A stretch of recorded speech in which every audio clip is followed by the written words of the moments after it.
Blackstone Audio presents The Civil War, a Narrative. Volume 1, Fort Sumter to Perryville, by Shelby Foote. Part 1. Chapter 1. Prologue. The Opponents. It was a Monday in Washington, January 21st. Jefferson Davis rose from his seat in the Senate. South Carolina had left the Union a month before, followed by Mississippi, Florida, and Alabama, which seceded at the rate of one a day during the second week of the new year. Georgia went out 8 days later. Louisiana and Texas were poised to go. Few doubted that they would, along with others. For more than a decade there had been intensive discussion as to the legality of secession, but now the argument was no longer academic. A convention had been called for the first week in February at Montgomery, Alabama, for the purpose of forming a confederacy of the departed states, however many there should be in addition to the 5 already gone. As a protest against the election of Abraham Lincoln, who had received not a single Southern electoral vote, secession was a fact, to be reinforced, if necessary, by the sword. The senator from Mississippi rose. It was high noon. The occasion was momentous and expected. The galleries were crowded, hoop-skirted ladies and men in broadcloth, come to hear him say farewell. He was going home. By now he was one of the acknowledged spokesmen of secession, though it had not always been so. By nature he was a moderate, with a deep devotion to the Union.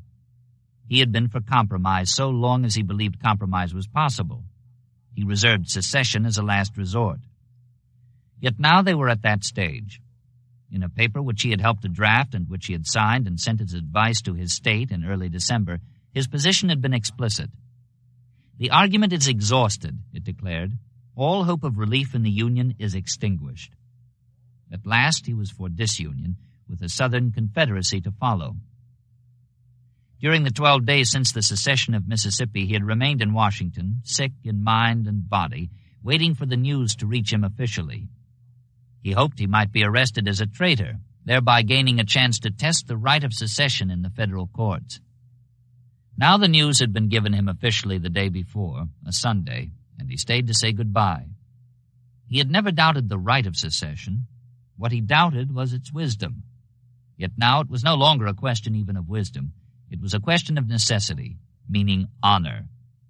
On the day before Lincoln's election, Davis had struck an organ tone that brought a storm of applause in his home state. "I glory in Mississippi's star," he cried.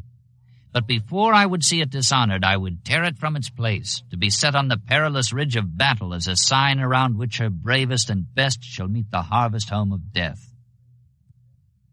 Thus he had spoken in November, but now in January, rising to say farewell, his manner held more of sadness than defiance. For a long moment after he rose, he struck the accustomed preliminary stance of the orators of his day. High-stomached, almost sway-backed, the knuckles of one hand braced against the desktop, the other hand raised behind him with the wrist at the small of his back. He was dressed in neat black broadcloth, cuffless trouser legs crumpled over his boots, the coat full-skirted with wide lapels, a satin waistcoat framing the stiff white bosom of his shirt, a black silk handkerchief wound stockwise twice around the upturned collar and knotted loosely at the throat. Close-shaven except for the tuft of beard at the jut of the chin, the face was built economically close to the skull, and more than anything it expressed an iron controlled by the brain within that skull. He had been sick for the past month, and he looked it. He looked, in fact, like a man who had emerged from a long bout with fever. Which was what he was, except that the fever had been a generation back, when he was 27, and now he was 52. Beneath the high square forehead, etched with the fine crisscross lines of pain and overwork, the eyes were deep-set, gray and stern, large and lustrous, though one was partly covered by a film, a result of the neuralgia which had racked him all those years. The nose was aquiline, finely shaped, the nostrils broad and delicately chiseled. The cheeks were deeply hollowed beneath the 2 high cheekbones and above the wide, determined jaw. His voice was low, with the warmth of the Deep South in it. "I rise, Mr. President, for the purpose of announcing to the Senate that I have satisfactory evidence that the state of Mississippi, by a solemn ordinance of her people in convention assembled, has declared her separation from the United States. Under these circumstances, of course, my functions terminate here. It has seemed to me proper, however, that I should appear in the Senate to announce that fact to my associates, and I will say but very little more."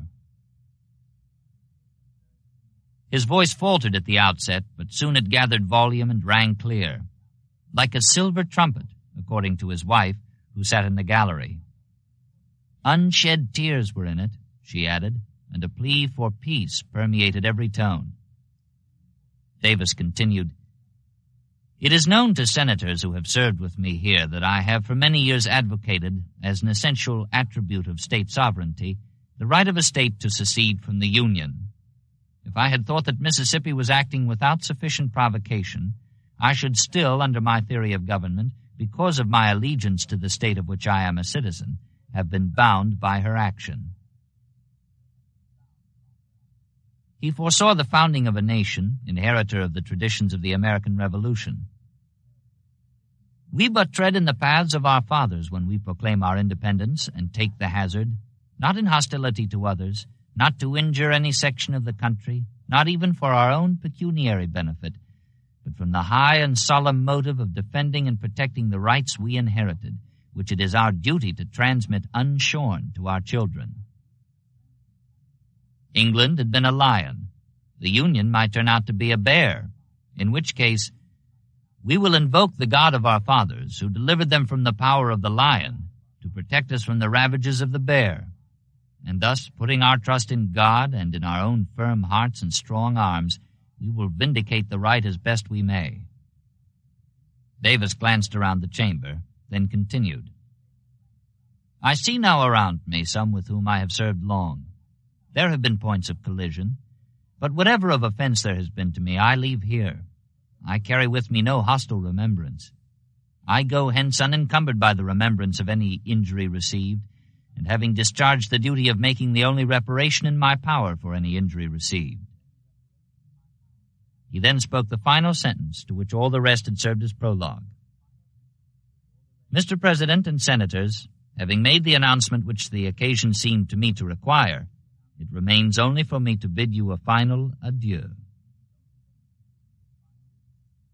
For a moment there was silence. Then came the ovation, the sustained thunder of applause, the flutter of handkerchiefs and hum of comment. Davis shrank from this, however, or at any rate ignored it. As he resumed his seat, he lowered his head and covered his face with his hands. Some in the gallery claimed his shoulders shook. He was weeping, they said. It may have been so, though he was not given to public tears. If so, it could have been from more than present tension. His life was crowded with glory, as a soldier, as a suitor, as a statesman. Yet the glory was more than balanced by personal sorrow as a man. He had known tears in his time. He was born in Christian County, Kentucky, within a year and 100 miles of the man whose election had brought on the present furor. Like that man, he was a log cabin boy, the youngest of 10 children, whose grandfather had been born in Philadelphia in 1702, the son of an immigrant Welshman who signed his name with an X. This grandfather moved to Georgia, where he married a widow who bore him one son, Samuel. Samuel raised and led an irregular militia company in the Revolution. After the war, he married and moved northwest to south-central Kentucky, where he put up his own log house, farmed 600 acres of land by the hard agronomy of the time, and supplied himself with children, naming the sons out of the Bible, Joseph, Samuel, Benjamin, and Isaac, until the 10th child, born in early June of 1808, whom he named for the red-headed president then in office, and gave him the middle name Finus, in the belief, or perhaps the hope, that he was the last, which he was. By the time the baby Jefferson was weaned, the family was on the move again, south 1,000 miles to Bayou Teche, Louisiana, only to find the climate unhealthy and to move again 300 miles northeast to Wilkinson County, Mississippi Territory, southeast of Natchez and 40 miles from the Mississippi River. Here the patriarch stopped, for he prospered. He did not move again, and here Jefferson spent his early childhood. The crop now was cotton, and though Samuel Davis had slaves, he was his own overseer, working alongside them in the field. It was a farm, not a plantation. He was a farmer, not a planter. In a region where the leading men were Episcopalians and Federalists, he was a Baptist and a Democrat. Now his older children were coming of age, and at their marriages he gave them what he could, one Negro slave, and that was all. The youngest, called Little Jeff, began his education when he was 6. For the next 15 years he attended one school after another, first a log schoolhouse within walking distance of home, then a Dominican institution in Kentucky, St. Thomas Aquinas, where he was still called Little Jeff because he was the smallest pupil there. He asked to become a Roman Catholic, but the priest told him to wait and learn, which he did, and either forgot or changed his mind. Then, his mother having grown lonesome for her last-born, he came home to the Mississippi schoolhouse where he had started. He did not like it. One hot fall day he rebelled. He would not go.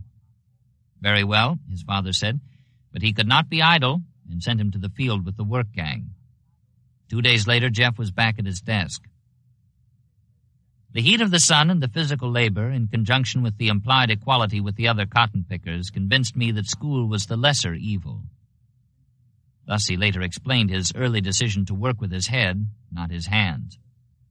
In continuation of this decision, just before his 14th birthday, he left once more for Kentucky, entering Transylvania University, an excellent school, one of the few in the country to live up to a high-sounding name. Under competent professors, he continued his studies in Latin and Greek and mathematics, including trigonometry, and explored the mysteries of sacred and profane history and natural philosophy, meaning chemistry and physics, with surveying and oratory thrown in for good measure. While he was there, his father died, and his oldest brother, Joseph, 24 years his senior, assumed the role of guardian.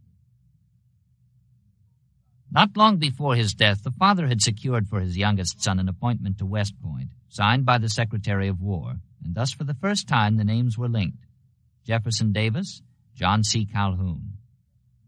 Joseph Davis by now had become what his father had never been, a planter, with a planter's views, a planter's way of life. Jefferson inclined toward the University of Virginia, but Joseph persuaded him to give the academy a try.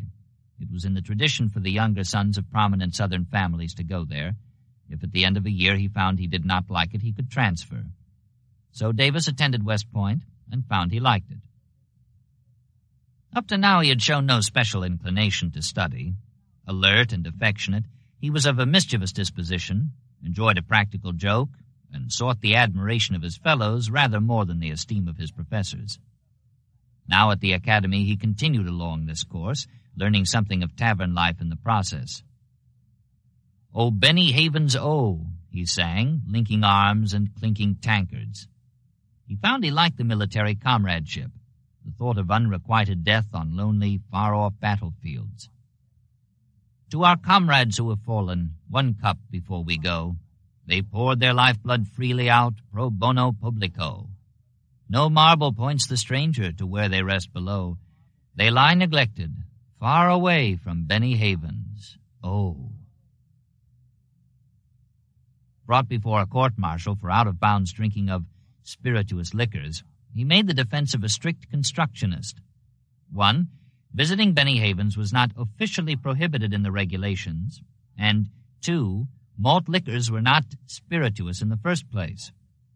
The defense was successful, he was not dismissed, and he emerged from the scrape a stricter constructionist than ever. He also got to know his fellow cadets. Leonidas Polk was his roommate. Joseph E. Johnston was said to have been his opponent in a fistfight over a girl. Along with others, he admired the open manliness of Albert Sidney Johnston, the high-born rectitude of Robert E. Lee. Davis himself was admired, even liked. Witnesses spoke of his well-shaped head, his self-esteem, his determination and personal mastery. A florid young fellow, he had beautiful blue eyes, a graceful figure. In his studies he did less well, receiving his lowest marks in mathematics and deportment, his highest in rhetoric and moral philosophy, including constitutional law. But the highs could not pull up the lows. He stood well below the middle of his class, still a private at the close of his senior year, and graduated in 1828, 23rd in a class of 34. As a second lieutenant, U.S. Army, he now began a 7-year adventure, serving in Wisconsin, Iowa, Illinois, Missouri, where he learned to fight Indians, build forts, scout, and lead a simple social existence. He had liked West Point. He found he liked this even better. Soon he proved himself a superior junior officer, quick-witted and resourceful. As when once, with a few men, he was chased by a band of Indians after scalps. Both parties being in canoes, he improvised a sail and drew away. In a winter of deep snow, he came down with pneumonia, and though he won that fight as well, his susceptibility to colds and neuralgia dated from then.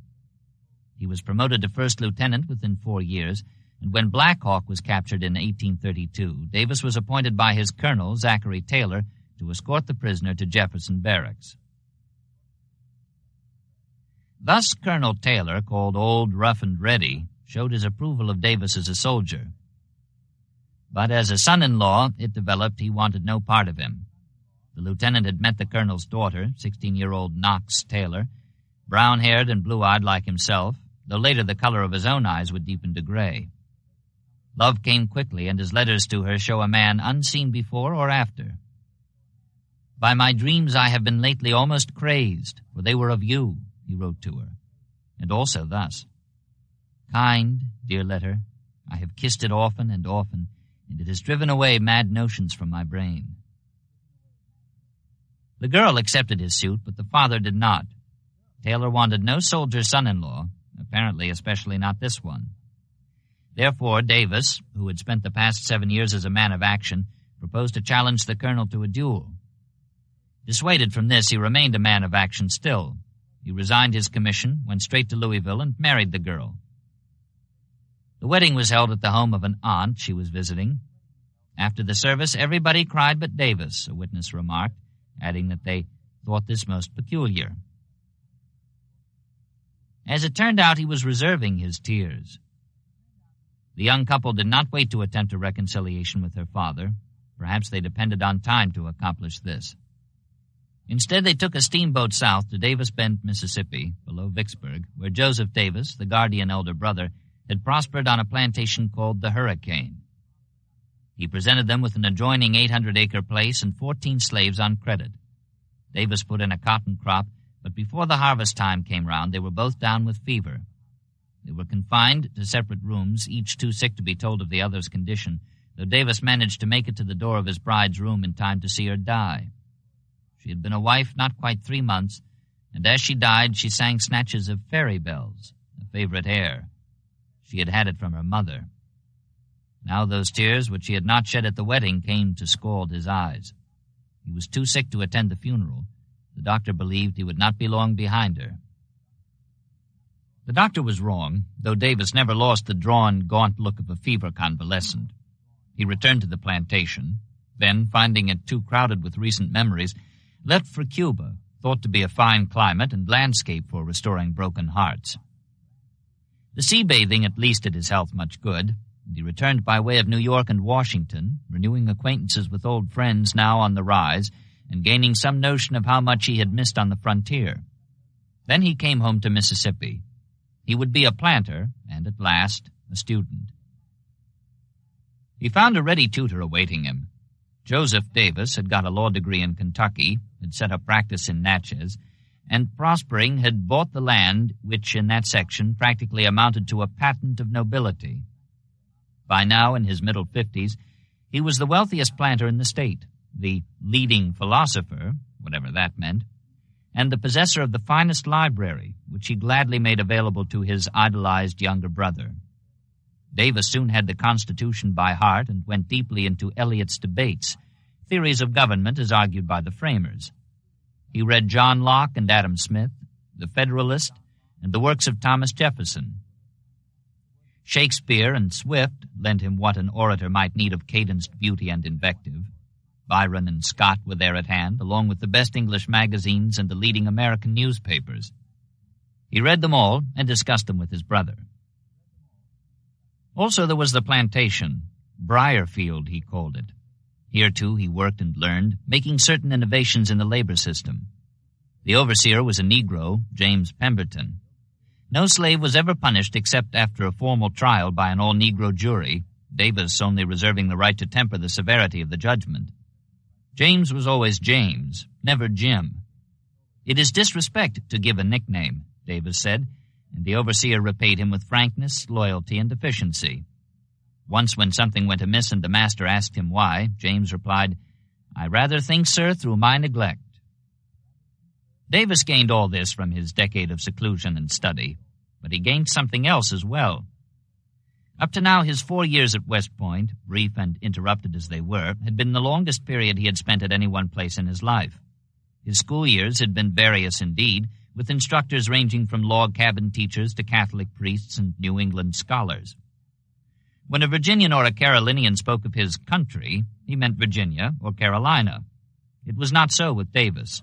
Tennessee and Kentucky were as familiar to him as Mississippi. The whole South as a region formed his background. He was 30 before he knew a real home in any real sense of the word. Now at last he had this too, though still with a feeling of being somewhat apart. Like his brother Joseph and his father before him, he was a Democrat, and while this was true of the majority of the people in his state, it was by no means true of the majority in his class, who were Federalists or Whigs. Then history intervened for him and solved this problem too. Previously, the cotton capitalists had thought their interests coincided with the interests of capitalists in general. Now, anti-slavery and pro-tariff agitation was beginning to teach them otherwise. In 1844, the year when Davis emerged from seclusion, the upheaval was accomplished. Repudiating Jefferson and Jackson, the Democrats went over to the Whigs, who came to meet them, creating what Calhoun had been after from the start, a solid South. Davis caught the movement at its outset. Before that, however, in the previous December, his brother produced one more item from the Horn of Plenty. He had a lawyer friend, W.B. Howell of Natchez, son of an 8-term governor of New Jersey. Howell had married a Kemp of Virginia and moved south to cotton country. Joseph Davis was an intimate of their house. Their first son was named for him, and their 17-year-old daughter, Verena, called him Uncle Joe. Now he wrote to the girl's parents, inviting her to visit the hurricane. She arrived by steamboat during the Christmas season, having just completed an education in the classics. She did not stay at the hurricane. She stayed at his sister's plantation 14 miles away. Presently a horseman arrived with a message. He dismounted to give it to her, lingered briefly, then excused himself and rode off to a political meeting in Vicksburg. That night, Verena wrote to her mother, giving her first impression of the horseman. Today Uncle Joe sent by his younger brother. Did you know he had one? An urgent invitation to me to go at once to the hurricane. I do not know whether this Mr. Jefferson Davis is young or old. He looks both at times, but I believe he is old, for from what I hear he is only 2 years younger than you are. He impresses me as a remarkable kind of man, but of uncertain temper, and has a way of taking for granted that everybody agrees with him when he expresses an opinion, which offends me. Yet he is most agreeable and has a peculiarly sweet voice and a winning manner of asserting himself.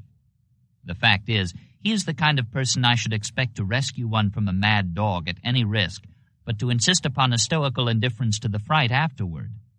I do not think I shall ever like him as I do his brother Joe. Would you believe it?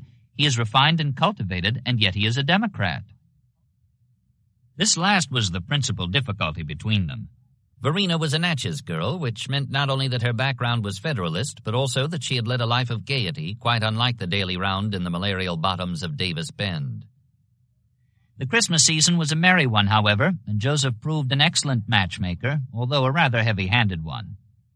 "By Jove, she is as beautiful as Venus," he told his brother, adding, "As well as good looks, she has a mind that will fit her for any sphere that the man to whom she is married will feel proud to reach." Jefferson agreed, admiring the milk-pale skin, the raven hair, the generous mouth, the slender waist. "She is beautiful and she has a fine mind," he admitted, with some caution at the outset. In the evenings there were readings from historians and orators, and the brothers marveled at the ease with which the girl pronounced and translated the Latin phrases and quotations that studded the texts. The conquest was nearly complete. There remained only the political difference. In the course of these discussions, Verena wore a cameo brooch with a wig device carved into the stone, a watchdog crouched by a strong box. Then one day she appeared without it, and Davis knew he had won.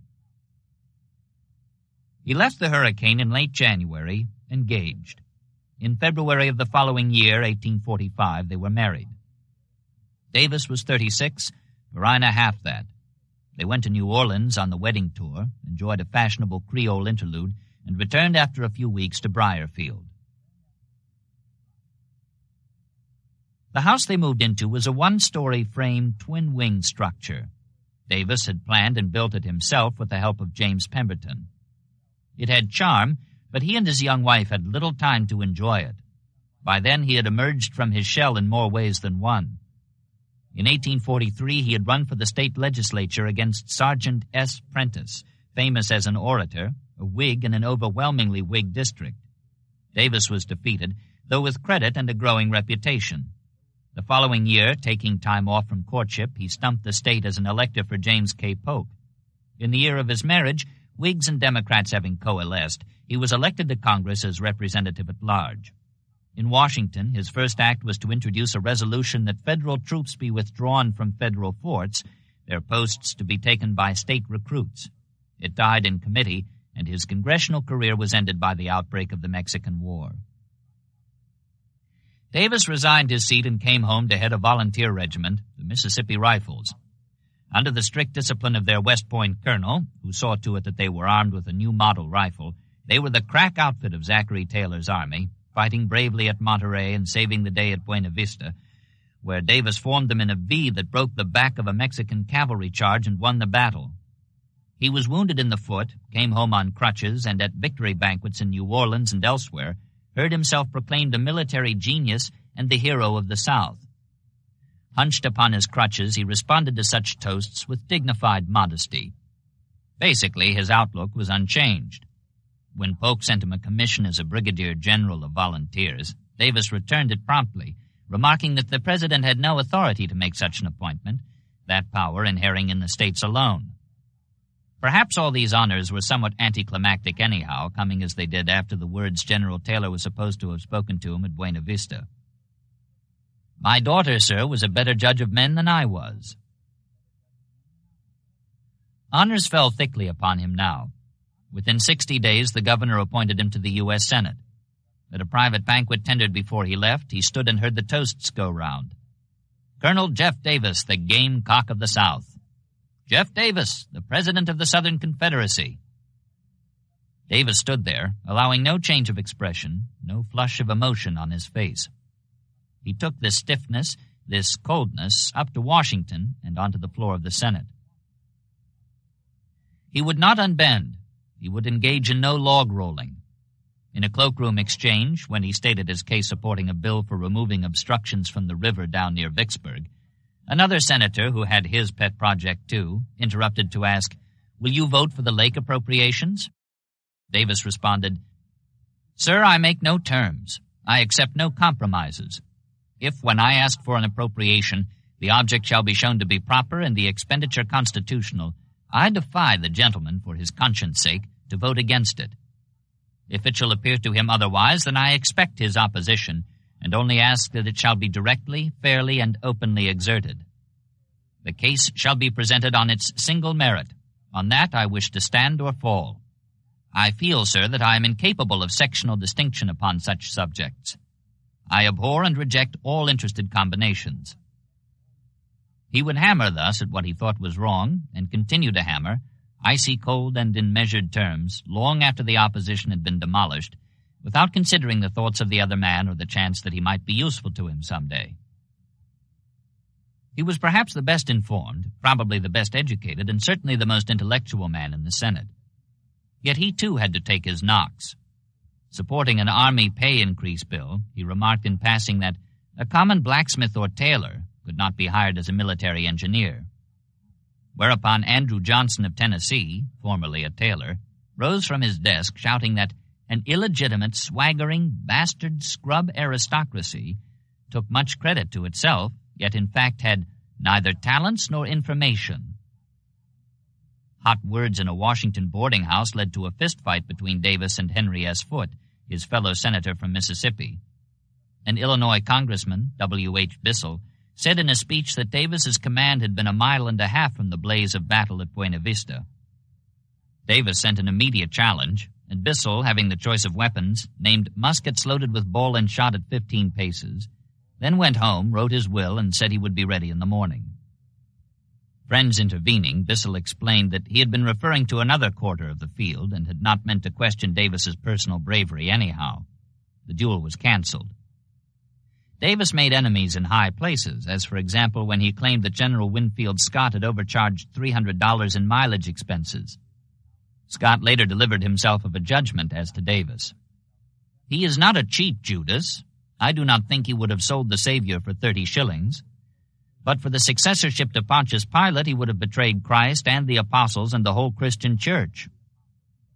Sam Houston of Texas, speaking more briefly, declared that Davis was ambitious as Lucifer and cold as a lizard. Out of the rough and tumble of debate and acrimony, a more or less accepted part of political life at the time, Davis was winning a position as a leader in the Senate. Successor to Calhoun, he had become the spokesman for Southern nationalism, which in those days meant not independence, but domination from within the Union. This movement had been given impetus by the Mexican War. Up till then, the future of the country pointed north and west, but now the needle trembled and suddenly swung south. The treaty signed at Guadalupe Hidalgo brought into the Union a new southwestern domain, seemingly ripe for slavery and the southern way of life. Not only Texas down to the Rio Grande, the original strip of contention, but also the vast sun-cooked area that was to become Arizona, New Mexico, Nevada, Utah, part of Colorado, and California with its newfound gold.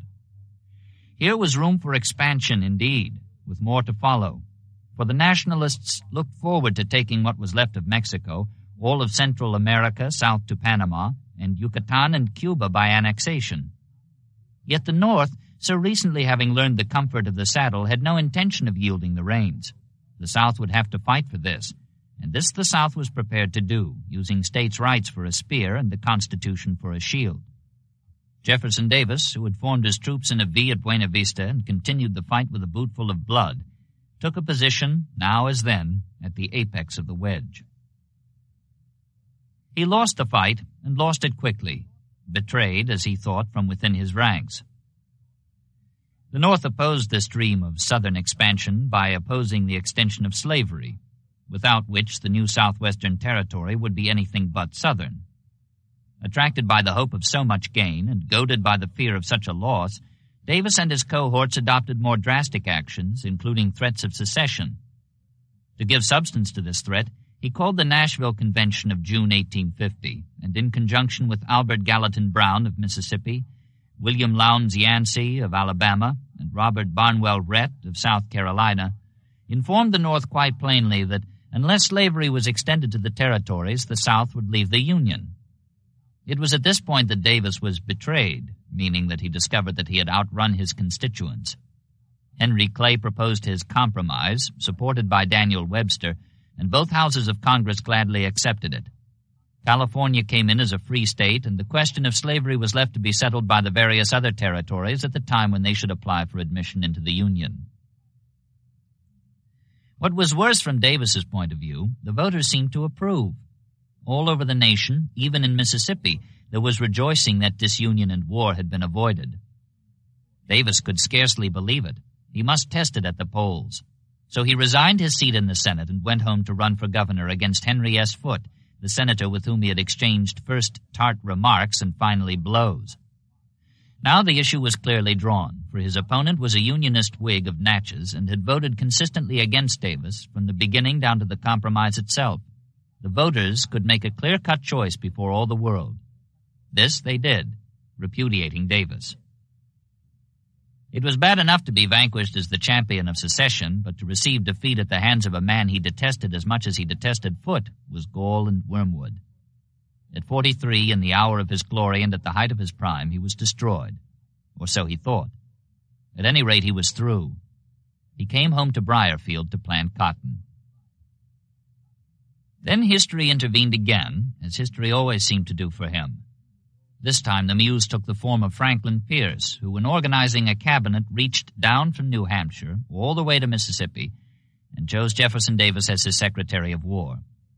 They had been fellow officers in Mexico, friends in Congress, and shared a dislike of abolitionists. Whatever his reasons, Pierce chose well.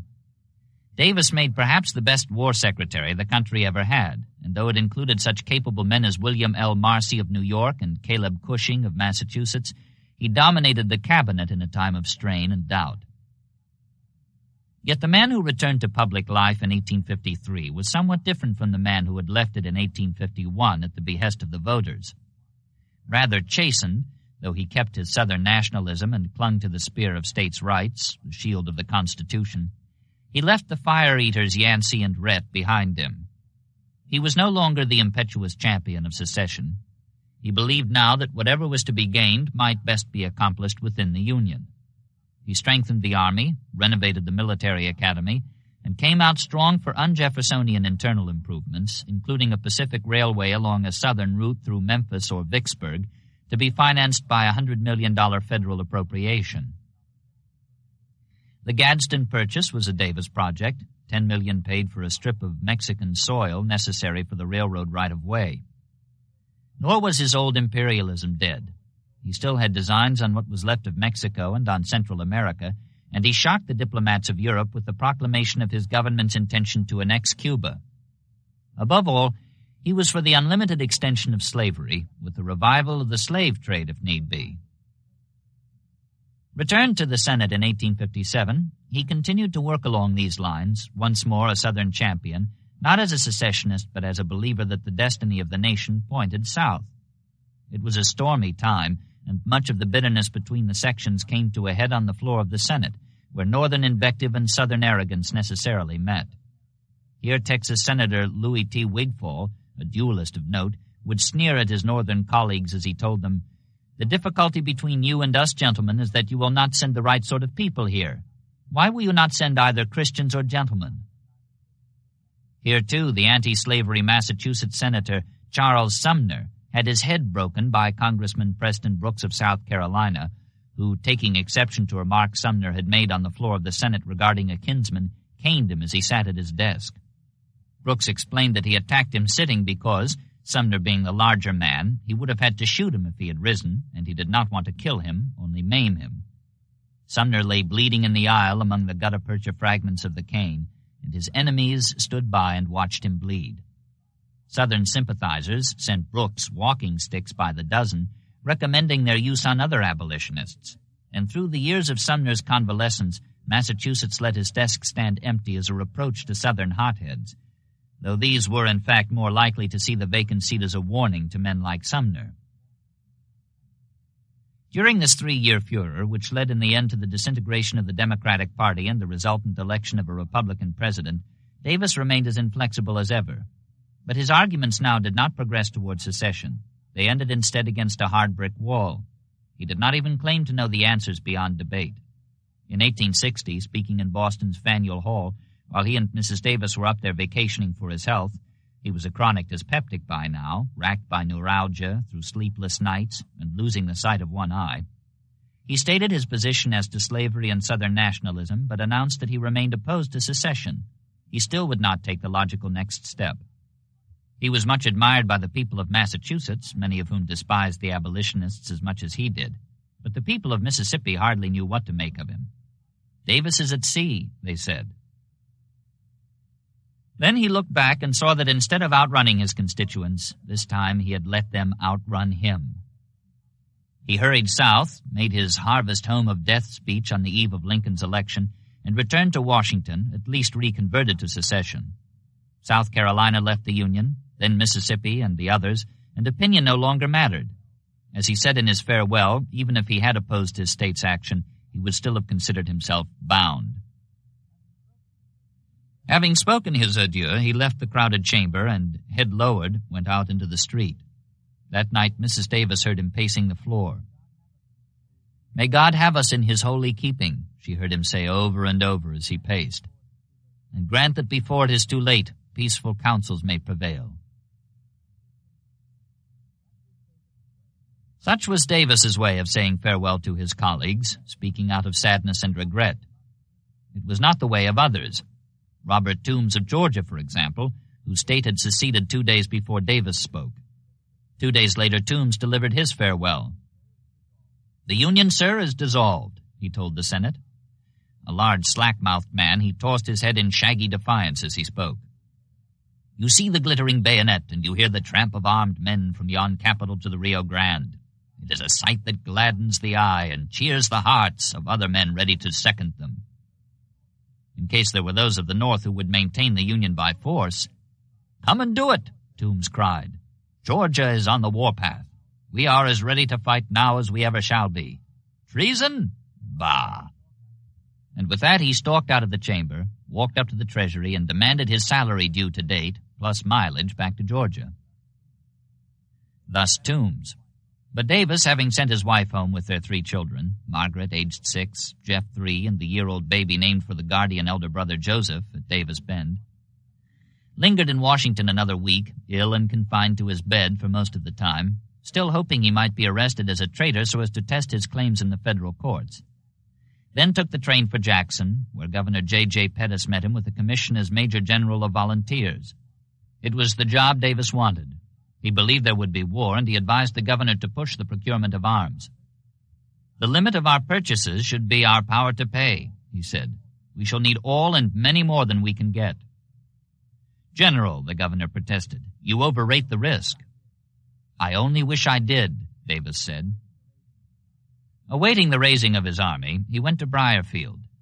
In Alabama, now in early February, a convention was founding a Southern Confederacy, electing political leaders and formulating a new government.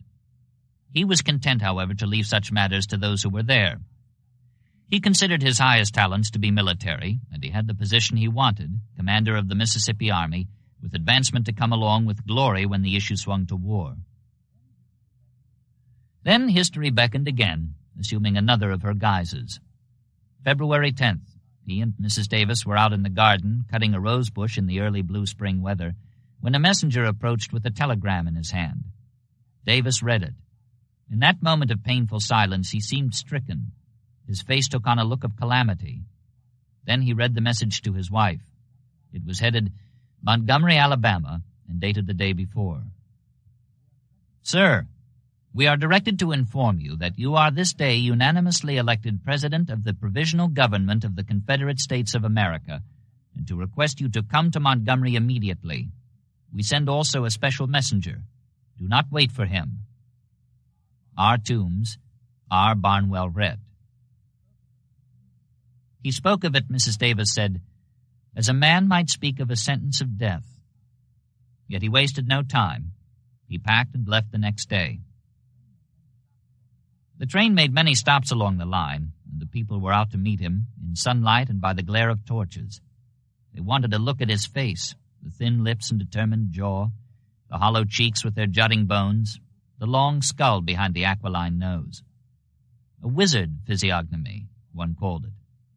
He brought forth cheers with confident words, but he had something else to say as well, something no one had told them before. He advised them to prepare for the long war that lay ahead. They did not believe him, apparently, or if they did, they went on cheering anyhow. He reached Montgomery Sunday night, February 17th, and was driven from the station in a carriage down the long torchlit avenue to the old Exchange Hotel. The crowd followed through streets that had been decked as for a fair. They flowed until they were packed in a mass about the gallery of the hotel, in time to see Davis dismount from the carriage and climb the steps. They cheered as he turned and looked at them. Then suddenly they fell silent. William Lowndes Yancey, short and rather seedy-looking alongside the erect and well-groomed Davis, had raised one hand. They cheered again when he brought it down, gesturing toward the tall man beside him, and said in a voice that rang above the expectant, torch-paled faces of the crowd, "The man and the hour have met." The day that Davis received the summons in the Rose Garden was Abraham Lincoln's last full day in Springfield, Illinois. He would be leaving tomorrow for Washington and his inauguration, the same day that Davis left for Montgomery and his. During the 3 months since the election, Springfield had changed from a sleepy, fairly typical western county seat and capital into a bustling, cadging hive of politicians, office-seekers, reporters, committees representing folks back home, and the plain downright curious with time on their hands, many of whom had come for no other reason than to breathe the same air with a man who had his name in all the papers. Some were lodged in railway cars on sidings. Boarding houses were feeding double shifts. All of these people wanted a look at Lincoln, and most of them wanted interviews, which they got. "I can't sleep nights," he was saying. His fingers throbbed from shaking hands, and his face ached from smiling. He had leased the 2-story family residence, sold the cow and the horse and buggy, and left the dog to be cared for by a neighbor. He and his wife and children were staying now at the Chenery House, where the President-elect himself had roped their trunks and addressed them to A. Lincoln, the White House, Washington, D.C. He was by nature a friendly man, but his smile was becoming a grimace. "I am sick of office holding already," he said on this final day in Illinois. Change was predominant not only in Springfield. The Union appeared to be coming apart at the seams. Louisiana and Texas had brought the total of seceded states to 7. Banks and business firms were folding. The stock market declined and declined. James Buchanan, badly confused, was doing nothing in these last weeks of office.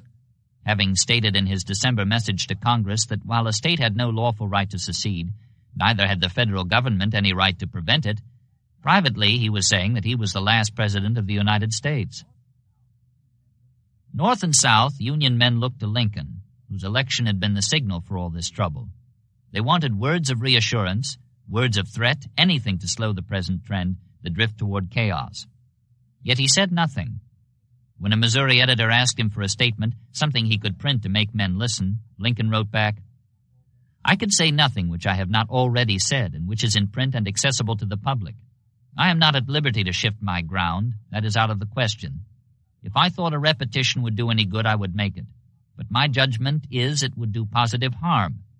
The secessionists, per se, believing they had alarmed me, would clamor all the louder." People hardly knew what to make of this tall, thin-chested, raw-boned man who spoke with the frontier in his voice, wore a stovepipe hat as if to emphasize his 6'4" height, and walked with a shambling western slouch, the big feet planted flat at every step, the big hands dangling from wrists that hung down out of the sleeves of his rusty tailcoat. Mr. Lincoln, they called him, or Lincoln, never Abe, as in the campaign literature. The seamed, leathery face was becoming familiar, the mole on the right cheek, the high, narrow forehead with the unruly, coarse black shock of hair above it, barely grizzled, the pale gray eyes set deep in bruised sockets, the broad mouth somewhat quizzical with a protruding lower lip, the pointed chin behind its recent growth of scraggly beard, the wry neck. A clown face, a sad face, some observed on closer inspection, perhaps the saddest they had ever seen. It was hard to imagine a man like this in the White House, where Madison and Van Buren had kept court. He had more or less blundered into the Republican nomination, much as his Democratic opponents had blundered into defeat in the election which had followed. It had all come about as a result of linking accidents and crises, and the people, with their accustomed championing of the underdog, the dark horse, had enjoyed it at the time. Yet now that the nation was in truth a house divided, now that war loomed, they were not so sure. Down south, men were hearing speeches that fired their blood. Here it was not so, for there was only silence from Abraham Lincoln. Congressman Horace Maynard, a Tennessee Unionist, believed he knew why. "I imagine that he keeps silence," Maynard said, "for the good and sufficient reason that he has nothing to say." It was true that he had nothing to say at the time. He was waiting. He was drawing on one of his greatest virtues, patience. Though the Cotton South had gone out solid, the 8 northernmost slave states remained loyal. Delaware and Maryland, Virginia and North Carolina, Kentucky and Tennessee, Missouri and Arkansas were banked between the hotheads, North and South, a double buffer. And though Lincoln had not received a single electoral vote from this whole area, he counted on the sound common sense of the people there. What was more, provided he did nothing to alienate the loyalty of the border states, he counted on Union sentiment in the departed states to bring them back into the family. He had had much practice in just this kind of waiting. One of these days, while he was sitting in his office with a visitor, his son Willie came clattering in to demand a quarter. "I can't let you have a quarter," Lincoln said. "I can only spare 5 cents. He took 5 pennies from his pocket and stacked them on a corner of the desk. Willie had not asked for a nickel. He wanted a quarter. He sulked and went away, leaving the pennies on the desk. "He will be back after that in a few minutes," Lincoln told the visitor. "As soon as he finds I will give him no more, he will come and get it." They went on talking. Presently the boy returned, took the pennies from the desk, and quietly left. Patience had worked where attempts at persuasion might have resulted in a flare-up. So with the departed states, self-interest and family ties might bring them back in time. Meanwhile, Lincoln walked as softly as he could. In this manner he had gotten through 3 of the 4 anxious months that lay between the election and inauguration, and on this final afternoon in Springfield he went down to his law office to pick up some books and papers and to say goodbye to his partner, William L. Herndon. 9 years his junior, Herndon was excitable, apt to fling off at a tangent, and Lincoln would calm him, saying, "Billy, you're too rampant." There had been times, too, when the older man had gone about collecting fees to pay the fine when his partner was about to be jailed for disorderly conduct on a spree. Now the two sat in the office discussing business matters. Then came an awkward silence, which Lincoln broke by asking, "Billy, there's one thing I have for some time wanted you to tell me. I want you to tell me how many times you've been drunk."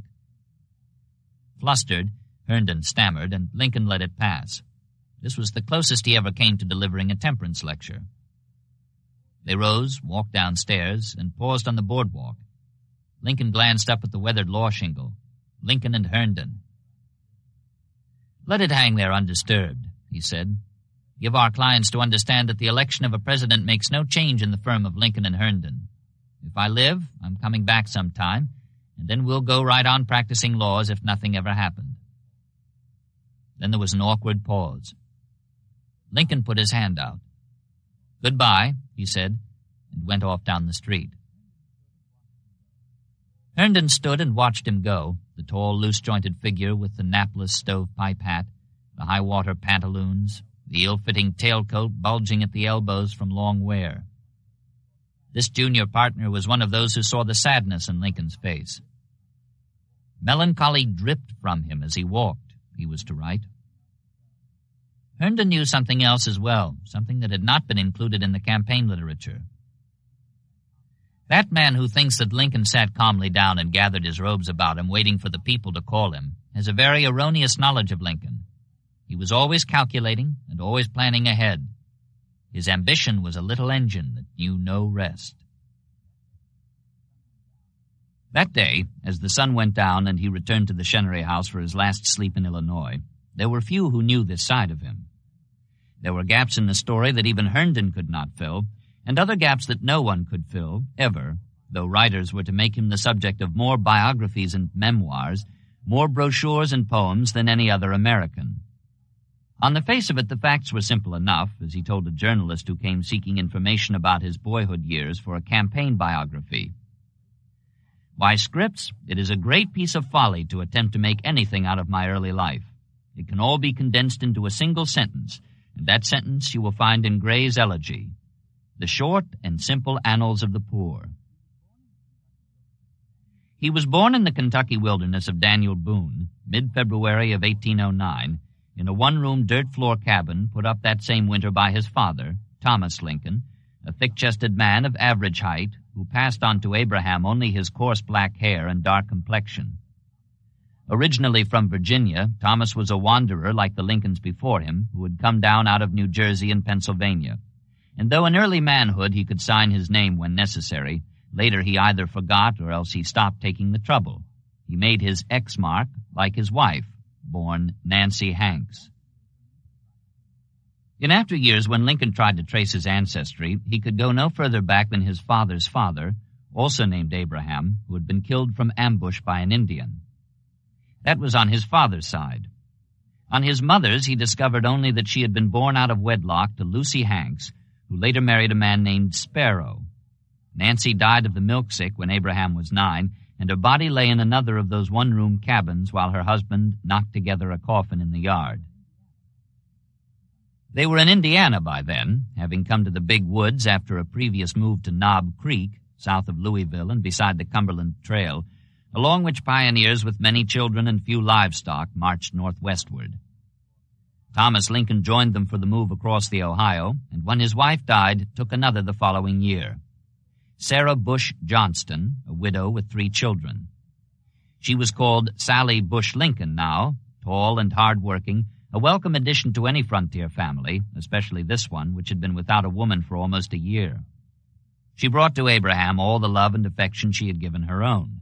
The boy returned it, and in later years, when his memory of Nancy Hanks Lincoln had paled, referred to the one who took her place as my angel mother, saying, "All that I am I owe to my angel mother." For one thing, she saw to it that the boy went to school. Previously, he had not gone much deeper into learning than his ABCs, and only then at such times as his father felt he could spare him from his chores. Now, at intervals, he was able to fit in brief weeks of schooling, amounting in all to something under a year. They were blab schools, which meant that the pupils studied aloud at their desks and the master judged the extent of their concentration by the volume of their din. Between such periods of formal education, he studied at home, ciphering on boards when he had no slate, and shaving them clean with a knife or an eraser. He developed a talent for mimicry, too, mounting a stump when out with the work gang and delivering mock orations and sermons. This earned him the laughter of the men who would break off work to watch him, but his father disapproved of such interruptions and would speak to him sharply or cuff him off the stump. He grew tall and angular, with long muscles, so that in his early teens he could grip an axe one-handed at the end of the helve and hold it out, untrembling. Neighbors testified to his skill with this implement, one saying, "He can sink an axe deeper into wood than any man I ever saw." And another, "If you heard him felling trees in a clearing, you would say there was 3 men at work by the way the trees fell." However, though he did his chores, including work his father hired him out to do, he developed no real liking for manual labor. He would rather be reading what few books he got his hands on. Parson Weems's Life of Washington, Pilgrim's Progress, Aesop's Fables, Robinson Crusoe, Grimshaw's History of the United States, and the Kentucky Preceptor. Sometimes he managed to combine the two, for in plowing he would stop at the end of a row, reading while he gave the horse a breather.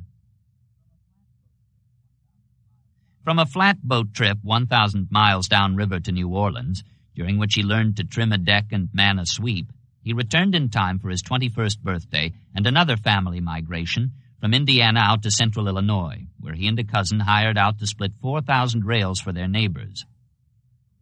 Thus he came to manhood, a rail splitter, wilderness-born and frontier-raised. He was of the West, the new country out beyond the old, a product of a nation fulfilling a manifest destiny. It was in his walk, in his talk, and in his character indelibly. It would be with him wherever he went, along with the knowledge that he had survived in a region where the Lord spared the fitten, and the rest he seen fitten to let die. He had never had much fondness for his father, and now that he was legally independent, he struck out on his own. The family moved once more, deeper into Illinois, but Lincoln did not go with them. He took instead another flatboat trip down to New Orleans, and then came back to another kind of life. This was prairie country, with a rich soil and a future. Lincoln got a job clerking in a New Salem store at $15 a month, plus a bed to sleep in. He defeated the leader of the regional toughs in a wrestling match, and when the leader's friends pitched in, Lincoln backed against a wall and dared them to come at him one by one, whereupon they acknowledged him as their new leader. This last was rather in line with the life he had led before, but he found something new as well.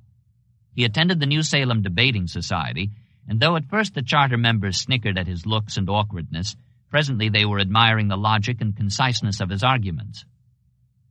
All he lacked was culture, one of them said. Lincoln took such encouragement from his success that in the spring of 1832 he announced as a candidate for the state legislature. The Black Hawk War interrupting his campaign, he enlisted and was elected captain by his fellow volunteers. Discipline was not strong among them. The new commander's first order to one of his men brought the reply, "You go to hell." They saw no action, and Lincoln afterwards joked about his military career, saying that all the blood he lost was to mosquitoes and all his charges were against wild onion beds. When the company's 30-day enlistment expired, he re-enlisted for another 20 days as a private, then came home and resumed his campaign for the legislature, 2 weeks remaining until Election Day. His first political speech was made at a country auction. 23 years old, he stood on a box wearing a frayed straw hat, a calico shirt, and pantaloons held up by a single-strap suspender.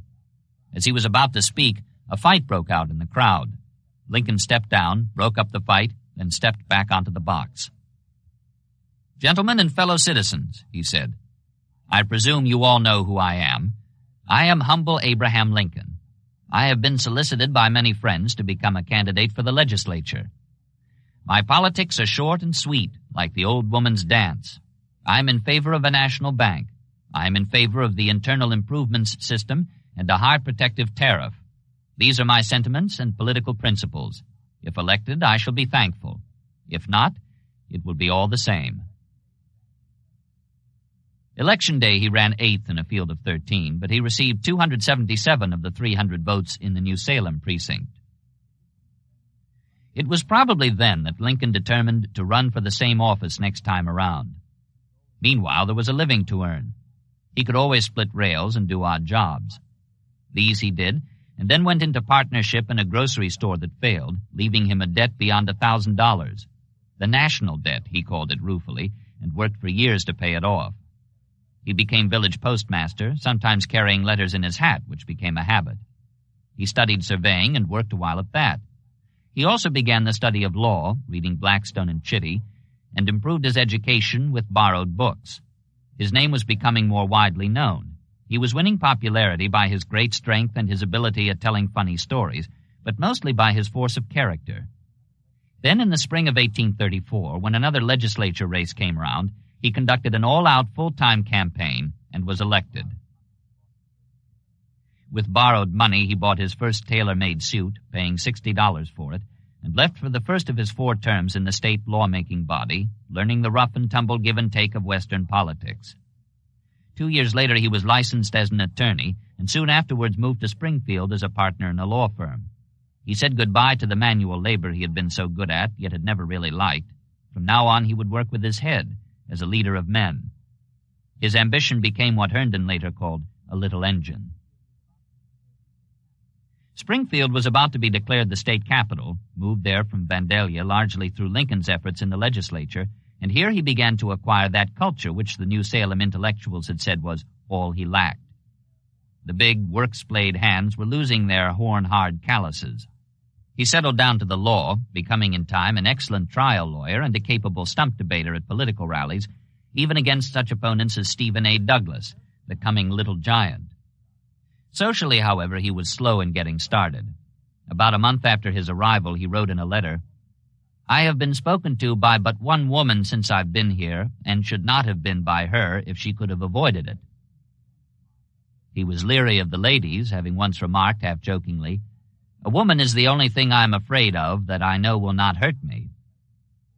Nevertheless, by the time he was elected to his 4th term in the legislature, Lincoln was courting Mary Todd, a visitor from Lexington, Kentucky, and in early November of 1842, he married her.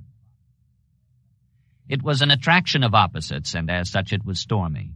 At one point they broke off the engagement. She left Illinois, and Lincoln had to go to Kentucky for a reconciliation before she would return to Springfield and marry him in her sister's parlor. If culture was what he was after still, Lincoln again had moved in the proper direction.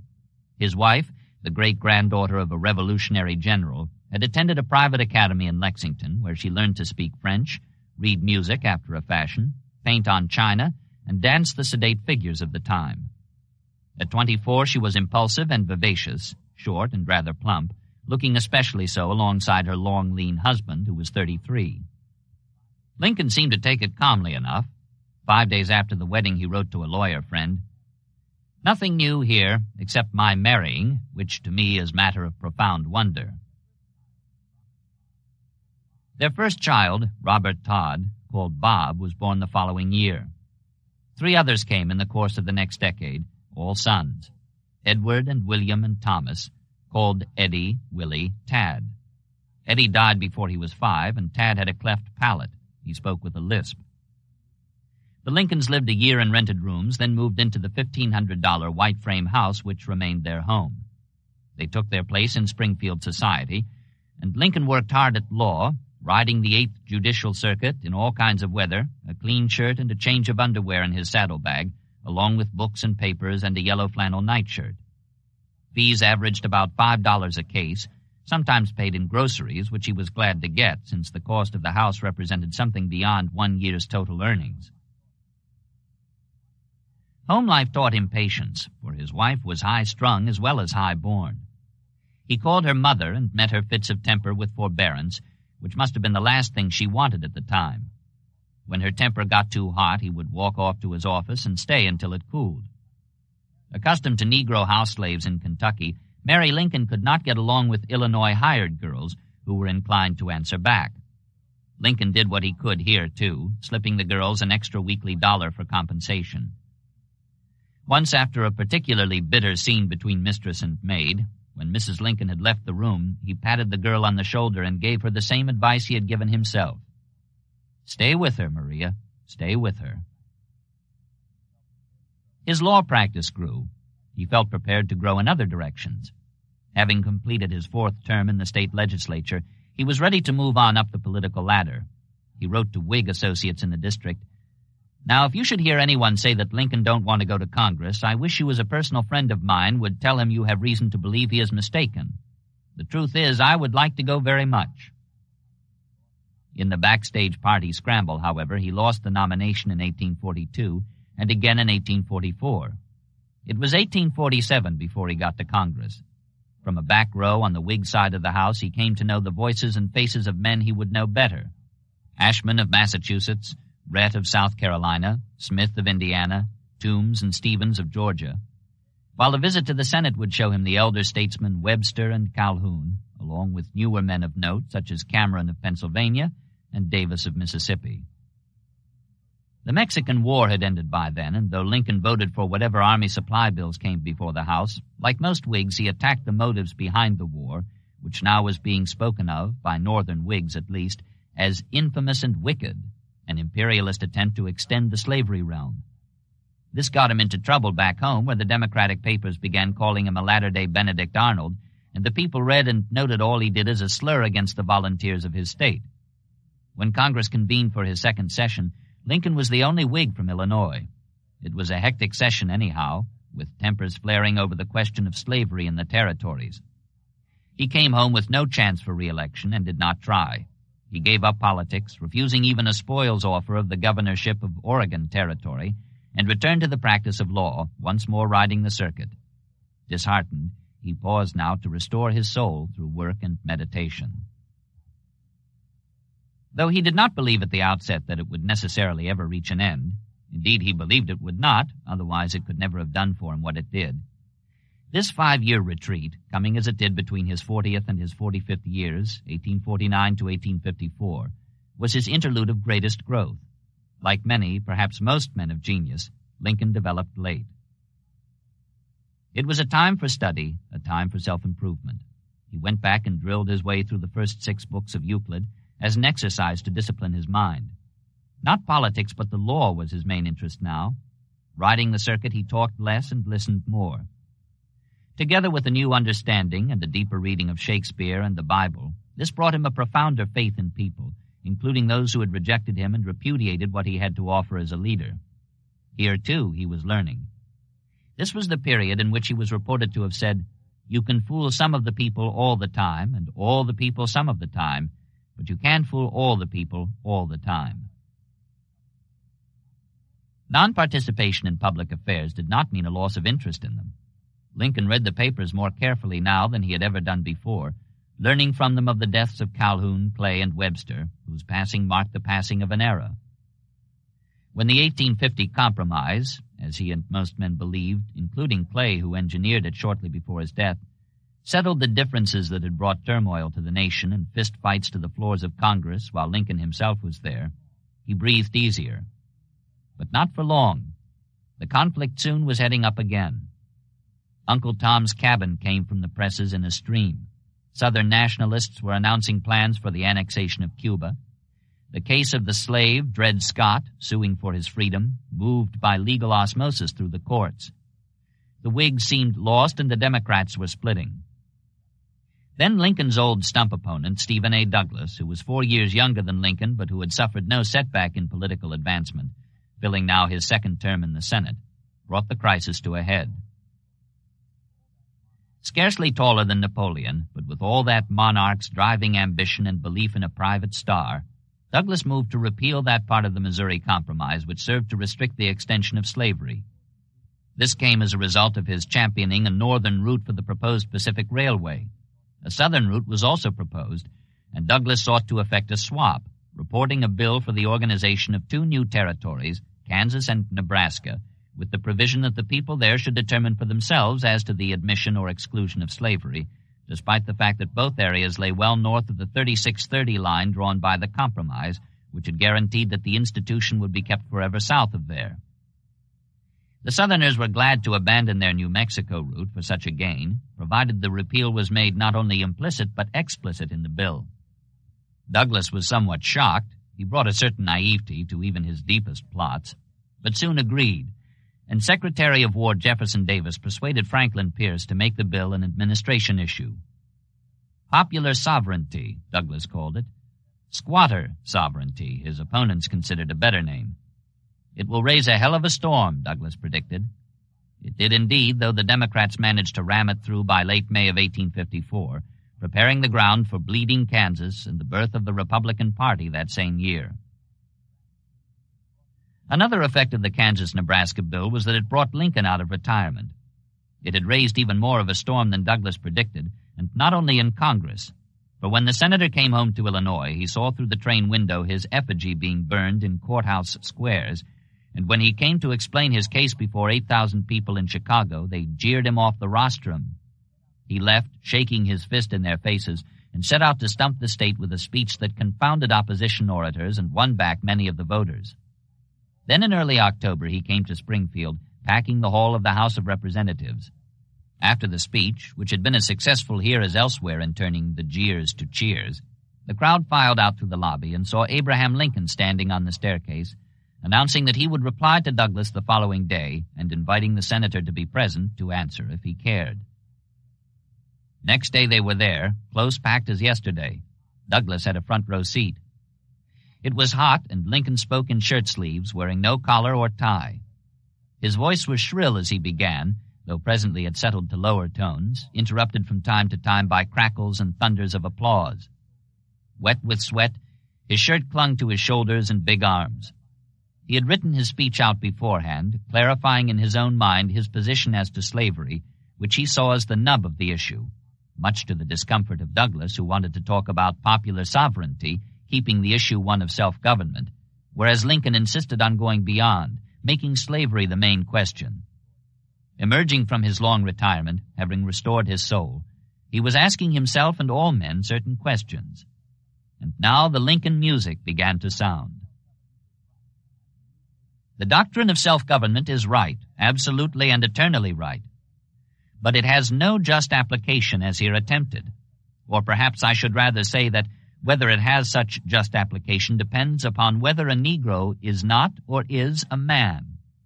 If he is not a man, why, in that case, he who is a man may, as a matter of self-government, do just as he pleases with him.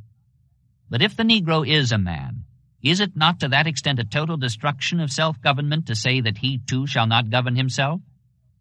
When the white man governs himself, that is self-government. But when he governs himself and also governs another man, that is more than self-government. That is despotism. If the Negro is a man, why then my ancient faith teaches me that all men are created equal, and that there can be no moral right in connection with one man's making a slave of another. He believed that it was a moral wrong. He had not come to believe that it was a legal wrong, though he believed that too would be clarified in time. The words of his mouth came like meditations from his heart. Slavery is founded in the selfishness of man's nature, opposition to it in his love of justice. These principles are an eternal antagonism, and when brought into collision so fiercely as slavery extension brings them, shocks and throes and convulsions must ceaselessly follow. Repeal the Missouri Compromise. Repeal all compromises. Repeal the Declaration of Independence. Repeal all past history. You still cannot repeal human nature. It still will be the abundance of man's heart that slavery extension is wrong, and out of the abundance of his heart his mouth will continue to speak. This, in part, was the speech that caused his name to be recognized throughout the Northwest, though personally he was still but little known outside his state. He repeated it 12 days later in Peoria, where shorthand reporters took it down for their papers, and continued to speak in central Illinois and in Chicago. Winning re-election to the legislature, he presently had a chance at a seat in the U.S. Senate. His hopes were high, and he resigned from the legislature to be eligible, but at the last minute he had to throw his votes to an anti-Nebraska Democrat to defeat the opposition. Again he had failed, and again he regretted failing. Yet this time he was not despondent. He kept working and waiting. His law practice boomed. He earned a $5,000 fee on a railroad case and was retained to assist a high-powered group of big city lawyers on a patents case in Cincinnati. But when they saw him come to town, wearing his usual rusty clothes and carrying a ball-handled blue cotton umbrella, they would scarcely speak to him. One of the attorneys, Edwin M. Stanton of Pittsburgh, was downright rude. "Where did that long-armed creature come from?" he asked within earshot. Lincoln went his way, taking no apparent umbrage. Politically he was wary, too, writing to a friend, "Just now I fear to do anything lest I do wrong." He had good cause for fear, and so had all men through this time of shocks and throes and convulsions. Popular sovereignty was being tested in Kansas in a manner Douglas had not foreseen. Missouri border ruffians and hired abolitionist gunmen were cutting each other's throats for votes in the coming referendum. The Mormons were resisting federal authority in the West, and while a ruinous financial panic gripped the East, the Know-Nothing Party was sweeping New England with anti-foreigner, anti-Catholic appeals. The Whigs had foundered, the Democrats had split on all those rocks. Like many men just now, Lincoln hardly knew where he stood along party lines. "I think I am a Whig," he wrote, "but others say there are no Whigs and that I am an abolitionist. I am not a know-nothing, that is certain. How could I be? How can anyone who abhors the oppression of Negroes be in favor of degrading classes of white people? Our progress in degeneracy appears to me to be pretty rapid." He was waiting and looking, and then he found the answer. It was 1856, a presidential election year. Out of the Nebraska crisis 2 years before, the Republican Party had been born, a coalition of foundered Whigs and disaffected Northern Democrats, largely abolitionist at the core. They made overtures to Lincoln, but he dodged them at the time, not wanting a radical tag attached to his name. Now, however, seeking to unify the anti-Nebraska elements in Illinois, he came to meet them. As a delegate to the state convention, he caught fire and made what may have been the greatest speech of his career, though no one would ever really know, since the heat of his words seemed to burn them from men's memory, and in that conglomerate mass of gaping, howling old-line Whigs and bolted Democrats, know-nothings, free-soilers, and abolitionists, even the shorthand reporters sat enthralled, forgetting to use their pencils. From now on, he was a Republican. He would take his chances with the radical tag. At the National Convention in Philadelphia, he received 110 votes on the first ballot for the vice presidential nomination, yielding them on the second to a New Jersey running mate for John C. Fremont of California. Lincoln had not favored Fremont, but he worked hard for him in the campaign that saw the election of the Democratic nominee James Buchanan, an elderly bachelor whose main advantage lay in the fact that he was the least controversial candidate, having been out of the country as minister to England during the trying past 3 years. The Republicans were by no means dispirited at running second. They sniffed victory down the wind in the race 4 years from now, provided only that the turmoil and sectional antagonism should continue, which seemed likely. At this point, the United States Supreme Court handed down a decision which appeared to cut the ground from under all their feet. The test case of the slave Dred Scott, suing for freedom on a plea that his master had taken him into a territory where slavery was forbidden by the Missouri Compromise, had at last reached the High Court. In filing the majority opinion, Chief Justice Roger B. Taney dismissed Scott's lawyer's claim. A Negro, he said, was not a citizen of the United States, and therefore had no right to sue in a federal court. This was enough to enrage the abolitionists who secretly had sponsored the suit. But Taney went even further. The Missouri Compromise itself was void, he declared. Congress had no power over territories except to prepare for their admission to the Union. Slaves being private property, Congress had no right to exclude them anywhere. According to this decision, popular sovereignty went into the discard, since obviously whatever powers Congress lacked would be lacked by any territorial legislature created by Congress. The reaction was immediate and uproarious. Secession, formerly the threat of the South, now came as a cry from the North, particularly New England, where secessionist meetings were held in many towns. Douglas, on the other hand, digested the bitter dose as best he could, then announced that the decision was in fact a vindication of his repeal of the Compromise 2 years before, as well as a confirmation of the principles of popular sovereignty, since slavery, whether legal or not, could never thrive where the people did not welcome it. Lincoln did not mask his disappointment. He believed the decision was erroneous and harmful, but he respected the judgment of the court and urged his followers to work toward the time when the 5-4 decision would be reversed. Meanwhile, during the off-year 1857, he prepared to run for the Senate against Douglas, whose third term would expire the following year. Just then, unexpectedly, Douglas split with the administration over the adoption of a constitution for Kansas. Threatened with expulsion from his party, he swung over to the Republicans on the issue, bringing many Democrats along with him. The Republicans were surprised and grateful, and it began to look as if Lincoln would be passed over again when nominating time came round. However, they were too accustomed to fighting the little giant to break off hostilities now. They nominated Lincoln at the state convention in mid-June. Lincoln was ready, and more than ready. He had not only prepared his acceptance, but now for the first time he read a speech from manuscript, as if to emphasize his knowledge of the need for precision. It was at this point that Lincoln's political destiny and the destiny of the nation became one. The first paragraph once more summed up his thinking and struck the keynote for all that was to follow. If we could first know where we are and whither we are tending, we could better judge what to do and how to do it. We are now far into the 5th year since a policy was initiated with the avowed object and confident promise of putting an end to slavery agitation. Under the operation of that policy, that agitation has not only not ceased, but has constantly augmented. In my opinion, it will not cease until a crisis shall have been reached and passed. A house divided against itself cannot stand. I believe this government cannot endure permanently half slave and half free. I do not expect the Union to be dissolved. I do not expect the house to fall, but I do expect it will cease to be divided. It will become all one thing or all the other. Either the opponents of slavery will arrest the further spread of it and place it where the public mind shall be at rest in the belief that it is in the course of ultimate extinction, or its advocates will push it forward till it shall have become alike lawful in all the states, old as well as new, North as well as South.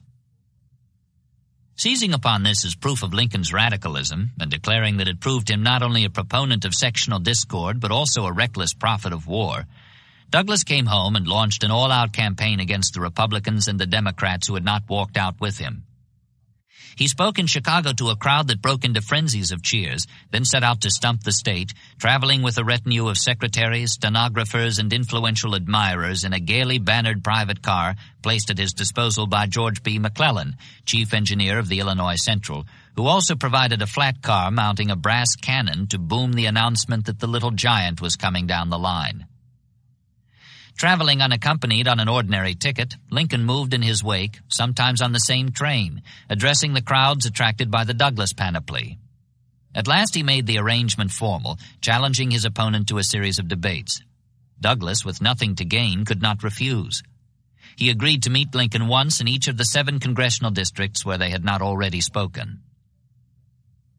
Thus the colorful Douglas-Lincoln debates got underway, the pudgy, well-tailored Douglas with his scowl, his luxurious mane of hair, gesturing aggressively as his voice wore to a froggy croak, and Lincoln in his claw-hammer coat and straight-legged trousers, tall and earnest, with a shrill voice that reached the outer edges of the crowd, bending his knees while he led up to a point, then straightening them with a jerk, rising to his full height as he made it. Crowds turned out, 10 to 15,000 strong, thronging the lonesome prairie towns. At Freeport, Lincoln threw Douglas upon the horns of a dilemma, asking, "Can the people of a United States territory in any lawful way exclude slavery from its limits prior to the formation of a state constitution?" If Douglas answered no, he would offend the free soil voters of Illinois. If he answered yes, he would make himself unacceptable to the South in the 1860 presidential campaign, toward which his ambition so clearly pointed. He made his choice. Yes, he said, defying both the Supreme Court and the South, and thereby cinched the present election and stored up trouble for the future. Approaching 50, Lincoln again took defeat in his stride, turning once more to the practice of law to build up a flattened bank account. He was known throughout the nation now as a result of the cross-state debates. In his mail and in the newspapers there began to appear suggestions that he was presidential timber, to which he replied, sometimes forthrightly, "I must in candor say I do not think I am fit for the presidency," sometimes less forthrightly, "I shall labor faithfully in the ranks unless, as I think not probable, the judgment of the party shall assign me a different position." Through the long hot summer of 1859, past 50 now, he wrote letters and made speeches and did in general what he could to improve the party strategy, looking toward next year's elections. Then in mid-October, the telegraph clacked a message that drove all such thoughts from men's minds. John Brown, called Osawatomie Brown after a massacre staged in Kansas, had seized the federal arsenal at Harper's Ferry, Virginia, as the first step in leading a slave insurrection. His army counted 18 men, including 5 Negroes. "One man and God can overturn the universe," he said. Captured by United States Marines under Colonel Robert E. Lee, U.S. Army, he was tried in a Virginia court and sentenced to be hanged in early December. He had the backing of several New England abolitionists. They spent an anxious 6 weeks while the old fanatic kept their secret, close-mouthed behind his long gray beard. Seated on his coffin while he rode in a wagon to the gallows, he looked out at the hazy Blue Ridge Mountains. "This is a beautiful country," he said. "I never had the pleasure of really seeing it before." After the hanging, the jailer unfolded a slip of paper Brown had left behind, a prophecy. "I, John Brown, am now quite certain that the crimes of this guilty land will never be purged away but with blood." This, too, was added to the issues men were split on. John Brown's soul went marching, a symbol of good or evil depending on the viewer. Douglas, back in Washington, was quick to claim that such incidents of lawlessness and bloodshed were outgrowths of the House divided speech, and Lincoln's name was better known than ever. In late February, just past his 51st birthday, Lincoln traveled to New York for a speech at Cooper Union. The city audience thought him strange as he stood there, tall and awkward in a new broadcloth suit that hung badly from having been folded in a satchel for the train ride. "Mr. Chairman," he began. Presently, however, the awkwardness was dropped, or else they forgot it. He spoke with calm authority, denying that the Republican Party was either sectional or radical, except as its opponents had made it so. Slavery was the issue, North and South, he said, probing once more for the heart of the matter. "All they ask we could readily grant if we thought slavery right. All we ask they could as readily grant if they thought it wrong. Their thinking it right and our thinking it wrong is the precise fact upon which depends the whole controversy. Thinking it right as they do, they are not to blame for desiring its full recognition as being right.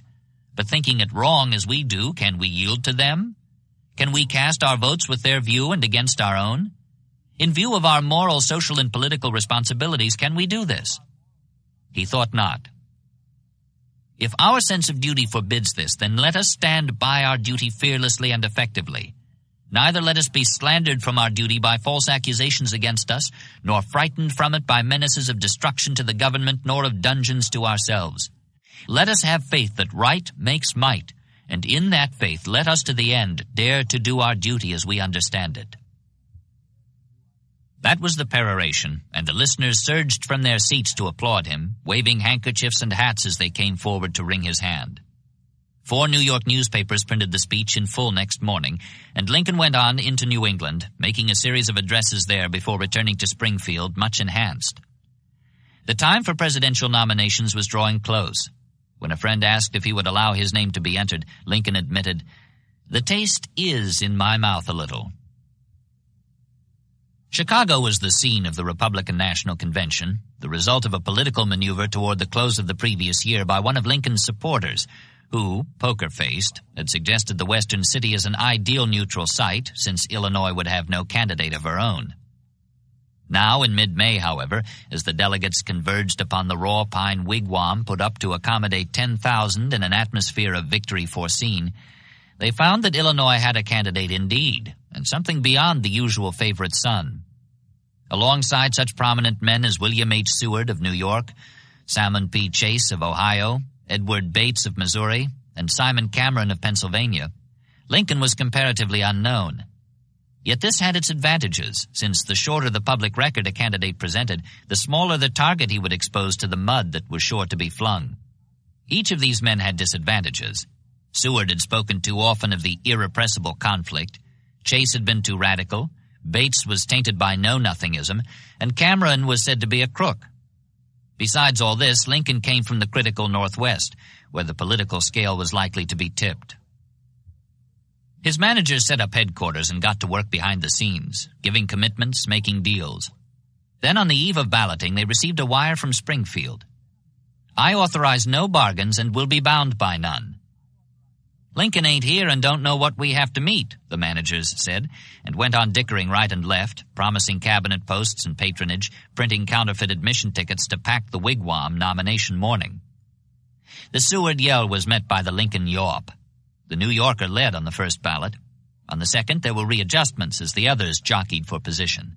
Lincoln was closing fast. On the third, he swept in. The wigwam vibrated with shouts and cheers, bells and whistles swelling the uproar while the news went out to the nation. "Just think of such a sucker as me being president," Lincoln had said. Yet in Springfield, when his friends came running, those who were not already with him in the newspaper office, they were somewhat taken aback at the new, calm, sure dignity which clothed him now like a garment. Lincoln himself did not campaign. No presidential candidate ever had, such action being considered incommensurate with the dignity of the office. Nor did two of his three opponents. But Douglas, the only one of the four who seemed to believe that the election might bring war, set forth to stump the country. All four were running on platforms that called for the preservation of the Union. The defeat of Lincoln depended solely on Douglas, however, since neither of the others could hope to carry the free states. Knowing this, Douglas worked with all his strength. Wherever he went, he was met by Lincoln men, including Seward, Chase, and Bates. The Republican campaign for Honest Abe the Rail Splitter was a colorful one, with pole raisings, barbecues, and torchlight parades. Douglas kept fighting. Then in August, when Lincoln supporters carried local elections in Maine and Vermont, and in October when Pennsylvania and Ohio followed suit, Douglas saw what was coming. He told his secretary, "Mr. Lincoln is the next president. We must try to save the Union. I will go south." He did go south in a final attempt to heal the three-way Democratic split, but there men would not listen either. On Election Day, November 6th, though he ran closest to Lincoln in popular votes, he had the fewest electoral votes of all. That night, Lincoln sat in the Springfield telegraph office, watching the tabulations mount to a climax. Bell, 588,879. Breckinridge, 849,781. Douglas, 1,376,957. Lincoln, 1,866,452. The combined votes of his opponents outnumbered his own by almost 1 million. He would be a minority president like the indecisive Buchanan now in office. He had carried none of the 15 southern states, receiving not a single popular ballot in 5 of them, even from a crank, and no electoral votes at all. Yet he had carried all of the northern states except New Jersey, which he split with Douglas, so that the final electoral vote had a brighter aspect. Lincoln 180, Breckinridge 72, Bell 39, Douglas 12.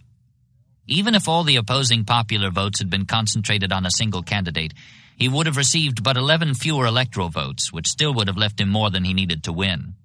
Any way men figured it, north or south, barring assassination or an act of God, Abraham Lincoln would be President of the United States in March.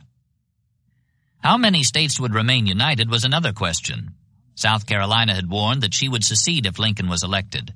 Now she did, and within 3 of the 4 months that lay between the election and the inauguration, 6 others followed her out. Lincoln in Springfield gave no assurance that he would seek a compromise or be willing to accept one. "Stand firm," he wrote privately to an Illinois senator. "The tug has to come, and better now than any time hereafter." "Hold firm as with a chain of steel," he wrote to a friend in the House. He had troubles enough right there at home. No bargains, he had wired his managers at the convention, but they had ignored him out of necessity. Now the claimants hedged him in, swarming into his home and office, plucking at his coat sleeve on the street. The week before his departure for Washington, he made a trip down to Coles County to say goodbye to Sally Bush Lincoln, the stepmother who had done for him all she could. When his father had died there 9 years back, Lincoln had not attended the funeral, but he took time out for this. He kissed her and held her close, then came back to Springfield, closed his office the final day, said goodbye to his partner Herndon, and went to the Chenery House for his last sleep in Illinois. Next morning dawned cold and drizzly. 8 o'clock was leaving time. Lincoln and his party of 15, together with those who had come to say goodbye, assembled in the waiting room of the small brick depot. They felt unaccountably depressed. There was a gloom about the gathering, no laughter and few smiles as people came forward for handshakes and farewells. When the stub funnel-stack locomotive blew the all aboard, they filed out of the station. The president-elect and those who were going with him boarded the single-passenger car. Those who were staying collected about the back platform, the rain making a steady murmur against the taut cotton or silk of their umbrellas. As he stood at the rail, chin down, Lincoln's look of sadness deepened. Tomorrow he would be 52, one of the youngest men ever to fill the office he had won 3 months ago. Then he raised his head, and the people were hushed as he looked into their faces. "My friends," he said quietly above the murmur of the rain, "no one not in my situation can appreciate my feeling of sadness at this parting. To this place and the kindness of these people I owe everything. Here I have lived for 1/4 of a century, and have passed from a young to an old man. Here my children have been born, and one is buried. I now leave, not knowing when or whether ever I may return, with a task before me greater than that which rested upon Washington. Without the assistance of that divine being, whoever attended him, I cannot succeed. With that assistance I cannot fail. Trusting in him who can go with me and remain with you and be everywhere for good, let us confidently hope that all will yet be well. To his care commending you, as I hope in your prayers you will commend me, I bid you an affectionate farewell." The train pulled out and the people stood and watched it go, some with tears on their faces. 4 years and 2 months later, still down in Coles County, Sally Bush Lincoln was to say, "I knowed when he went away he wasn't ever coming back alive." 2. Throughout the 12 days of his roundabout trip to Washington, traversing 5 states along an itinerary that called for 20 speeches and an endless series of conferences with prominent men who boarded the train at every station, Lincoln's resolution to keep silent on the vital issues was made more difficult, if not impossible. Determined to withhold his plans until the inauguration had given him the authority to act as well as declare, he attempted to say nothing even as he spoke. And in this he was surprisingly successful. He met the crowds with generalities and the dignitaries with jokes, to the confusion and outrage of both. He told the Ohio legislature, "There is nothing going wrong. It is a consoling circumstance that when we look out there is nothing that really hurts anybody. We entertain different views upon political questions, but nobody is suffering anything." With 7 states out of the Union, arsenals and mints seized along with vessels and forts, the Mississippi obstructed, the flag itself fired upon, this man could say there was nothing going wrong. His listeners shrugged and muttered at his ostrich policy. They had come prepared for cheers, and they did cheer him loudly each time he seemed ready to face the issue, as when he warned in New Jersey that if it became necessary to put the foot down firmly, they must support him. Even so, his appearance was not reassuring to the Easterners. In New York, he offended the sensibilities of many by wearing black kid gloves to the opera and letting his big hands dangle over the box rail. Taken in conjunction with the frontier accent and the shambling western gait, it made them wonder what manner of man they had entrusted with their destinies. Hostile papers called him gorilla and baboon, and as caricature the words seemed unpleasantly fitting. In Philadelphia, raising a flag at Independence Hall, he felt his breath quicken as he drew down on the halyard and saw the bright red and rippling blue of the bunting take the breeze. Turning to the crowd, he touched a theme he would return to, I have often inquired of myself what great principle or idea it was that kept this Confederacy so long together. It was not the mere matter of the separation of the colonies from the motherland, but that something in the Declaration giving liberty, not alone to the people of this land, but hope to the world for all future time. It was that which gave promise that in due time the weights should be lifted from the shoulders of all men, and that all should have an equal chance. Men stood and listened with upturned faces, wanting fire for the tinder of their wrath, not ointment for their fears, and the music crept by them. It was not this they had come to hear. So far Lincoln had seemed merely inadequate, inept, at worst a bumpkin. But now the trip was given a comic opera finish in which he was called to play the part not only of a fool but of a coward. Baltimore, the last scheduled stop before Washington, would mark his first entry into a slavery region as president-elect. The city had sent him no welcome message, as all the others had done, and apparently had made no official plans for receiving him or even observing his presence while he passed through. Unofficially, however, according to reports, there awaited him a reception quite different from any he had been given along the way. Bands of toughs, called blood tubs, roamed the streets, plotting his abduction or assassination. He would be stabbed or shot or both, or he would be hustled aboard a boat and taken south, the ransom being Southern independence. All this was no more than gossip until the night before the flag-raising ceremony in Philadelphia, when news came from reliable sources that much of it was fact. General Winfield Scott, head of the armed forces, wrote warnings. Senator Seward, slated for Secretary of State, sent his son with documentary evidence. And now came the railroad head with his detective, Allen Pinkerton, whose operatives had joined such Maryland bands, he said, and as members had taken deep and bloody oaths. Such threats and warnings had become familiar over the past 3 months, but hearing all this, Lincoln was disturbed. The last thing he wanted just now was an incident, least of all one with himself as a corpse to be squabbled over. His friends urged him to cancel the schedule and leave for Washington immediately. Lincoln refused, but agreed that if, after he had spoken at Philadelphia the next morning and at Harrisburg in the afternoon, no Baltimore delegation came to welcome him to that city, he would bypass it or go through unobserved. Next afternoon, when no such group had come to meet him, he returned to his hotel, put on an overcoat, stuffed a soft wool hat into his pocket, and went to the railroad station. There he boarded a special car, accompanied only by his friend Ward Hill Lamon, known to be a good man in a fight. As the train pulled out, all telegraph wires out of Harrisburg were cut. When the travelers reached Philadelphia about 10 o'clock that night, Pinkerton was waiting. He put them aboard the Baltimore train. They had berths reserved by a female operative for her invalid brother and his companion. At 3:30 in the morning, the sleeping car was drawn through the quiet Baltimore streets to Camden Station. While they waited, Lincoln heard a drunk bawling Dixie on the key. Lamon, with his bulging eyes and sad frontier mustache, sat clutching 4 pistols and 2 large knives. At last the car was picked up by a train from the west, and Lincoln stepped onto the Washington platform at 6 o'clock in the morning. "You can't play that on me," a man said, coming forward. Lamon drew back his fist.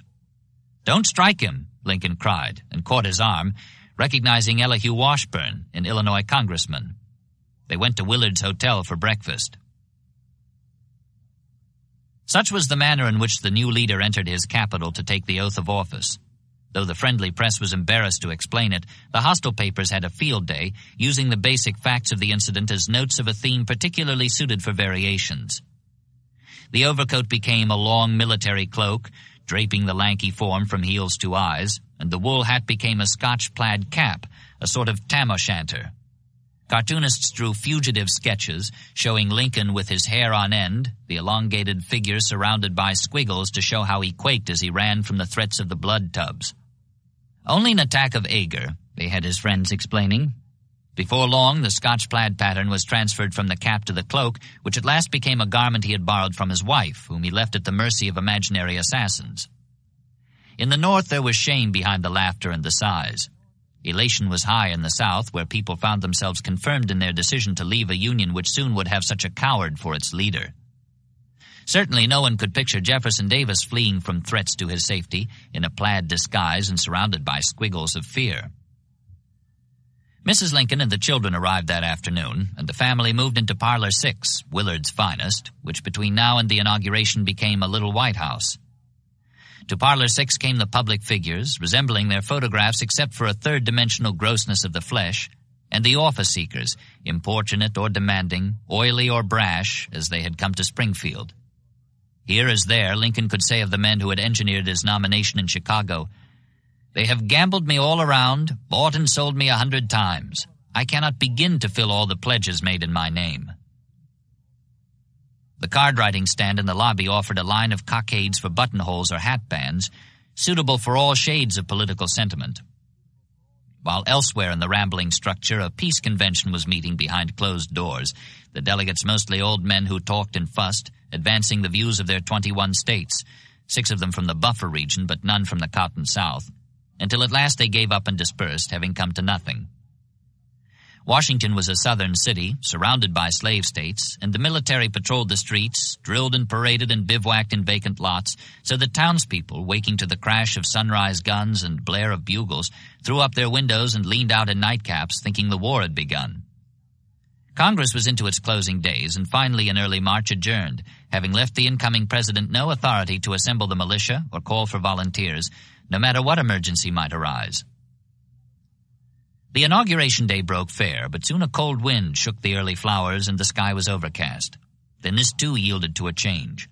The wind scoured the clouds away and dropped, so that by noon, when President Buchanan called for Lincoln at Willard's, the sky was clear and summer blue.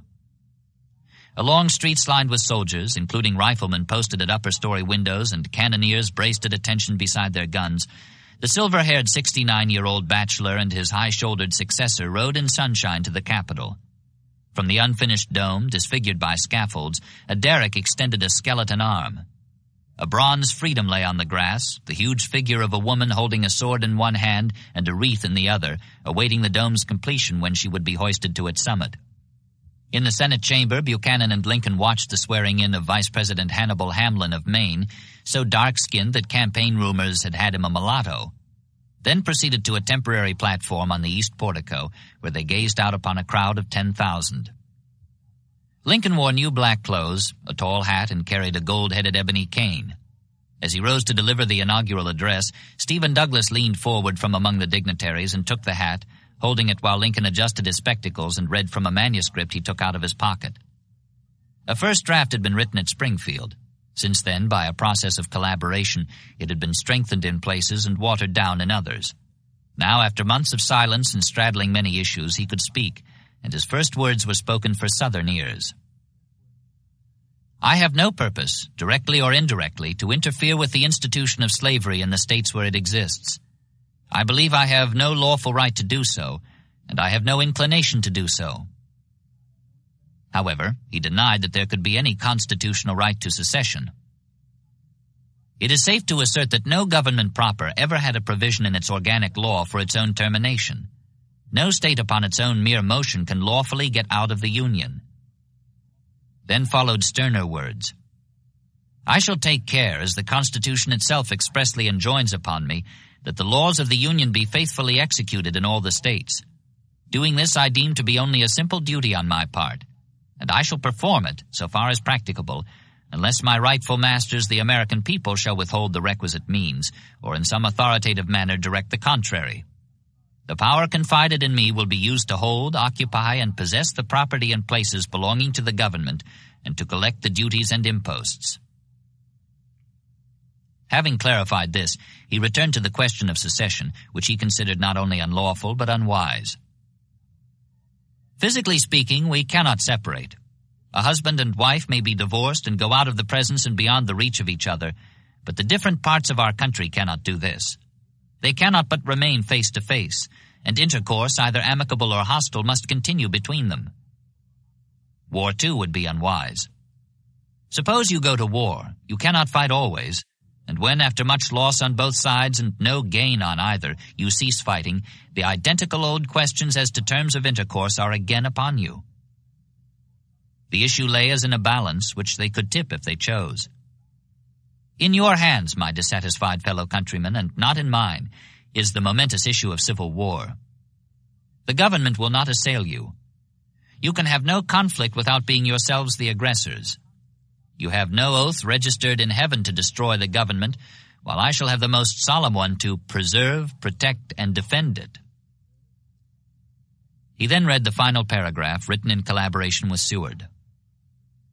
"I am loath to close. We are not enemies but friends. We must not be enemies. Though passion may have strained, it must not break our bonds of affection. The mystic cords of memory, stretching from every battlefield and patriot grave to every living heart and hearthstone all over this broad land, will yet swell the chorus of the Union when again touched, as surely they will be by the better angels of our nature." Chief Justice Taney, tall and cave-chested, sepulchral in his flowing robes, with the face of a galvanized corpse, one witness said, stepped forward and performed the function he had performed 8 times already for 8 other men. Extending the Bible with trembling hands, he administered the oath of office to Abraham Lincoln as 16th President of the United States, and minute guns began to thud their salutes throughout the city. Reactions to this address followed in general the preconceptions of its hearers, who detected what they sought. Extremists at opposite ends found it diabolical or too mild, while the mass of people occupying the center on both sides saw in Lincoln's words a confirmation of all that they were willing to believe. He was conciliatory or cunning, depending on the angle he was seen from. Southerners, comparing it to the inaugural delivered by Jefferson Davis in Montgomery 2 weeks before, congratulated themselves on the results. For Davis had spoken with the calmness and non-contention of a man describing an established fact, seeking neither approval nor confirmation among his enemies. Standing on the portico of the Alabama Capitol, in the heart of the slave country, he did not mention slavery, an omission he had scarcely committed in 15 years of public speaking. Nor did he waste breath on the possibility of reconciliation with the old government, remarking merely that in the event of any attempted coercion, the suffering of millions will bear testimony to the folly and wickedness of those who tried it. He spoke rather of agriculture and the tariff, both in Jeffersonian terms, and closed with the calm confidence of his beginning. "It is joyous in the midst of perilous times to look around upon a people united in heart, where one purpose of high resolve animates and actuates the whole, where the sacrifices to be made are not weighed in the balance against honor and right and liberty and equality. Obstacles may retard, but they cannot long prevent the progress of a movement sanctified by its justice and sustained by a virtuous people. Reverently, let us invoke the God of our fathers to guide and protect us in our efforts to perpetuate the principles which, by his blessing, they were able to vindicate, establish, and transmit to their posterity. With the continuance of his favor, ever gratefully acknowledged, we may hopefully look forward to success, to peace, to prosperity." He had been chosen over such fire-eaters as Rhett and Yancey, Toombs and Howell Cobb, partly for reasons of compromise, but mainly on grounds that as a moderate he would be more attractive and less alarming to the people of the border states, still hanging back, conservative and easily shocked. Yet whatever their reasons for having chosen him, the people of the Deep South, watching him move among them, his lithe, rather boyish figure trim and erect in a suit of slate-gray homespun, believed they had chosen well. "Have you seen our president?" they asked, and the visitor heard pride in their tone. Charmed by the music of his oratory, the handsomeness of his clear-cut features, the dignity of his manner, they were thankful for the providence of history, which apparently gave every great movement the leader it deserved. Such doubts as he had, he kept to himself, or declared them only to his wife still back at Briarfield, writing to her 2 days after the inauguration. "The audience was large and brilliant. Upon my weary heart were showered smiles, plaudits, and flowers. But beyond them I saw troubles and thorns innumerable. We are without machinery, without means, and threatened by a powerful opposition. But I do not despond and will not shrink from the task imposed upon me. As soon as I can call an hour my own, I will look for a house and write you more fully." Somehow he found both the time and the house, a plain 2-story frame dwelling, and Mrs. Davis and the children came to join him. "She is as witty as he is wise," one witness said. She was a great help at the levees and the less formal at homes, having become in their senatorial years a more accomplished political manager than her husband, who had little time for anything but the exactions of his office. The Croakers had already begun their chorus, though so far they were mostly limited to disappointed office seekers.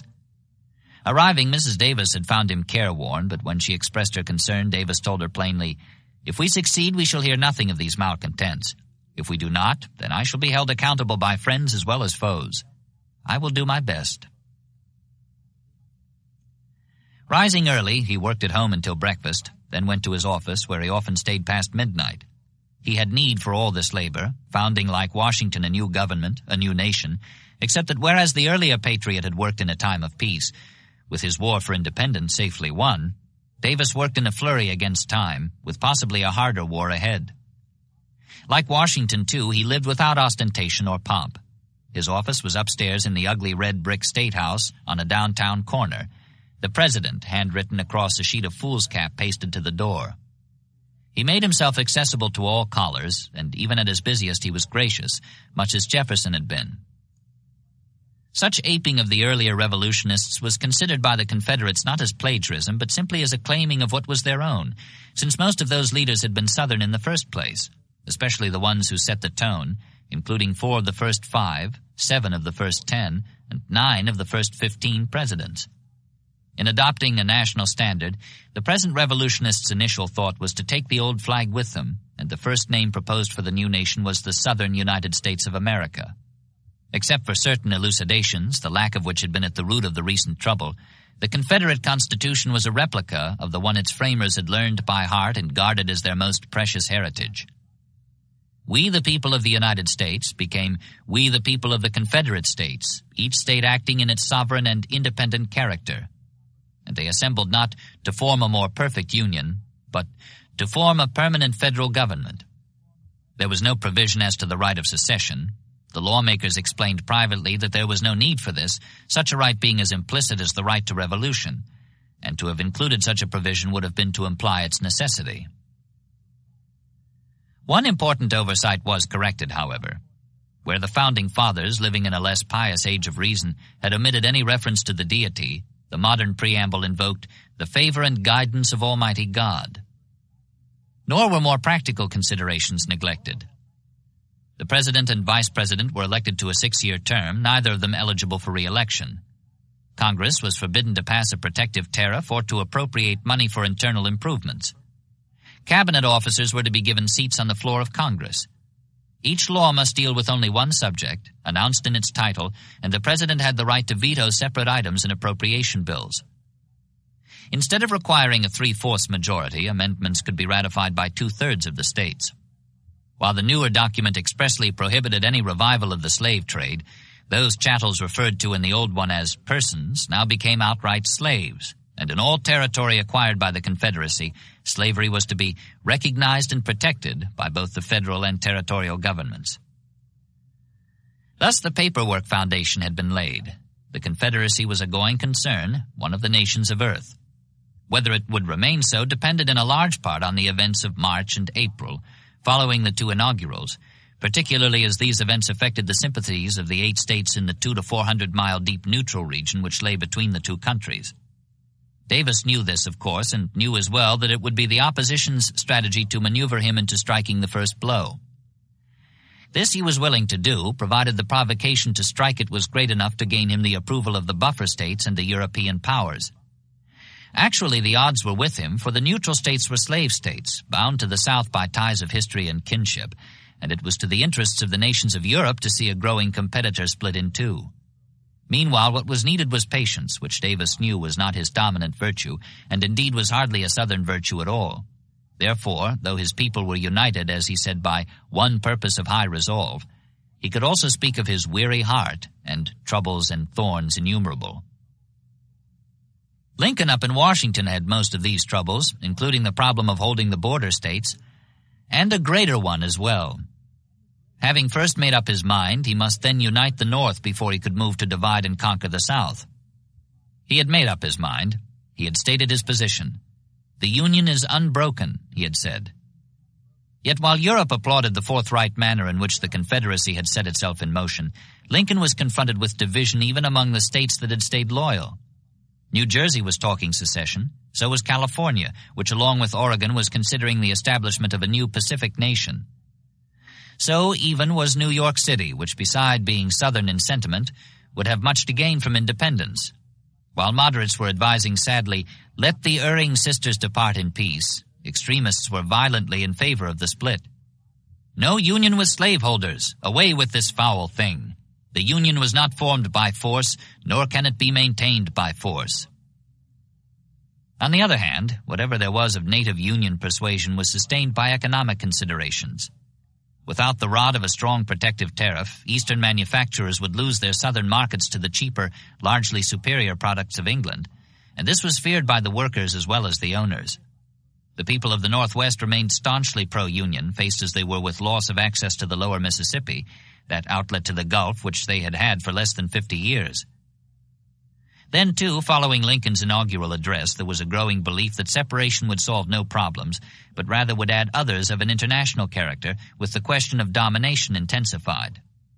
In early April, the New York Times stated the proposition, "If the two sections can no longer live together, they can no longer live apart in quiet till it is determined which is master. No two civilizations ever did or can come into contact as the North and South threaten to do, without a trial of strength, in which the weaker goes to the wall. We must remain master of the occasion and the dominant power on this continent." Reading this, there were men who faced responsibility. They believed they must accept it as members of a generation on trial. "A collision is inevitable," one said. "Why ought not we test our government instead of leaving it," meaning the testing, "to our children?" Walking the midnight corridors of the White House after the day-long din of office-seekers and divided councils, Lincoln knew that his first task was to unite all these discordant elements, and he knew, too, that the most effective way to do this was to await an act of aggression by the South, exerting in the interim just enough pressure to provoke such an action, without exerting enough to justify it. He had good cause to believe that he would not have long to wait. The longer the border states remained neutral, the less they were ashamed of their neutrality in the eyes of their sisters farther south. The Confederates were urged to force the issue. Roger Pryor, a smooth-shaven Virginian with long black hair that brushed his shoulders, a fire-eater irked that his state hung back, was speaking now from a Charleston balcony, advising the South Carolinians how to muster Virginia into their ranks in less than an hour by Shrewsbury clock.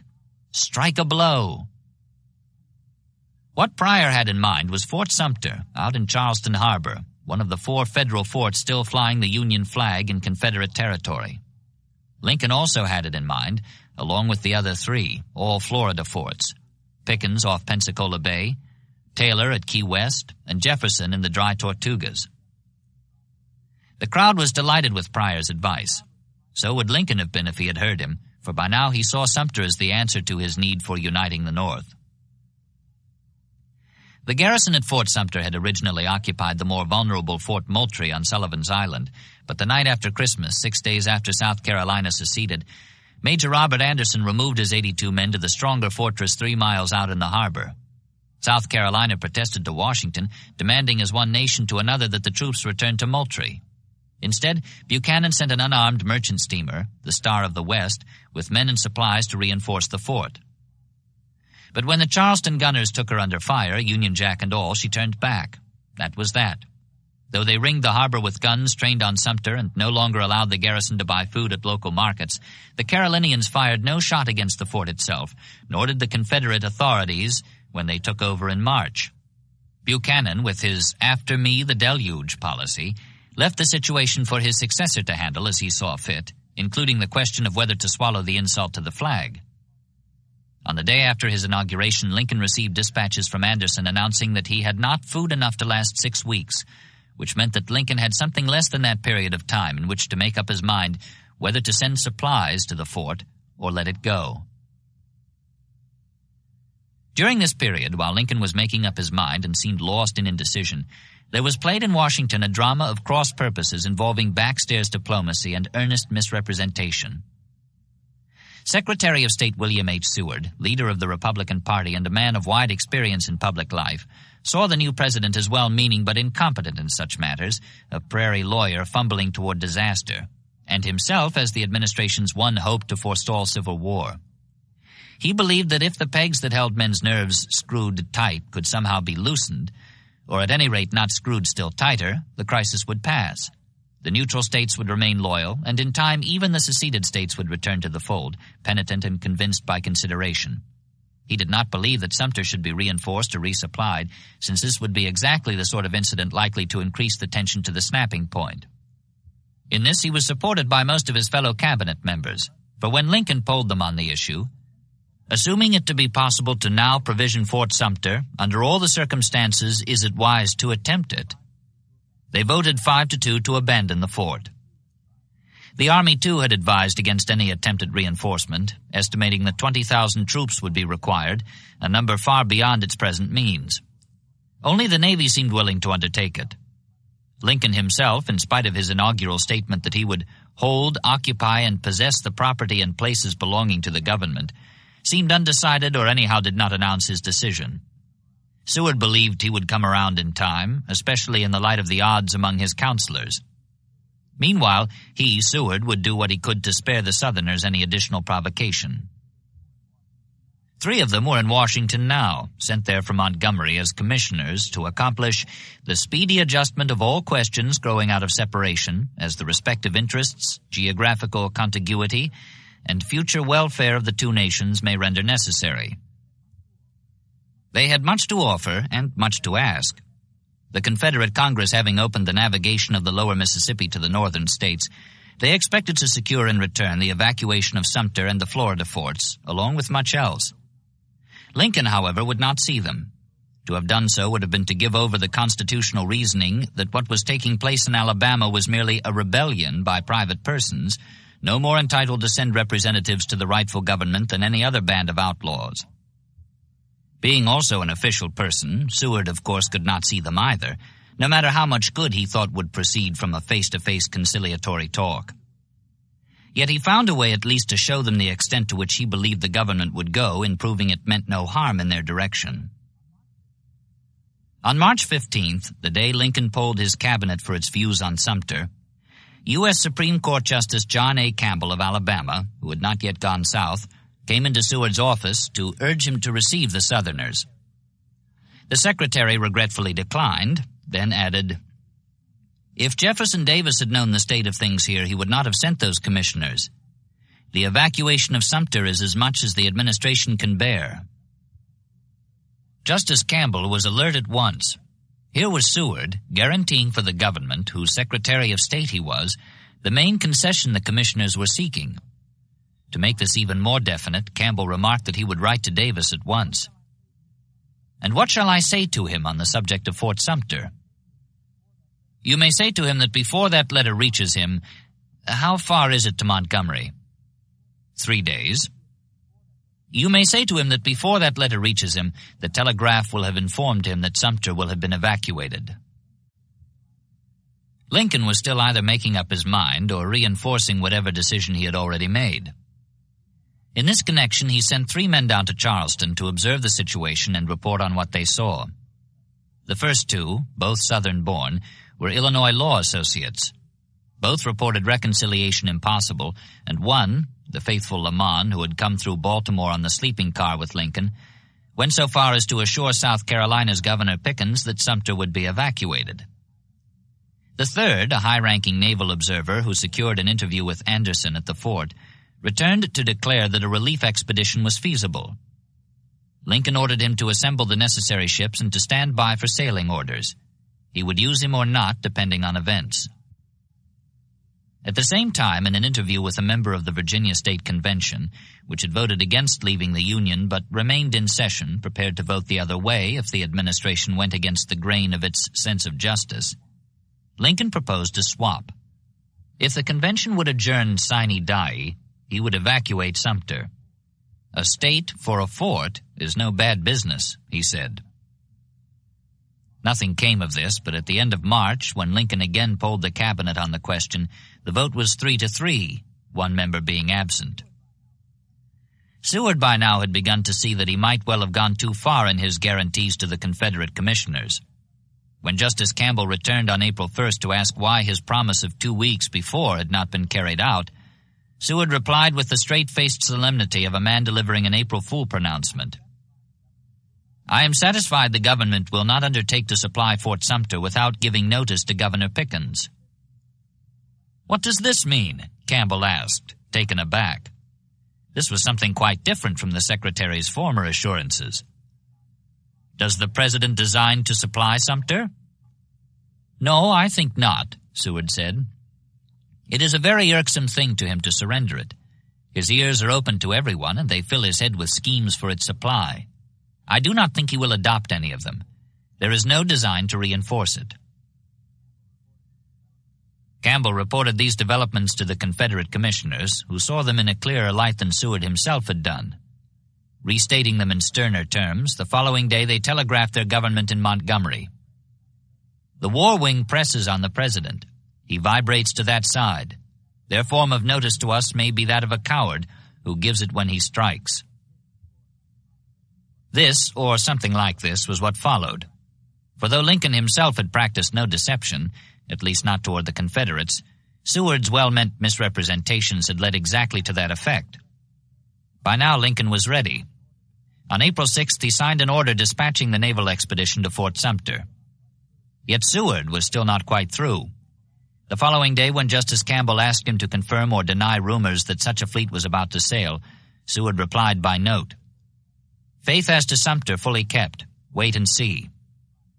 Campbell thought that this applied to the original guarantee, whereas Seward only meant to repeat that there would be no action without warning. And this, too, was taken for deception on the part of the federal government. For on the day after that, April 8th, there appeared before Governor Pickens an envoy who read him the following message. "I am directed by the President of the United States to notify you to expect an attempt will be made to supply Fort Sumter with provisions only, and that if such an attempt be not resisted, no effort to throw in men, arms, or ammunition will be made without further notice, or in case of an attack upon the fort." Pickens could only forward the communication to the Confederate authorities at Montgomery.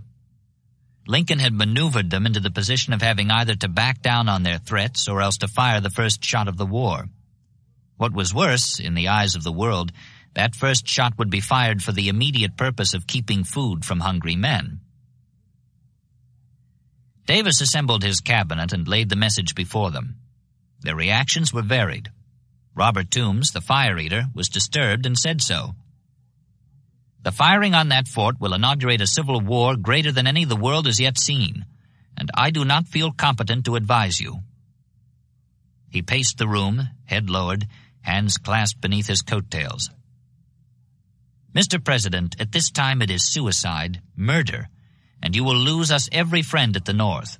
You will wantonly strike a hornet's nest which extends from mountains to ocean. Legions, now quiet, will swarm out and sting us to death. It is unnecessary. It puts us in the wrong. It is fatal." Davis reasoned otherwise and made his decision accordingly. It was not he who had forced the issue, but Lincoln, and this the world would see and know, along with the deception which had been practiced. Through his Secretary of War, he sent the following message to General P.G.T. Beauregard, commanding the defenses at Charleston Harbor. "If you have no doubt as to the authorized character of the agent who communicated to you the intention of the Washington government to supply Fort Sumter by force, you will at once demand its evacuation, and if this is refused, proceed in such manner as you may determine to reduce it." Beauregard sent 2 men out to Sumter in a rowboat, flying a flag of truce. They tendered Major Anderson a note demanding evacuation and stipulating the terms of surrender. "All proper facilities will be afforded for the removal of yourself and command, together with company arms and property, and all private property, to any post in the United States which you may select. The flag which you have upheld so long and with so much fortitude, under the most trying circumstances, may be saluted by you on taking it down." Anderson received it sorrowfully. He was a Kentuckian married to a Georgian, and though he had been the military hero of the North since his exploit in the harbor the night after Christmas, he was torn between his love for the Union and his native state. If Kentucky seceded, he would go to Europe, he said, desiring to become a spectator of the contest and not an actor. Approaching 56, formerly Beauregard's artillery instructor at West Point, he had made the Army his life, so that what he did from a sense of duty. The Confederates knew his thoughts, for they had intercepted his reply to Lincoln's dispatch informing him that Sumter would be relieved. "We shall strive to do our duty," he had written, "though I frankly say that my heart is not in the war which I see is to be thus commenced." Therefore he read Beauregard's note sorrowfully, and sorrowfully he replied that it was a demand with which I regret that my sense of honor and of my obligations to my government prevent my compliance." Having written this, however, he remarked as he handed the note to the two aides, "Gentlemen, if you do not batter us to pieces, we shall be starved out in a few days." Beauregard, hearing this last, telegraphed it immediately to Montgomery. Though he knew that it was only a question of time until the Navy relief expedition would arrive to add the weight of its guns to those of the fort, and in spite of the danger that hot-headed South Carolina gunners might take matters in their own hands, Davis was glad to defer the opening shot. The Secretary of War wired back instructions for Beauregard to get Anderson to state a definite time for the surrender. Otherwise, he repeated, reduce the fort. It was now past midnight, the morning of April 12th. There could be no delay, for advance units of the relief expedition had been sighted off the bar. This time 4 men went out in the white-flagged boat, empowered by Beauregard to make the decision without further conferences, according to Anderson's answer. He heard their demand and replied that he would evacuate the fort by noon of the 15th instant, unless he received controlling instructions from my government or additional supplies. This last, of course, with the relief fleet standing just outside the harbor, though Anderson did not know it had arrived, made the guarantee short-lived at best and therefore unacceptable to the aides, who announced that Beauregard would open fire in 1 hour from this time. It was then 3:20 a.m. Anderson, about to test his former gunnery student in a manner neither had foreseen in the West Point classroom, shook the hands of the 4 men and told them in parting, "If we do not meet again in this world, I hope we may meet in the better one." Without returning to Beauregard's headquarters, they proceeded at once to Cummings Point and gave the order to fire. One of the 4 was Roger Pryor, the Virginian who had spoken from a Charleston balcony just 2 days ago. "Strike a blow," he had urged the Carolinians. Now when he was offered the honor of firing the first shot, he shook his head, his long hair swaying. "I could not fire the first gun of the war," he said, his voice as husky with emotion as Anderson's had been, back on the wharf at the fort. Another Virginian could and would, white-haired Edmund Ruffin, a farm paper editor and old-line secessionist, 67 years of age. At 4:30 he pulled a lanyard. The first shot of the war drew a red parabola against the sky and burst with a glare, outlining the dark Pentagon of Fort Sumter. Friday dawned crimson on the water as the siege got underway.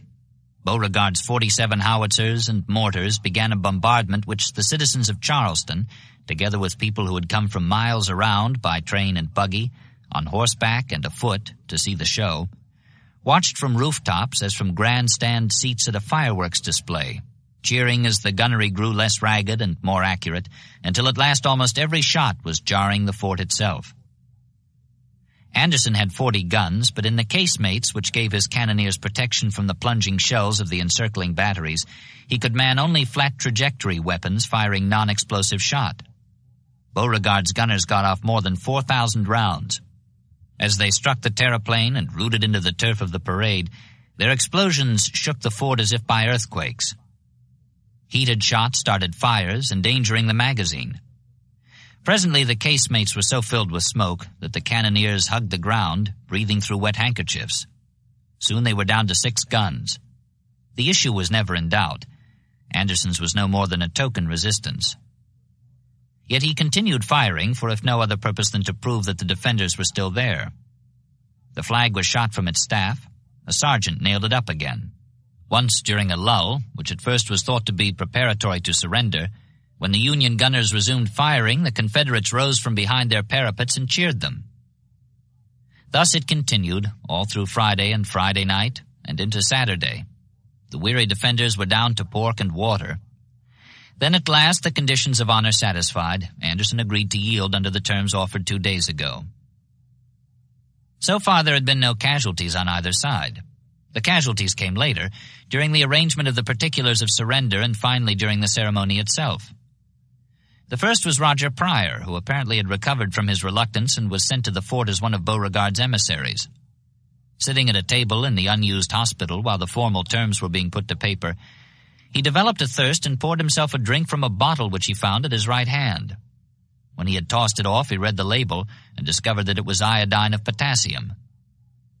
The federal surgeon took him outside, very pale, his long hair hanging sideways, and laid him on the grass to apply the stomach pump that saved his life. A second mishap, this time in the Unionist ranks and far more serious, occurred at 4 o'clock Sunday afternoon. While Anderson, in accordance with the capitulation terms, was firing a 50-gun salute to his flag, an ember fell into some powder. 1 man was killed in the explosion and 5 were injured. Private Daniel Huff thus became the first fatality of the war before a man had fallen in combat. The scorched and shot-torn flag was lowered and given to Anderson, who packed it among his effects, intending, he said, to have it wrapped about him as a winding sheet on his burying day, then marched his men with flying colors and throbbing drums to the wharf where they boarded a steamer from the relief expedition which had observed rather than shared their fight, but which at least could perform the service of taking them home once it was over. As the weary artillerymen passed silently out of the harbor, Confederate soldiers lining the beaches removed their caps in salute. There was no cheering. Lincoln soon had cause to believe he had judged correctly. Sumter did indeed unite and electrify the North. That Sunday, when the news arrived by telegraph of the surrender in Charleston Harbor, the White House was besieged by callers anxious to assure the president of their loyalty and support. Among them were senators and congressmen who pledged the resources of their states. Their people, they said, would stand by the Union through fire and bloodshed. Among them was Stephen Douglas, who rose from his sickbed, the pallor of death already in his face, to preserve the Union, maintain the government, and defend the capital. Thus he reported his pledge to the people afterwards, more than 1 million of whom had voted for him for president, never suspecting that he would be dead by early June. Now, in mid-April, Lincoln met him with outstretched hands and a smile. Douglas was one among many throughout the nation. It was a time for oratory and easy promises. Businessmen formerly opposed to war as economically unsound now switched their line. They wanted it now, as bloody as need be so long as it was short and vigorous. In Pittsburgh, hangman's nooses dangled from lampposts inscribed, "Death to Traitors." Here, as in other northern cities, secession sympathizers were bayed by angry crowds until they waved Union banners from their windows. Down in Knoxville, Tennessee, the loyal newspaper editor William G. Brownlow declared that he would fight the secession leaders till hell froze over and then fight them on the ice. That same Sunday, in such a heady atmosphere of elation and indignation, Lincoln assembled his cabinet to frame a proclamation calling on the states for 75,000 militia to serve for 90 days against combinations too powerful to be suppressed by the ordinary course of judicial proceedings. Technically, it was not a declaration of war. Only Congress could declare war, and Congress was not in session, a fact for which Lincoln was duly thankful, not wanting to be hampered. Though he called a special session for July 4th, he expected to have the situation in hand by then. Meanwhile, he proceeded unmolested, having determined in his own mind that extraordinary events called for extraordinary measures. The militia draft was issued the following day, April 15th, to all the states and territories except the rebellious 7, apportioning the number of troops to be forwarded by each. Here, too, at first, the reply was thunderous.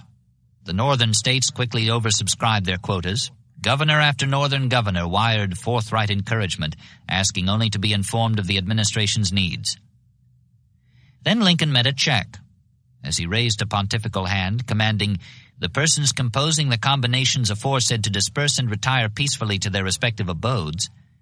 He was given cause to think that he had perhaps outgeneraled himself. It soon became more or less obvious that just as Davis had united the North by firing on Sumter, so had Lincoln united the South by issuing this demand for troops to be used against her kinsmen. This was true not only in the Cotton States, where whatever remained of Union sentiment now vanished, but also in the states of the all-important buffer region, where Lincoln believed the victory balance hung. Telegram after telegram arrived from governors of the previously neutral states, each one bristling with moral indignation at the enormity of the proclamation, rather as if it had been in fact an invitation to fratricide or incest. Governor Letcher of Virginia replied that since Lincoln had chosen to inaugurate civil war, he would be sent no troops from Old Dominion. "The people of this Commonwealth are freemen, not slaves," Governor Rector answered for Arkansas, "and will defend to the last extremity their honor, lives and property against northern mendacity and usurpation.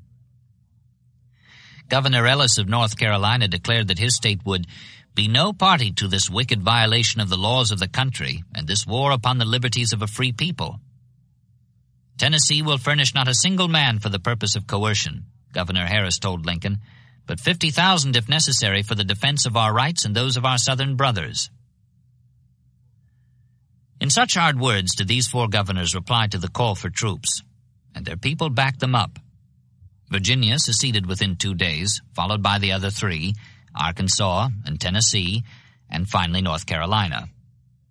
East of the Mississippi, the area of the Confederacy was doubled, and her flag, which now could claim 11 stars, flew along a boundary that had leapfrogged northward 200 to 400 miles, across soil that had been Union. 4 slave states still dangled in the balance: Delaware and Maryland, Kentucky and Missouri. The first two were cautious. Governor Burton of Delaware reported that his state had no militia, and therefore he could not comply with the call for troops, while Governor Hicks of Maryland replied that he would forward soldiers only for the defense of Washington. Lincoln was somewhat reassured by their cautiousness, which at least indicated that there would be no precipitate action on their part. He could take no such consolation from the other 2 wires he received. "I say emphatically," Governor Magoffin responded, "Kentucky will furnish no troops for the wicked purpose of subduing her sister Southern states." Governor Jackson of Missouri sent the harshest reply of all. "Your requisition is illegal, unconstitutional, revolutionary, inhuman, diabolical, and cannot be complied with." These were threats with which Lincoln would have to deal through the coming months, particularly the problem of holding on to his native state, Kentucky, with its critical location, its rivers and manpower, its horses and bluegrass cattle. "I think to lose Kentucky is nearly the same as to lose the whole game," he said. "Kentucky gone, we cannot hold Missouri, nor, I think, Maryland. These all against us, and the job on our hands is too large for us. We would as well consent to separation at once, including the surrender of this capital." Maryland compassed the district on 3 sides, while on the 4th, across the Potomac, lay hostile Virginia, whose troops were already on the march, their campfires gleaming on the southern bank. They had seized the arsenal at Harper's Ferry and the Norfolk Navy Yard, and now the Richmond Examiner proclaimed one wild shout of fierce resolve to capture Washington City at all and every human hazard.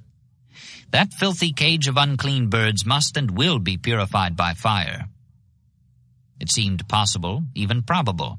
Many of the Army's best officers were resigning, going south along with hundreds of civil workers from the various departments. The day of the proclamation passed, then another, and still another. Not a volunteer arrived. The city was defenseless. On April 18th, 500 Pennsylvanians showed up, unarmed, untrained. They had met cold stares in Baltimore, but the troops who arrived next day, the 6th Massachusetts, met something worse. A crowd of Southern sympathizers threw bricks and stones and fired into their ranks as they changed trains. They returned the fire, killing 12 citizens and wounding many more, then packed their 4 dead on ice for shipment north, and came on into Washington, bearing their 17 wounded on stretchers. 3 days later, when a Baltimore committee called on the president to protest the pollution of Maryland soil, Lincoln replied that he must have troops to defend the capital. "Our men are not moles and cannot dig under the earth," he told them. "They are not birds and cannot fly through the air. There is no way but to march across, and that they must do." So the Baltimore delegation went back and clipped the telegraph lines, tore up railroad tracks, and wrecked the bridges. Washington was cut off from the outside world. It was now a deserted city, the public buildings barricaded with sandbags and barrels of flour, howitzers frowning from porticos. The Willards' 1,000 guests had shrunk to 50, its corridors as empty as the avenues outside. Many among the few who remained flaunted secession badges, preparing to welcome their Southern friends. Virginia's Colonel T.J. Jackson had 8,000 men at Harper's Ferry, while Beauregard, the conqueror of Sumter, was reported nearing Alexandria with 15,000 more. If they effected a junction, all Lincoln had to throw in their path was the handful from Pennsylvania and Massachusetts, 5 companies of the former, a regiment of the latter, quartered in the House of Representatives in the Senate chamber. They had arrived on Thursday and Friday. Saturday and Sunday passed, then Monday, and still there was no further sign of the 75,000 Lincoln had called for. "Why don't they come? Why don't they come?" he muttered, pacing his office, peering out through the window. Tuesday brought a little mail, the first in days, and also a few newspapers telling of Northern enthusiasm and the dispatching of troops to Washington. Rhode Islanders and New York's 7th Regiment. Lincoln could scarcely credit these reports, and on Wednesday, when officers and men who had been wounded in the Baltimore fracas called at the White House, he thanked them for their presence in the capital, then added, "I don't believe there is any North. The 7th Regiment is a myth. Rhode Island is not known in our geography any longer. You are the only Northern realities." Then on Thursday, April 25th, the piercing shriek of a locomotive broke the noonday stillness of the city. The 7th New York arrived, followed by 1,200 Rhode Island militiamen and an equal number from Massachusetts, whose volunteer mechanics had repaired a crippled engine and relayed the torn-up Annapolis track. A route had been opened to the north. By the end of the month, Washington had 10,000 troops for its defense, with more on the way. Lincoln could breathe easier. An iron hand was laid on Baltimore, securing Maryland to the Union. Major Robert Anderson, the returned hero of Sumter, was promoted to brigadier general and sent to assert the federal claim to his native Kentucky. Major General John C. Fremont, the California Pathfinder and the Republican Party's first presidential candidate, was sent to perform a like function in Missouri. Before long, Lincoln could even assume the offensive. Harper's Ferry was recaptured, Arlington Heights and Alexandria occupied. Confederate campfires no longer gleamed across the Potomac. The fires there now were Federal.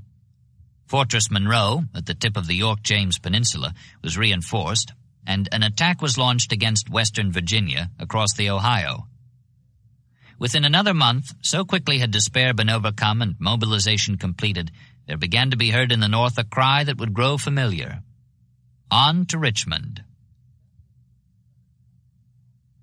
That city was the Southern capital now, moved there from Montgomery toward the end of May at the climax of the fervor following Sumter and the Northern call for troops. Vice President Alexander H. Stephens voiced the defiance of the Confederacy, crying, "Lincoln may bring his 75,000 troops against us.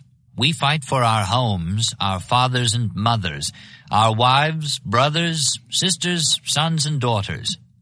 We can call out 1,000,000 of peoples if need be, and when they are cut down we can call another and still another, until the last man of the South finds a bloody grave."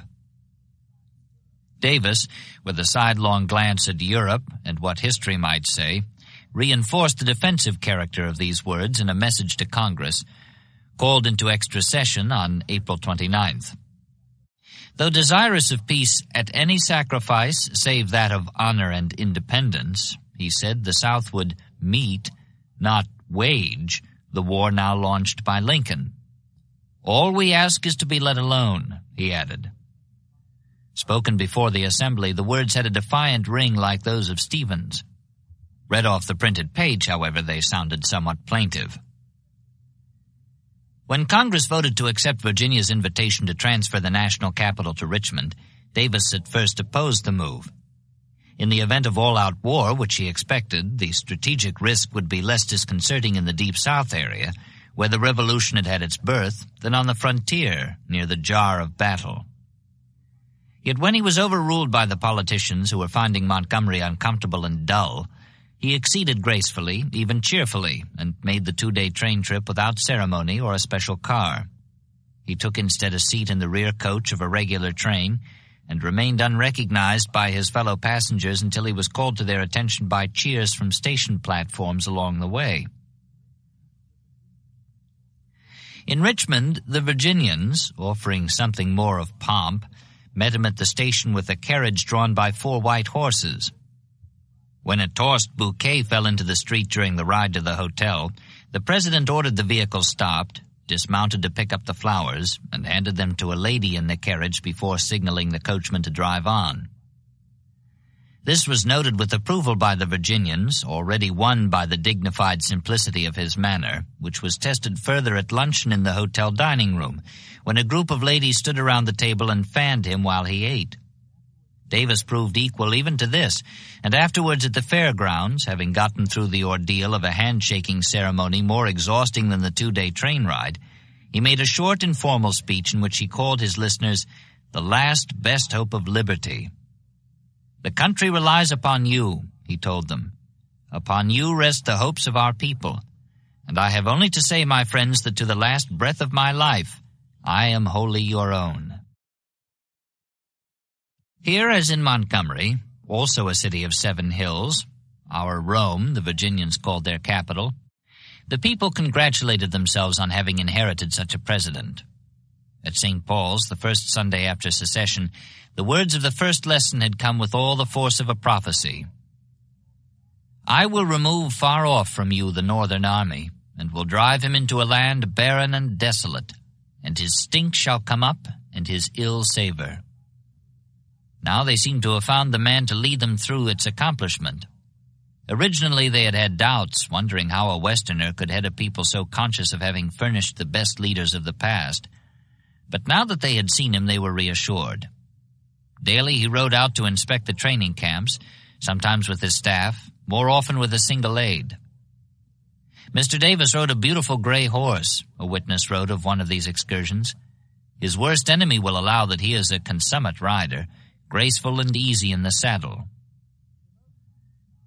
He devoted most of his energy to organizing an army, work for which his years at West Point and in Mexico, as well as his experience as Pierce's capable Secretary of War, had prepared him well. War was an extension of statecraft, to be resorted to when diplomacy failed its purpose. But Davis took the aphorism one step further, believing that a nation's military policy should logically duplicate its political intentions. Lincoln had more or less maneuvered him into firing the first shot, and while Davis did not regret his action in the case of Sumter, he did not intend to give his opponent another chance to brand him an aggressor in the eyes of history and Europe. "All we ask is to be let alone," he had announced. Therefore, while Lincoln was gathering the resources and manpower of the North in response to the shout, "On to Richmond," Davis chose to meet the challenge by interposing troops where they blocked the more obvious paths of invasion. All this time, men were being forwarded to Richmond by the states. By mid-July, he had 3 small armies in the Virginia theater. Beauregard, with 23,000 northward beyond the important rail junction at Manassas, facing a Union army of 35,000. Joseph E. Johnston, with 11,000 near the Potomac end of the Shenandoah Valley, facing the 14,000 who had retaken Harper's Ferry. And J.B. Magruder, with about 5,000 down on the York-James Peninsula, facing 15,000 at Fortress Monroe, which the North could reinforce by sea. Outnumbered at every point, with just under 40,000 opposing well over 60,000 troops, the Confederates yet held the interior lines and could thereby move reinforcements from army to army across any arc of the circle in much less time than the Federals beyond the long perimeter would require. Already there had been clashes of arms. Down the peninsula, at Big Bethel, northwest of Newport News, Major General Benjamin F. Butler attacked one of Magruder's outposts, 7 Union regiments against 1,400 Confederates. The attackers became confused, firing into one another's ranks until artillery drove them back. Casualties were 76 for the Federals, 8 for the Confederates, which, the latter felt, came within a hair of proving their claim that one Southern fighting man was worth 10 Yankee hirelings. Yet there had been reverses, too. Johnston had abandoned Harper's Ferry in mid-June. A strategic withdrawal, he called it, under pressure from superior numbers. But when the Union commander, Major General Robert Patterson, a 69-year-old veteran of the War of 1812, crossed the river in early July, there was a sharp clash at Falling Waters, casualties being about a dozen on each side, not including 50 Northerners taken prisoner. This, too, was felt to be a credit to Southern arms, considering the odds, even though more of Virginia's sacred soil had been yielded to the invader. At the far-off western end of the state, the advantage was clearly with the enemy, but this was blamed on bungling and mismanagement of brave troops. All in all, the Confederates were confident and saw far more reasons for pride than despair in the odds. The victories were glorious, the reverses were explicable. Besides, it was said in discussions on the home front, all this was mere jockeying for position, West Pointism, preliminaries leading up to the one big fight that would end the war and establish Southern independence for all time. The first Confederate Council of War was held July 14th in the parlor of the Spotswood Hotel, where Davis had temporary quarters. Beauregard, as became the popular conqueror of Sumter, sent an aide down from Manassas to propose a plan of Napoleonic simplicity and brilliance. Reinforced by 20,000 men from Johnston, he would fall upon and shatter the Union Army to his front. This accomplished, he would send the reinforcements, plus 10,000 of his own men, back to Johnston, who then could crush the smaller army facing him in the valley and march through Maryland against Washington from the north, while Beauregard assailed it from the south. Together they would dictate peace to Lincoln in the White House.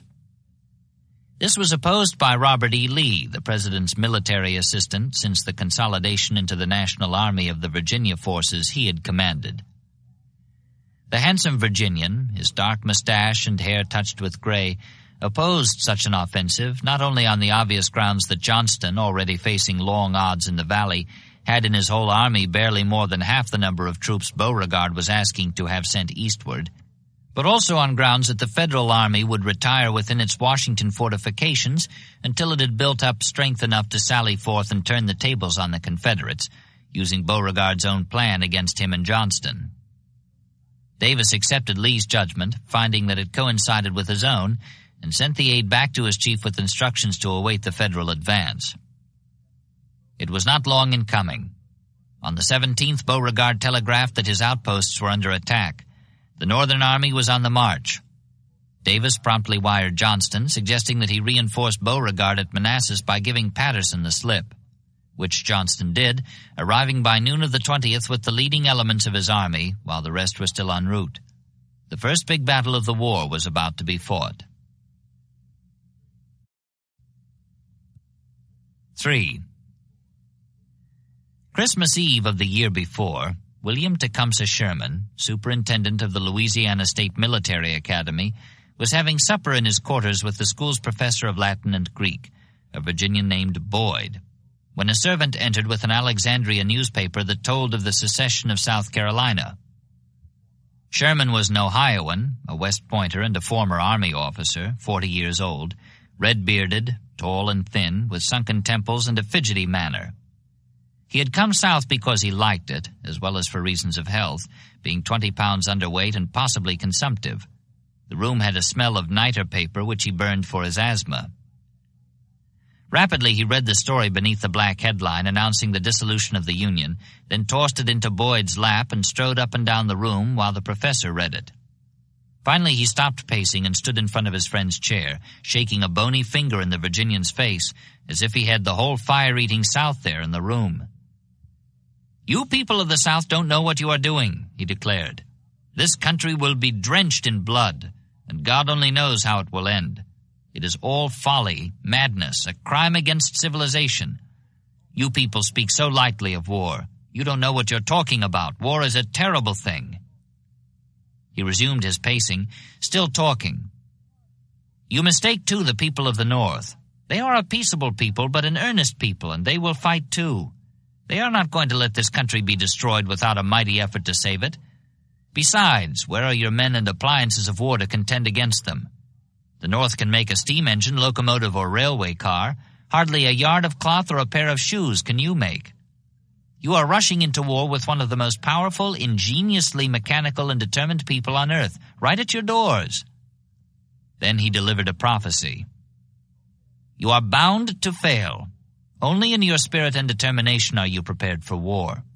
In all else you are totally unprepared, with a bad cause to start with. At first you will make headway, but as your limited resources begin to fail, shut out from the markets of Europe as you will be, your cause will begin to wane. If your people will but stop and think, they must see that in the end you will surely fail." In February he resigned from the academy and came north, stopping off in Washington to see his brother John, a senator who took him for a visit with the president. It was late March by then. Lincoln was at his busiest, harried by office-seekers and conflicting counsels on Sumter. When the senator introduced his brother as a competent witness just arrived from the South, Lincoln said, "Ah, how are they getting along down there?" "They think they are getting along swimmingly," Sherman told him. "They are preparing for war." "Oh, well," Lincoln said, "I guess we'll manage to keep house." Sherman left in disgust. In reply to his brother's plea that he stay and resume his military career, Sherman flung out against him and all politicians. "You have got things in a hell of a fix, and you may get them out as best you can." He went to St. Louis and accepted a position as head of a streetcar company. However, when Sumter was fired on, he returned to Washington, and after refusing a brigadier's commission, saying, to Lincoln's amazement, that he would rather work up to such rank, accepted command of one of the newly organized regiments of regulars. As he came down the White House steps, he met a West Point friend and fellow Ohioan, Irvin McDowell, wearing stars on his shoulder straps. "Hello, Sherman," McDowell said. "What did you ask for?" "A colonelcy." "What? You should have asked for a brigadier general's rank. You're just as fit for it as I am." "I know it," Sherman snapped. In his anguished tirade on Christmas Eve, comparing the resources of the two regions about to be at war, the waspish Ohio colonel had made a strong case, mostly within the bounds of truth. Yet he could have made a still stronger case, entirely within such bounds, by the use of statistics from the 1860 census. According to this, the southern population was 9 million, the northern 20 million, and in the disparity of available manpower for the armies, the odds were even longer, rising from better than 2-to-1 to almost 4-to-1. White males between the ages of 15 and 40 numbered 1,140,000 in the South, compared to 4,070,000 in the North. A difference mainly due to the fact that more than 3.5 million out of the total Southern population were Negroes. While these, of course, would contribute to the overall strength, by service as agricultural workers and diggers of entrenchments, their value was about offset by the fact that the North would be open to immigration, particularly from Germany and Ireland, both of which would furnish men in considerable numbers, as well as by the additional fact that the Negroes themselves would constitute a recruitable body for the invaders. 186,017, nearly all of them Southern, were to enroll in the Northern armies before the finish. Sherman, however, had underrated the manufacturing capacity of the South. For the past decade, the Tredegar Iron Works in Richmond had been building locomotives for domestic and foreign use, as well as projectiles and cannon for the U.S. Navy. And only the previous year a steam fire engine produced for the Russian government had been exhibited in the North before being shipped abroad. All the same, the colonel was mainly right. It was in just this field that the odds were longest. The North had 110,000 manufacturing establishments, the South 18,000. 1,300,000 industrial workers compared to 110,000. Massachusetts alone producing over 60% more manufactured goods than the whole Confederacy. Pennsylvania nearly twice as much, and New York more than twice. Only in land area, and only then in a special sense, could the South with its 11 states out-statistic the 22 states of the North.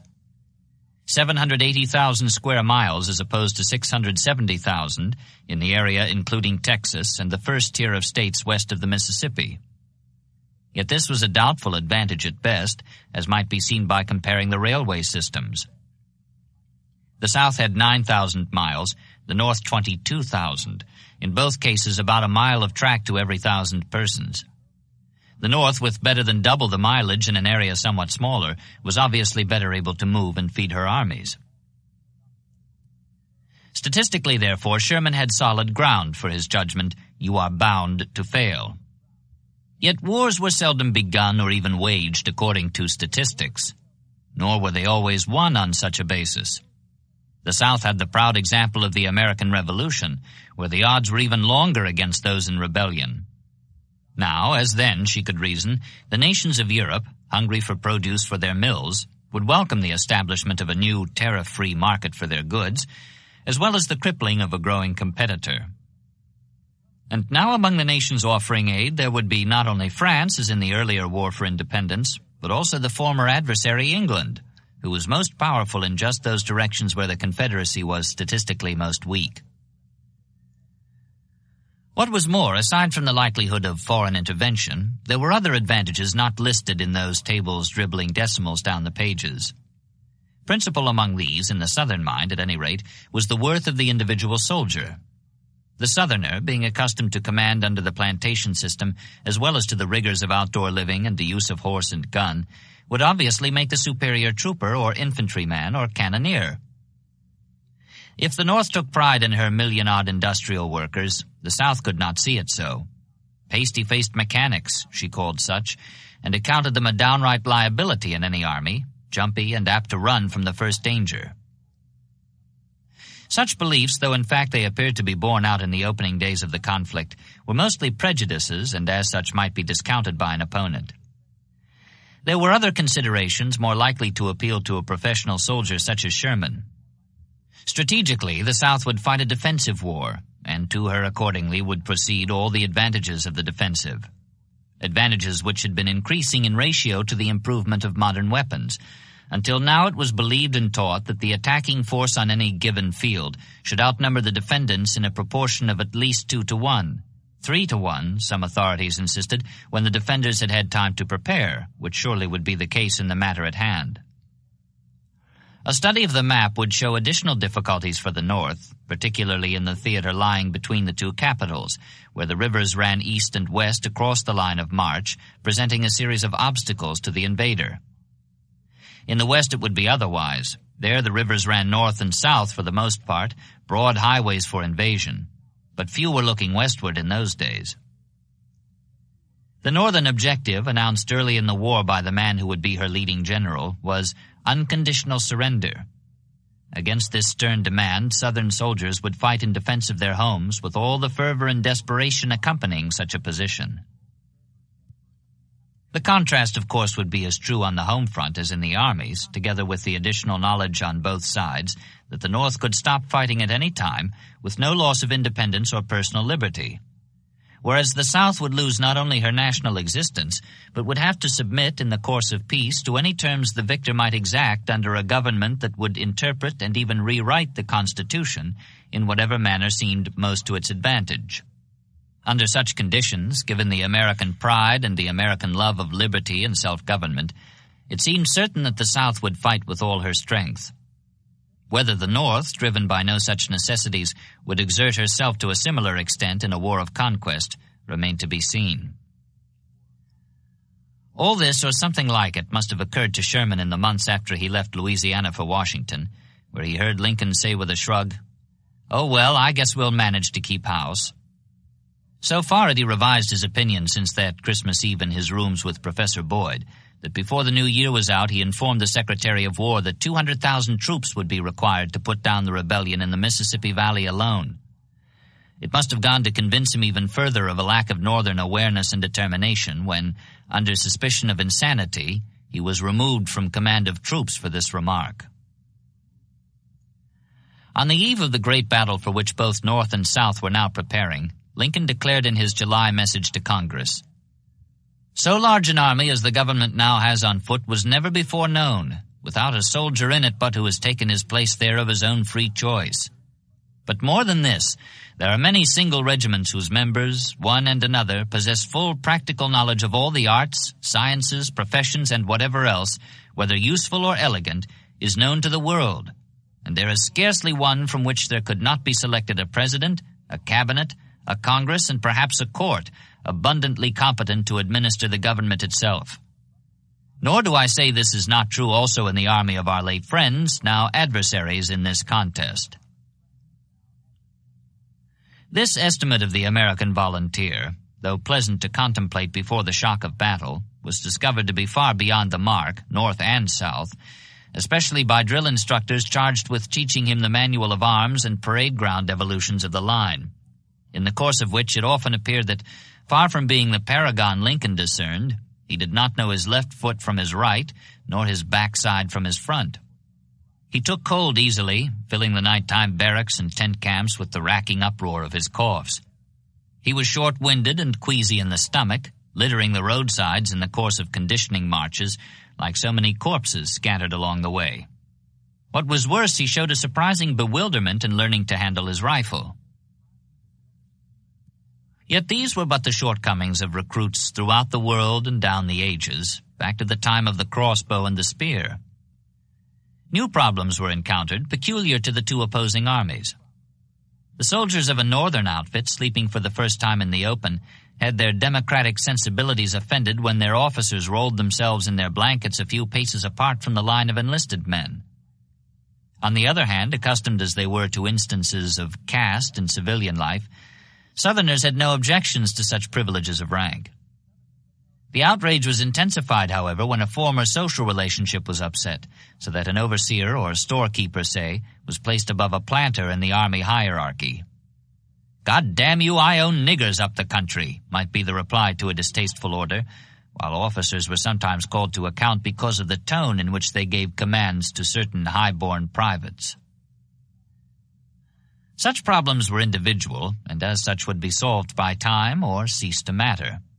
Even at the outset it was clear to the discerning eye that the two armies were more alike than different.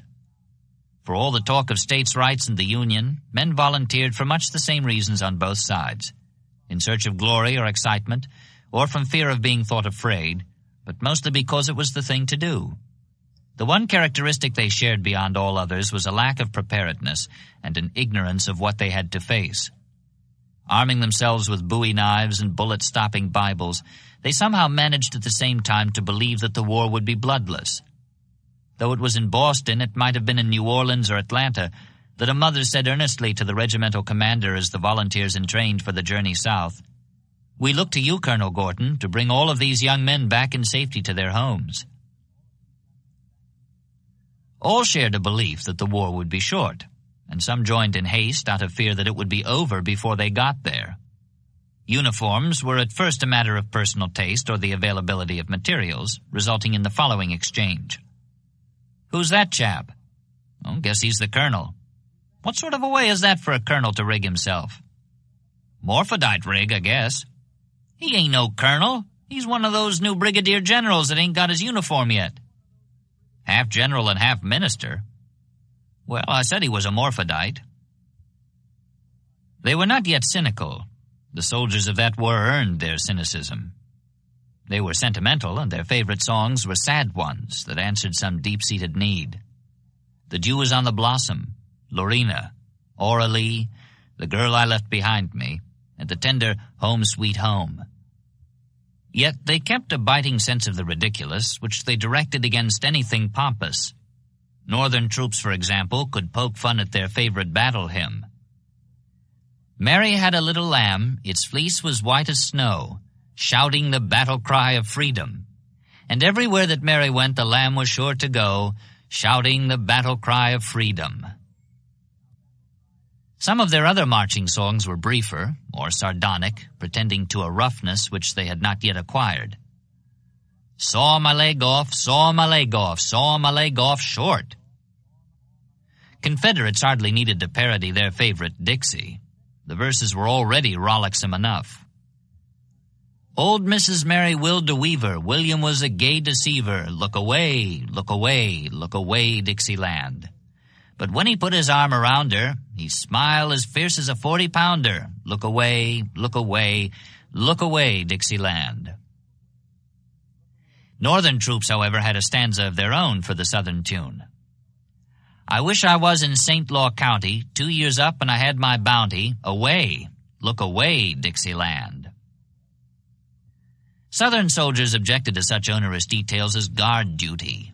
They had joined the army to fight Yankees, not walk a post and miss their sleep. Similarly, Northerners were glad of a chance to move against the rebels, yet on practice marches they claimed the right to break ranks for berry picking along the roadside. At this time there was no agreement in either army as to what the war was about, though on both sides there was a general feeling that each was meeting some sort of challenge flung out by the other. They were rather in the position of two men who, having reached that stage of an argument where one has said to the other, "Step outside," find that the subject of dispute has faded into the background while they concern themselves with the actual fight at hand. Perhaps the best definition of the conflict was given in conversation by a civilian, James M. Mason of Virginia. "I look upon it then, sir, as a war of sentiment and opinion by one form of society against another form of society." No soldier would have argued with this, but few would have found it satisfactory. They wanted something more immediate and less comprehensive. The formulation of some such definition and identification became the problem of opposing statesmen. Meanwhile, perhaps no soldier in either army gave a better answer, one more readily understandable to his fellow soldiers, at any rate, than a ragged Virginia private pounced on by the Northerners in a retreat. "What are you fighting for, anyhow?" his captors asked, looking at him. They were genuinely puzzled, for he obviously owned no slaves and seemingly could have little interest in states' rights or even independence. "I'm fighting because you're down here," he said. Chief among the statesmen seeking a more complex definition men could carry into battle were the two leaders, Davis in Richmond and Lincoln in Washington.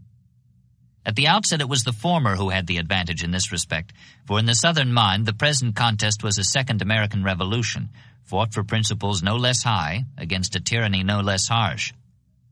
In the Confederate capital stood the white-framed church where Patrick Henry had said, "Give me liberty or give me death." And 85 years later, another Virginian, Colonel T.J. Jackson, commanding at Harper's Ferry, could voice the same thought no less nobly. What is life without honor? Degradation is worse than death. We must think of the living and of those who are to come after us, and see that by God's blessing we transmit to them the freedom we have ourselves inherited. The choice then lay between honor and degradation. There could be no middle ground. Southerners saw themselves as the guardians of the American tradition, which included the right to revolt, and therefore they launched a conservative revolution. Davis in his inaugural had said, "Our present condition illustrates the American idea that government rests upon the consent of the governed. The declared purpose of the Compact of Union from which we have withdrawn was to establish justice, ensure domestic tranquility, provide for the common defense, promote the general welfare, and secure the blessings of liberty to ourselves and posterity." And when, in the judgment of the sovereign states now composing this confederacy, it had been perverted from the purposes for which it was established, a peaceful appeal to the ballot box declared that so far as they were concerned, the government created by that compact should cease to exist. For him, as for most Southerners, even those who deplored the war that was now upon them, there was no question of seeing the other side of the proposition. There was no other side. Mrs. Davis had defined this outlook long ago. If anyone disagrees with Mr. Davis, he resents it and ascribes the difference to the perversity of his opponent. Afterwards, in Richmond, he repeated, "All we ask is to be let alone," a remark which the Virginia private was to translate into combat terms when he told his captors, "I'm fighting because you're down here." Davis knew as well as Lincoln that after the balance sheet was struck, after the advantages of the preponderance of manpower and materiel had been weighed against the advantages of the strategical defensive, what would decide the contest was the people's will to resist, on the home front as well as on the field of battle. Time after time he declared that the outcome could not be in doubt. Yet now, as he walked the Capitol streets to and from the Spotswood and his office, or rode out to the training camps that ringed the seven-hilled city, though his step was lithe on the pavement and his figure erect in the saddle, he was showing the effects of months of strain. Men looked at him and wondered. They had been of various minds about him all along, both North and South. Back at the outset, when he first was summoned to Montgomery, while the far North Bangor Democrat was calling him one of the very, very few gigantic minds which adorn the pages of history. Old General Winfield Scott, commander-in-chief of all the Union armies, received the news of Davis's election with words of an entirely different nature. Perhaps recalling their squabble over a mileage report, Scott declared, "I am amazed that any man of judgment should hope for the success of any cause in which Jefferson Davis is a leader. There is contamination in his touch." Lincoln, too, was careworn. A reporter who had known him during the Prairie years, visiting the White House now, found the same fund of humorous anecdote, but not the old, free, lingering laugh. His face was seamed, eroded by responsibilities and disappointments, fast becoming the ambiguous tragedy mask of the Brady photographs. Loving the Union with what amounted in his own mind to a religious mysticism, he had overrated that feeling in the South. Sumter had cost him more than he had been prepared to pay for uniting the North. Through these months, his main concern had been to avoid offending any faction. "My policy is to have no policy," he told his secretary, with the result that he offended all. Yet this was behind him now. Sumter at least had gained him that, and this perhaps was the greatest gain of all. He was free to evolve and follow a policy at last. Unlike Davis, in doing this he not only did not find a course of action already laid out for him, with his only task being one of giving it the eloquence of words and the dignity of a firm example. He could not even follow a logical development of his own beliefs as he had announced them in the past, but must in fact reverse himself on certain tenets which he had expressed in words that returned to plague him now and in the years to come. At the time of the Mexican War he had spoken plainly for all to hear. Any people anywhere being inclined and having the power have the right to rise up and shake off the existing government and form a new one that suits them better. This is a most valuable, a most sacred right, a right which we hope and believe is to liberate the world. Nor is this right confined to cases in which the whole people of an existing government may choose to exercise it. Any portion of such people that can may revolutionize and make their own so much of the territory as they inhabit. He must raise before he could build, and this he was willing to do. Presently, some among those who had criticized him for doing nothing began to wail that he did too much, and with good and relevant cause. For now that the issue was unalterably one of arms, Lincoln took unto himself powers far beyond any ever claimed by a chief executive. In late April, for security reasons, he authorized simultaneous raids on every telegraph office in the northern states, seizing the originals and copies of all telegrams sent or received during the past year. As a result of this and other measures, sometimes on no stronger evidence than the suspicions of an informer nursing a grudge, men were taken from their homes in the dead of night, thrown into dungeons, and held without explanation or communication with the outside world. Writs of habeas corpus were denied, including those issued by the Supreme Court of the United States. By the same authority, or in the absence of it, he took millions from the Treasury and handed them to private individuals, instructing them to act as purchasing agents for procuring the implements of war at home and abroad. In early May, following the call for 75,000 militiamen, still without congressional sanction, he issued a proclamation increasing the regular army by more than 20,000, the Navy by 18,000, and authorizing 42,034 three-year volunteers. On Independence Day, when Congress at last convened upon his call, he explained such extraordinary steps in his message to that body. "It became necessary for me to choose whether I should let the government fall into ruin, or whether, availing myself of the broader powers conferred by the Constitution in cases of insurrection, I would make an effort to save it." Congress bowed its head and agreed. Though Americans grew pale in prison cells without knowing the charges under which they had been snatched from their homes or places of employment, there were guilty men among the innocent, and a dungeon was as good a place as any for a patriot to serve his country through a time of strain. Meanwhile, the arsenals were being stocked and the ranks of the armed forces were being filled. By July 6th, within 3 months of the first shot fired in anger, the Secretary of War could report that 64 volunteer regiments of 900 men each, together with 1,200 regulars, were in readiness around Washington. These 60,000, composing not 1/4 of the men then under arms in the North, were prepared to march in all their might against the cockpit of the rebellion whenever the commander-in-chief saw fit to order the advance. For Lincoln, as for our late friends, now adversaries, to the South, this was a second American Revolution, but by a different interpretation. The first had been fought to free the New World from the drag of Europe, and now on the verge of her greatest expansion the drag was being applied again, necessitating a second. The Revolution, having been extended, must be secured once more by arms against those who would retard and roll it back. This was a war for democracy, for popular government, not only in a national but also in a universal sense. In that same Europe, though France had sold her revolutionary birthright, first for the starry glitter of one Napoleon and again for the bourgeois security of a second, other nations were striving toward the freedom goal, and as they strove they looked across the water. Here the birthright had not been sold, nor the experiment discontinued. Here the struggle still went on, until now it faced the greatest test of all. Lincoln saw his country as the keeper of a trust. On July 4th he said to Congress, "This is essentially a people's war. On the side of the Union, it is a struggle for maintaining in the world that form and substance of government whose leading object is to elevate the condition of man, to lift artificial weights from all shoulders, to clear the paths of laudable pursuit for all, to afford all an unfettered start and a fair chance in the race of life. Our popular government has often been called an experiment. 2 points in it our people have already settled, the successful establishing and the successful administering of it. One still remains, its successful maintenance against a formidable attempt to overthrow it. It is now for them to demonstrate to the world that those who can fairly carry an election can also suppress a rebellion, that ballots are the rightful and peaceful successors of bullets, and that when ballots have fairly and constitutionally decided, there can be no successful appeal except to ballots themselves at succeeding elections.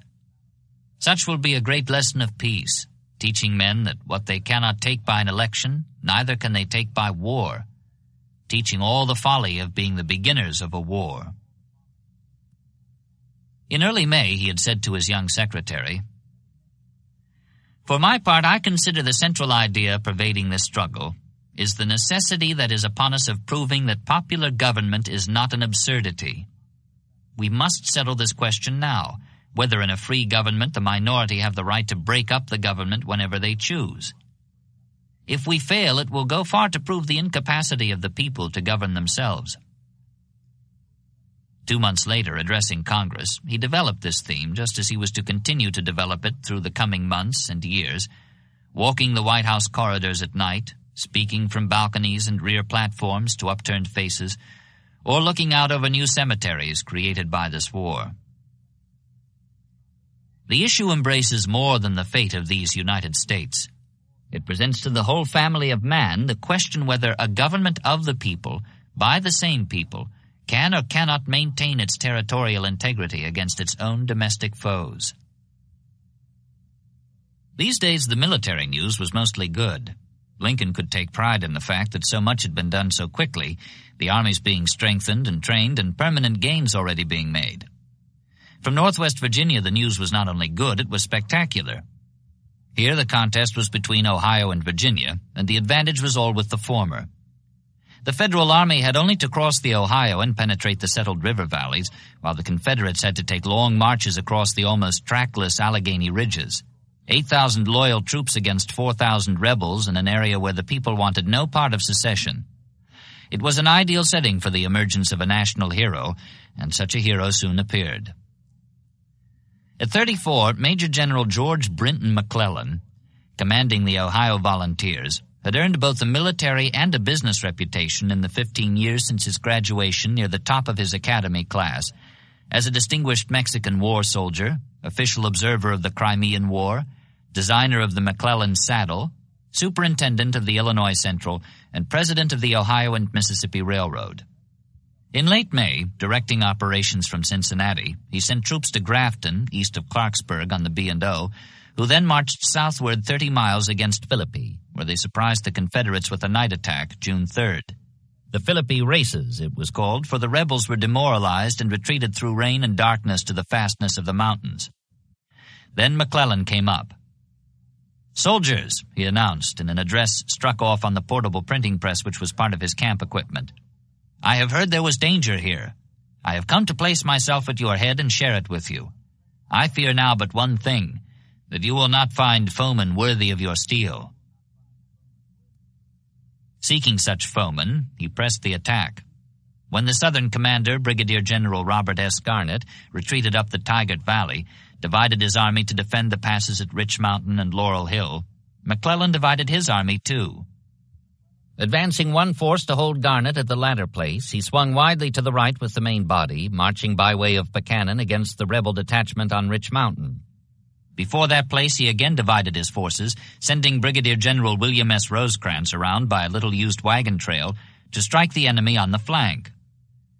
"No prospect of a brilliant victory," he explained, "shall induce me to depart from my intention of gaining success by maneuvering rather than by fighting. I will not throw these raw men of mine into the teeth of artillery and entrenchments if it is possible to avoid it." Either way, it was brilliant. The flanking column made a rear attack and forced the surrender of the detachment, which in turn rendered Garnett's position on Laurel Hill untenable. He retreated northward and, having got the remnant of his army across Cheat River, was killed with the rear guard at Carrick's Ford, the first general officer to die in battle on either side. By mid-July, the brief but brilliant campaign, as McClellan called it in his report, was over. He telegraphed Washington, "Our success is complete, and secession is killed in this country." To his troops he issued an address beginning, "Soldiers of the Army of the West, I am more than satisfied with you." It was indeed brilliant, just as the youthful general said, and more, it was Napoleonic. The North had found an answer to the Southern Beauregard. In Lincoln's mind, this Western Virginia campaign also served to emphasize a lack of aggressiveness nearer Washington. Patterson had taken Harper's Ferry. Down on the James Peninsula, Ben Butler at least had shown fight. Big Bethel was better than nothing. But McDowell, with his army of 35,000 around Washington, had demonstrated no such spirit. In late June, responding to a request, he had submitted a plan to General Scott. While Patterson held Johnston fast in the valley, McDowell proposed to move against Manassas with a force of 30,000 of all arms, organized into 3 columns with a reserve of 10,000. Though he warned that his new regiments were exceedingly raw, and the best of them, with few exceptions, not oversteady in line, he added that he believed there was every chance of success if they are well led. Thus far, nothing had come of this. The old general-in-chief did not believe in what he called a little war by piecemeal. Lincoln, however, aware that the time of the 3-month volunteers was about to expire before any more than a fraction of them had had a chance to fire a shot at anything in gray, saw in the plan exactly what he had been seeking. At a cabinet meeting called soon afterwards, General Scott was overruled. McDowell was told to go forward as he proposed. At first he intended to move on Monday, July 8th, but problems of supply and organization delayed him until Tuesday, 8 days later, when he issued his march order to the alerted regiments. "The troops will march to the front this afternoon," it began, and included warnings. "The 3 following things will not be pardonable in any commander. First, to come upon a battery or breastwork without a knowledge of its position. Second, to be surprised. Third, to fall back. Advance guards with vedettes well in front and flankers and vigilance will guard against the first and second." So they set out, 50 regiments of infantry, 10 batteries of field artillery, and 1 battalion of cavalry, shuffling the hot dust of the Virginia roads. This marching column of approximately 1,450 officers and 30,000 men, the largest and finest army on the continent, was led by experienced soldiers and superbly equipped. All 5 of the division commanders and 8 of the 11 brigade commanders were regular army men, and over half of the 55 cannon were rifled.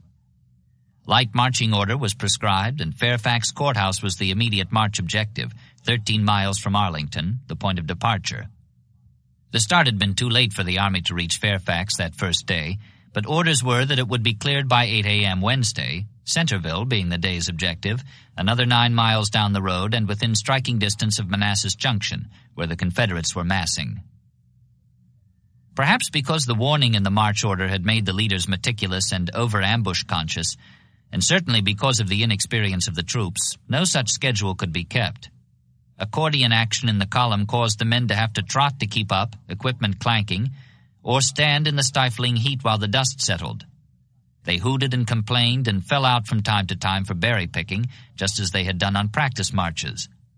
It was all the army could do to reach Fairfax Wednesday night, and at nightfall Thursday the column was just approaching Centerville, 22 miles from the starting point after 2½ days on the road, stop and go, but mostly stop. Then it was found that the men did not have in their haversacks the cooked rations McDowell's order had said they must have. Friday was spent correcting this and other matters. Saturday was used up by reconnaissance, studying maps and locating approaches to and around the enemy assembled at Manassas. Beauregard thus had been presented with 2 days of grace, by which time McDowell heard a rumor that Johnston, out in the valley, had given Patterson the slip and was at hand. He took the news with what calmness he had left, forwarded it to Washington, and set about completing his battle plan. Johnston or no Johnston, the attack was scheduled for first light Sunday morning.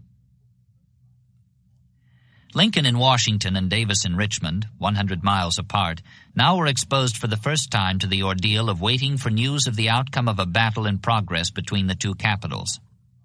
The Northern president took it best. When McDowell had asked for a little more time for training, Lincoln told him, "You are green, it is true, but they are green also. You are all green alike." Now that the armies were arrayed and the guns were speaking, Lincoln kept this calmness. The Sunday morning news was reassuring. Even old General Scott saw a victory in the telegrams from Virginia. Lincoln attended church, came back for lunch and more exultant telegrams, and went for a carriage drive in the late afternoon, believing the battle won. Davis, being more in the dark, experienced more alarm. Beauregard's wire on the 17th had told him, "The enemy has assailed my outposts in heavy force. I have fallen back on the line of Bull Run and will make a stand at Mitchell's Ford." He spoke of retiring farther, possibly all the way to the Rappahannock, and closed with a plea for reinforcements for his 29 regiments and 29 guns, only 9 of which were rifled. Davis sent what he could, including 3 regiments and a battery from Fredericksburg, and directed Johnston to move his army to Manassas, if practicable. Johnston's 18 regiments and 20 smooth-bore guns, even if they all arrived in time, would not bring Beauregard up to the reported strength of the Federals, for of the 50 regiments thus assembled to meet the 50 of the enemy, 1,700 of the Valley soldiers, the equivalent of 2 regiments, were down with the measles. Presently, however, it seemed not to matter, or to be no more than a lost academic possibility. For that same Wednesday afternoon in Richmond, another telegram arrived from Beauregard. "I believe this proposed movement of General Johnston is too late. Enemy will attack me in force tomorrow morning." Thursday came and passed, and there was no attack. Then Friday came, and still the wire brought no word of battle. Davis kept busy, forwarding every corporal's guard he could lay hands on. At noon Saturday, Johnston reached Manassas with the van of his army, the rest coming along behind as fast as the overworked railroad could transport them. Sunday came, and Davis, a soldier himself, could wait no longer. He took a special northbound train.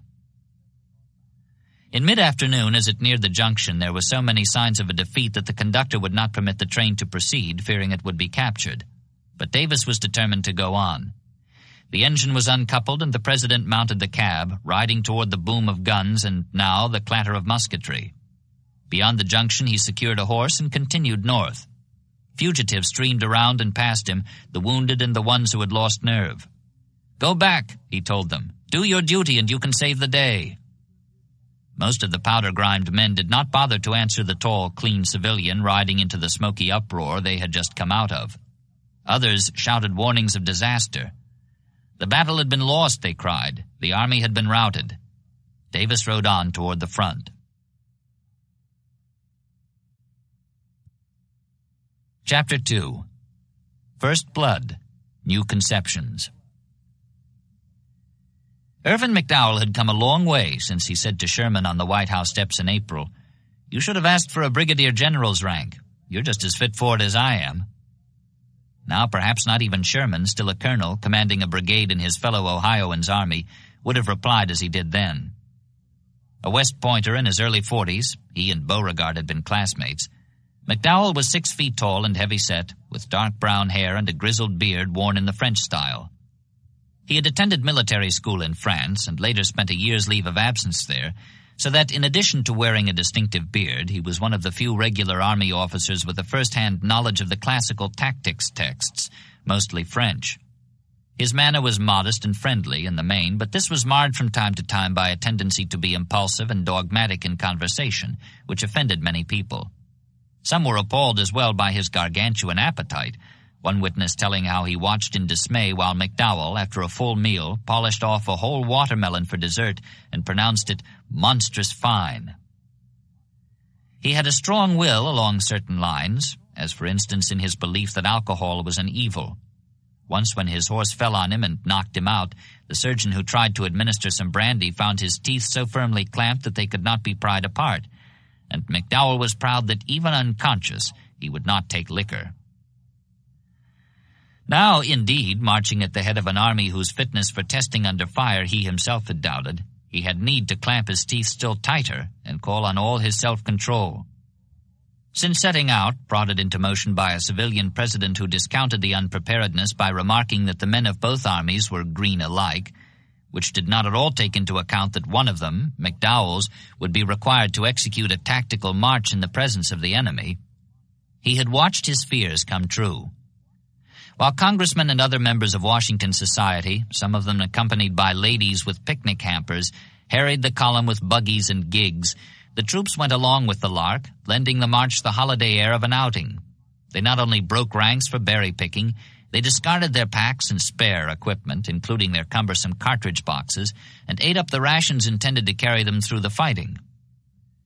Reissuing ammunition and food had cost him a day of valuable time, in addition to the one already lost in wretched marching, and now as he spent another day with his army brought up short at Centerville while he explored the roads and fords leading down to and across Bull Run, where the rebels were improving their position, the worst of his fears was rumored to be fact. Johnston had reached Manassas, leaving Patterson holding the bag out in the valley. As he rose before daylight Sunday morning, having completed his reconnaissance, issued the orders for attack, and eaten his usual oversized supper the night before, it was no wonder he was experiencing the discomfort of an upset digestion. Even McDowell's iron stomach had gone back on him, cramping his midriff with twinges of pain and tightening the tension on his nerves. Despite the twinges as he waited for the roar of guns to announce that the attack was rolling, there was confidence in his bearing. He felt that his tactical plan, based as it was on careful preparations, was a sound one. A study of the map had shown a battlefield resembling a spraddled X. Bull Run flowed from the northwest to the southeast to form one cross-member. Warrenton Turnpike ran arrow straight southwest-northeast to form the other. The stream was steep-banked, dominated by high ground, and difficult to cross except at fords above and below a stone bridge spanning the run where the turnpike intersected it. McDowell had planned to attack on the left, that flank affording the best approach to Richmond. But when reconnaissance showed that the fords below the bridge were strongly held by rebel infantry and artillery, he looked to his right. Upstream, out the western arm of the X, he found what he was seeking. Cavalry patrols reported good crossings lightly held in that direction, one at Sudley Springs, all the way out the western arm, and another about halfway out. Both were suitable for wheeled vehicles, the troopers reported, which meant that the main effort, launched by way of these two crossings, could be supported by the superior federal artillery. Now McDowell had his attack plan, and he committed it to paper. Of his 4 divisions, each with about 8,000 men, 2 would demonstrate against the run, while the other 2 executed a turning movement against the Confederate left flank. The 1st Division, under Brigadier General Daniel Tyler, would move toward the Stone Bridge to feint the main attack upon this point. The 4th Division, under Colonel D.S. Miles, would be held in reserve near Centerville at the tip of the eastern arm of the X, but one of its brigades would make a false attack on Blackburn's Ford, halfway down the eastern leg, and midway between Centerville and Manassas. As the 2nd and 3rd Divisions, under Colonels David Hunter and S.P. Heinzelman, having made their turning movement and launched their attack, swept down the south bank of the stream, crumpling the Confederate line of battle, they would uncover the bridge and the fords, permitting the 1st and 4th Divisions to cross the run and strengthen the main effort with fresh troops. This time there were no admonitions as to what would not be pardonable. The troops were to drive right through with more of savagery than caution. Richmond lay beyond the roll of the southern horizon. Sound as the plan was, it was also complicated, involving 2 feints by half the army and a flank attack by the other half, with the main effort to be made at right angles to the line of advance. McDowell knew that much depended on soldierly obedience to orders. Yet his commanders were regulars, and despite their clumsy performance on the long march, he felt that he could count on them for a short one. As a professional soldier, he also knew that much would depend on luck, good and bad. But in this connection, all he could do was hope for the former and guard against the latter. For one thing, to forestall delay, he could order an early start, and this he did. The holding divisions were to leave their camps by 3 a.m. to open the demonstrations at Stone Bridge and Blackburn's Ford, while the turning column was to set out even earlier, at 2 o'clock, in order to clear Sudley Springs by 7 at the latest. And so it was. The troops lurched into motion on schedule, some having had but very little sleep, others having had no sleep at all, and now again it was stop and go, but mostly stop, just as on the other march, except that now there was the added confusion of darkness and bone-deep weariness, as they stumbled over logs and roots and were stabbed at by branches in the woods, clanking as they ran to catch up or stood stock still to breathe the thick dust of the sacred soil. About 9:30, 2½ hours behind schedule, the head of the column reached Sudley Springs, where the men were halted to rest and drink. Away downstream, opposite the stone bridge and the ford, the guns of the other two divisions had been booming with false aggressiveness for more than 3 hours now. Beauregard at Manassas, midway between the straddled feet of the X, had no intention of awaiting his classmates' pleasure. When Johnston had joined him Saturday with about half of his 9,000 men, the rest being due to arrive in the night, the Creole general's spirits rose. Now that his army was about to be almost equal to the enemy's, he would attack. He made his dispositions accordingly, concentrating his regiments along the eastern leg of the X, from Stone Bridge down to Union Mills Ford, where the crossing would be made in force to envelop the Federal left and crush it while he marched on Centerville. Thus, Beauregard and McDowell, on opposite sides of Bull Run, had more or less identical plans, each intending to execute a turning movement by the right flank to strike his opponent's left. If both had moved according to plan, the two armies might have grappled and spun round and round, like a pair of dancers clutching each other and twirling to the accompaniment of cannon. However, this could only happen if both moved on schedule. And late as McDowell was, Beauregard was later. In the first place, there was trouble on the railroad from Manassas Gap, and though some of Johnston's men had been assigned a share in the forward movement, the remainder of them did not arrive that night. In the second place, the attack order was ambiguous and vague. There was to be an advance across the run, then an advance on Centerville, and though each section of the plan ended, "The order to advance will be given by the commander-in-chief," it was not clear to the brigade commanders just which advance was meant. They took it to mean the advance on the crossing, whereas Beauregard intended it to mean the second advance, after the crossing had been forced. Accordingly, early Sunday morning at Manassas, while Beauregard listened for the roar of guns, there was only silence from the right. Then there arrived from Mitchell's Ford, 2 miles below Stone Bridge, a messenger who reported that the enemy had appeared in strength to the left front of that position. And as if to reinforce this information, there came a sound of firing from the vicinity of the bridge. To guard against a crossing, Beauregard sent his reserve brigades under Brigadier Generals Barnard B. and T.J. Jackson to strengthen the few troops he had stationed there on the left flank of his army. All this time he listened for the boom of cannon to indicate that his attack was underway on the right. From that direction all he heard was silence, but northward, from the direction of the bridge, the cannonade was swelling to a roar. At 8 o'clock, Beauregard left his office at Manassas Junction to establish field headquarters on Lookout Hill in the rear of Mitchell's Ford. From there, of course, the roar of guns was louder, coming from both the left and right, Stone Bridge and Blackburn's Ford. But still there were no signs of an advance across the run. By 9 o'clock, Beauregard had begun to suspect that the Federal main body was elsewhere, probably on one of his flanks, preparing to surprise him. Just then, as if in substantiation of his fears, a message arrived from a signal officer. "I see a body of troops crossing Bull Run about 2 miles above the Stone Bridge. The head of the column is in the woods on this side. The rear of the column is in the woods on the other side. About a half mile of its length is visible in the open ground between. I can see both infantry and artillery." Beauregard reacted fast. While a dust cloud floated up from that direction to show the enemy in force, he sent couriers after B and Jackson, instructing them to march above the bridge, and ordered Colonel Wade Hampton, just arrived from Richmond with 600 South Carolinians, also to proceed to the exposed flank. When these commands joined the brigade of Colonel N.G. Evans, already posted near the bridge, he would have about 6,500 men on the left, barely 1/4 of his army.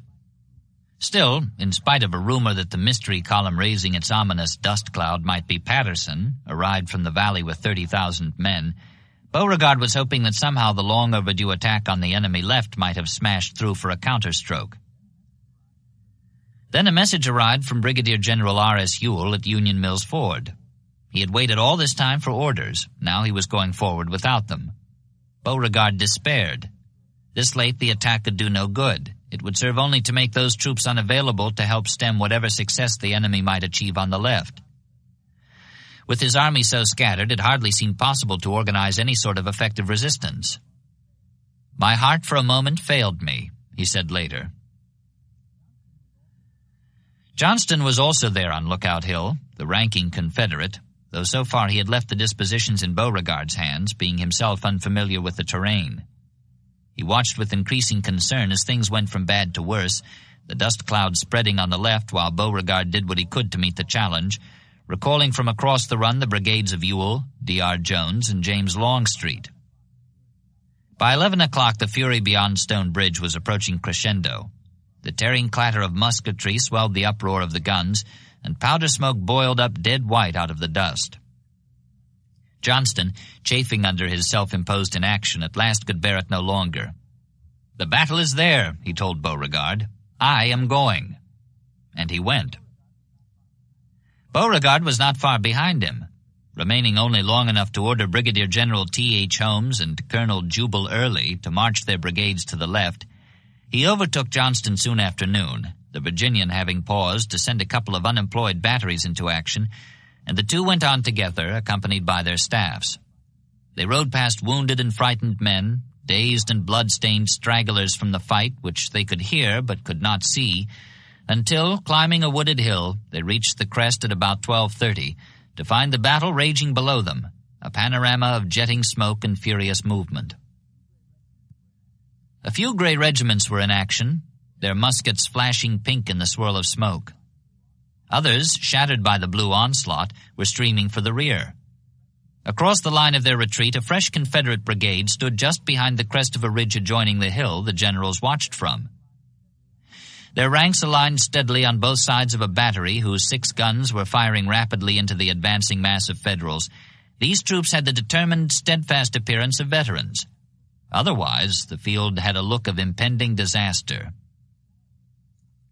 McDowell at last had got his flanking divisions over the run at Sudley Springs, doubling the column to speed the crossing. It was smartly done, the blue ranks closely packed, water squelching in their shoes after their splash across the creek. But as they emerged from the woods about a mile south of the ford, Colonel Ambrose Burnside's Rhode Islanders heading the advance, they ran into fire from 2 Confederate regiments drawn up to meet them with 2 smooth-bore 6-pounders barking aggressively on the flank.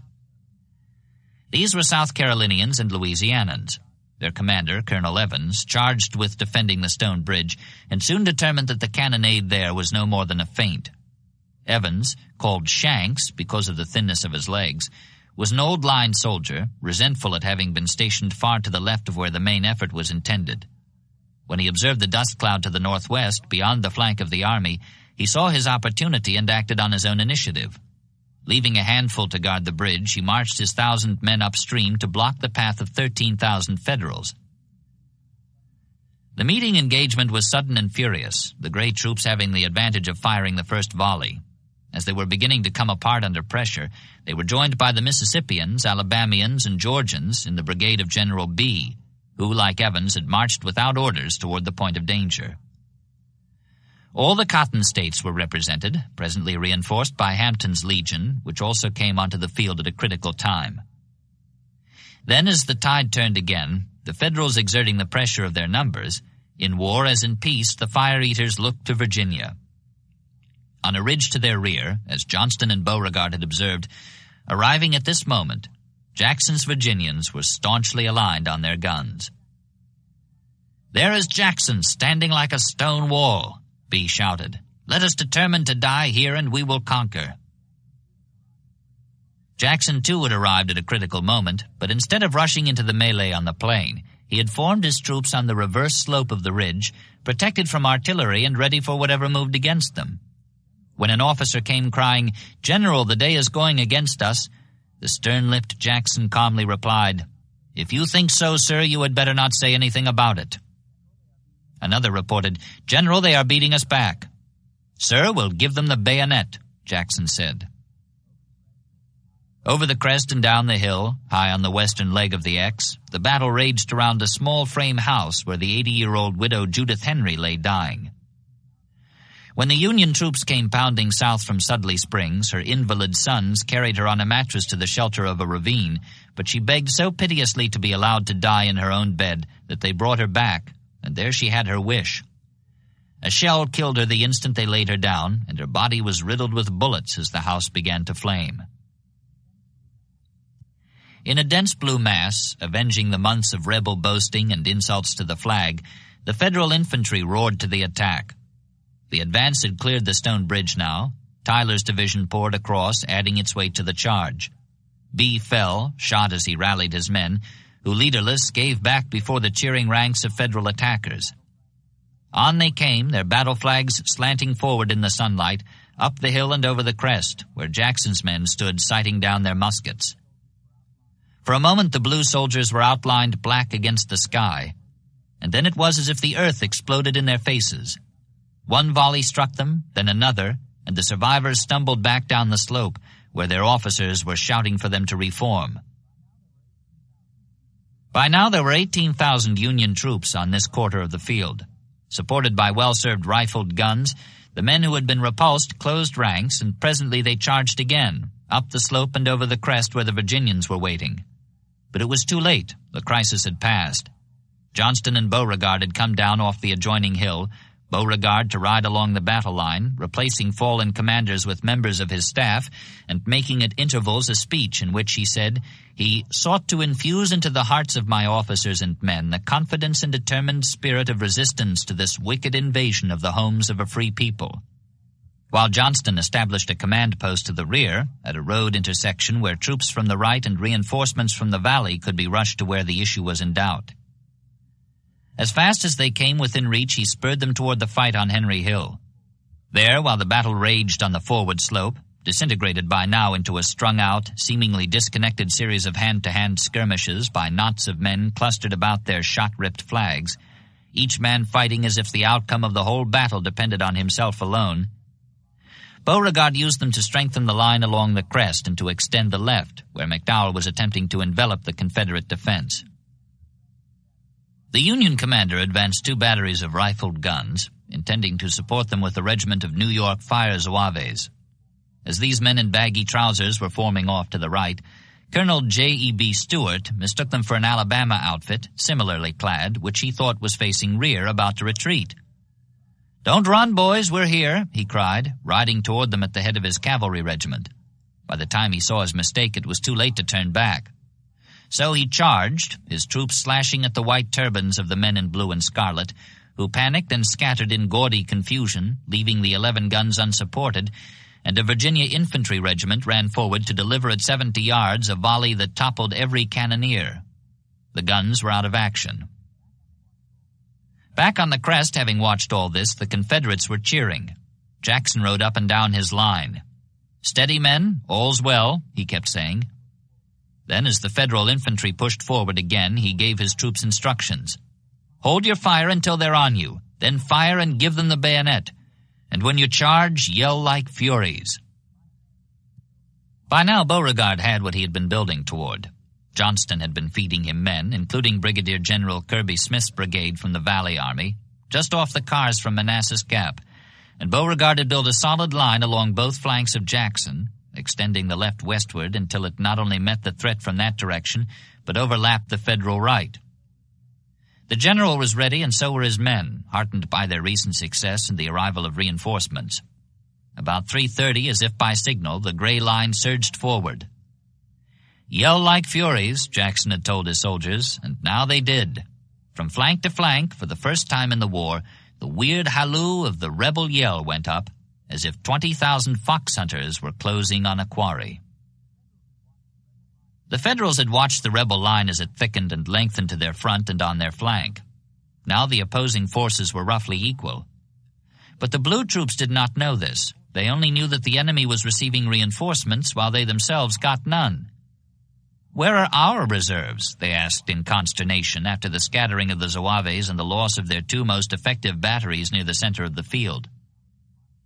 Wearied by 13 hours of marching on dusty roads at night and fighting under a July sun, they began to reason that they had been too thoroughly mismanaged for mere incompetence to account for all the blunders. They were angry and dismayed, and from point to point along the front a strange cry broke out. "Betrayed! We are betrayed! Sold out!" When the long gray line sprang at them, bayonets snapping and glinting in the sunlight as the shrill, unearthly quaver of the rebel yell came surging down the slope, they faltered. Then they broke. They turned and fled past officers on horseback, flailing the smoke with sabers while screaming for them to stand. They ran, and they kept on running, many of them throwing down their rifles in order to travel lighter and run faster. "Betrayed! Sold out!" some shouted hoarsely as they fled, explaining, as all men apparently always must, the logic behind their fear. So far the retreat was mainly sullen, with more grim anger than panic in the ranks. It had not yet become a rout, though the Southerners were doing what they could to make it one.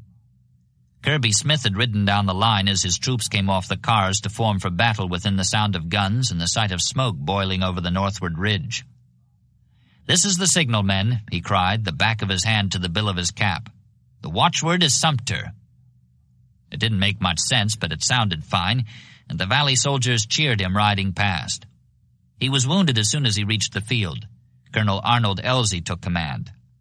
Coming presently into sight of a mass of infantry drawn across the road ahead, whether Union or Confederate none could tell with the naked eye, Elzey halted the column. As he raised his binoculars, a breeze stirred the drifting smoke. Flags rippled stiffly from their staffs. "Stars and stripes! Stars and stripes! Give it to them, boys!" he yelled, and led his regiment forward at a run.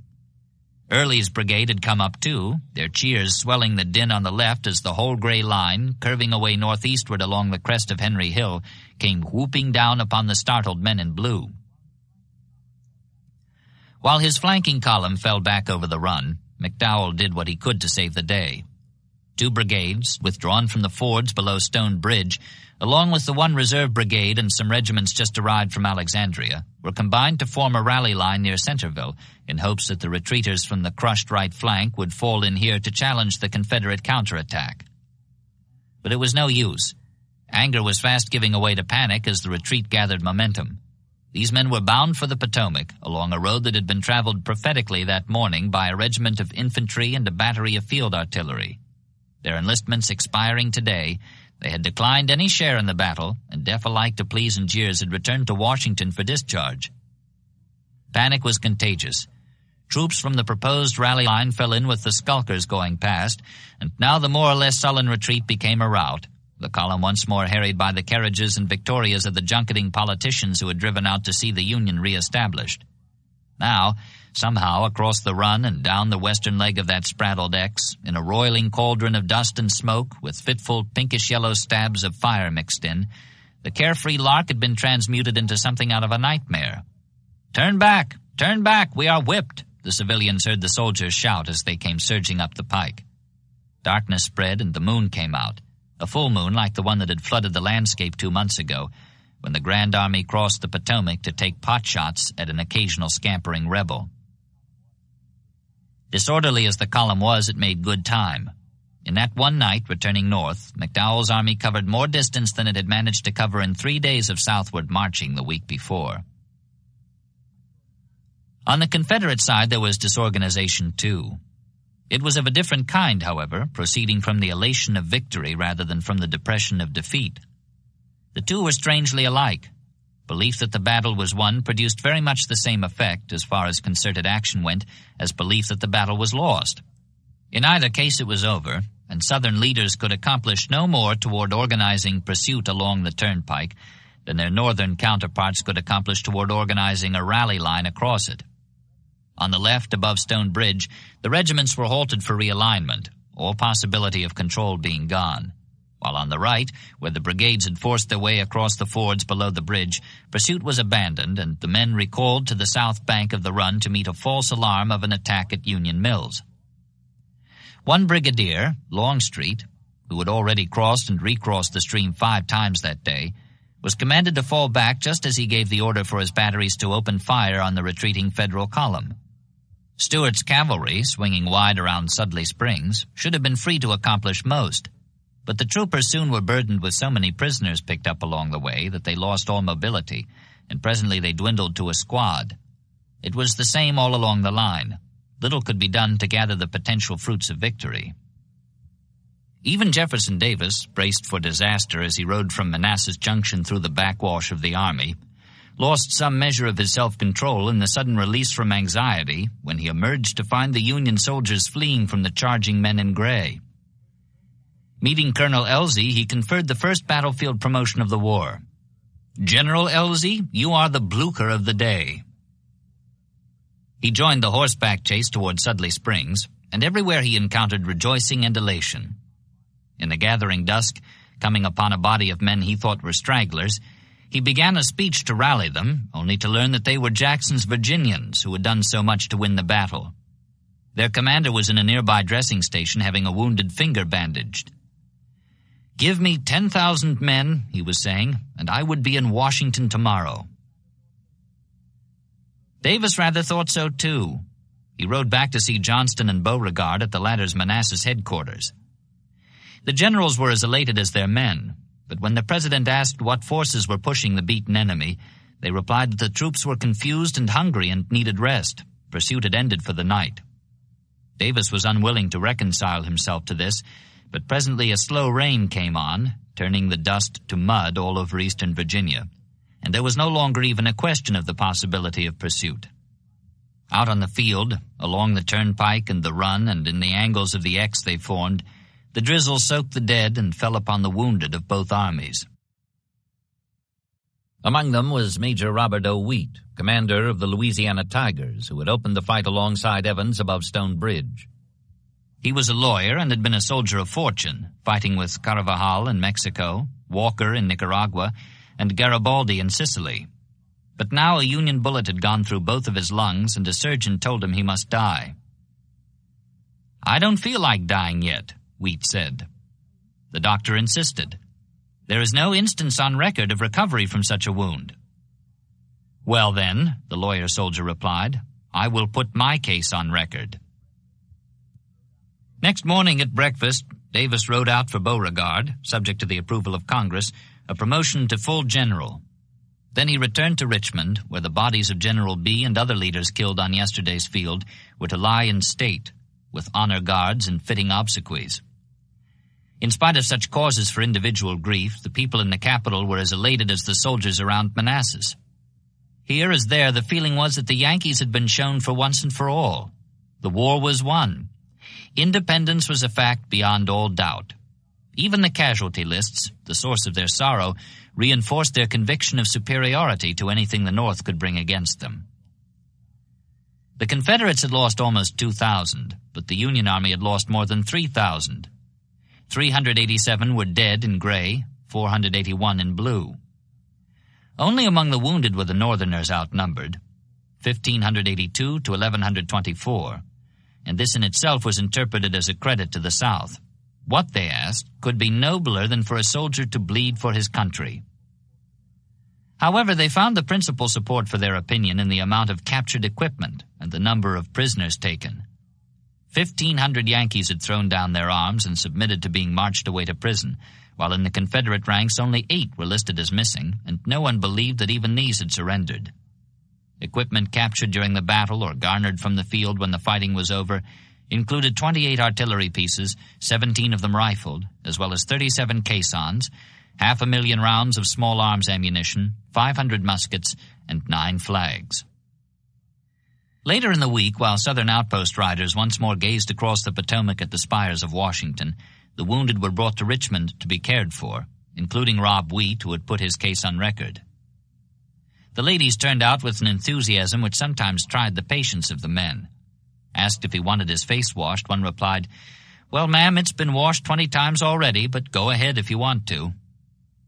Prisoners came to Richmond, too, where a 3-story tobacco warehouse had been hurriedly converted into a military prison. From the sidewalk, citizens tried to bribe the guards for a glimpse at a real live Yankee. Especially New York Congressman Alfred Ely, who had strolled too near the scene of battle just as the lines gave way and was discovered trying to hide behind a tree. President Davis sent him 2 fine white wool blankets to keep him warm in the warehouse prison, and the people in general approved of such chivalry. They felt that they could afford to be magnanimous now that the war was won. Lincoln, who had gone out for his Sunday drive believing the battle a Union victory, returned at sundown to find that the Secretary of State had come looking for him, white and shaky, and had left a message that McDowell had been whipped and was falling back. Hurrying to the War Department, he read a telegram confirming the bad news. General McDowell's army in full retreat through Centerville. The day is lost. Save Washington and the remnants of this army.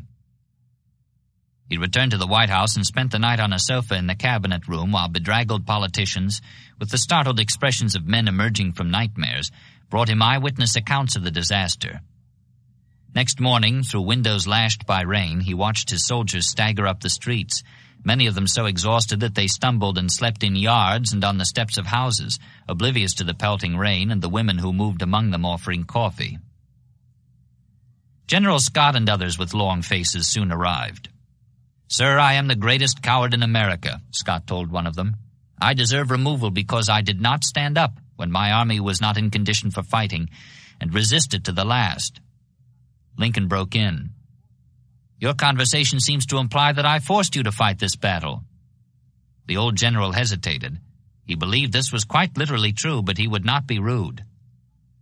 "I have never served a president who has been kinder to me than you have been," he said evasively, leaving Lincoln to draw from this what solace he could.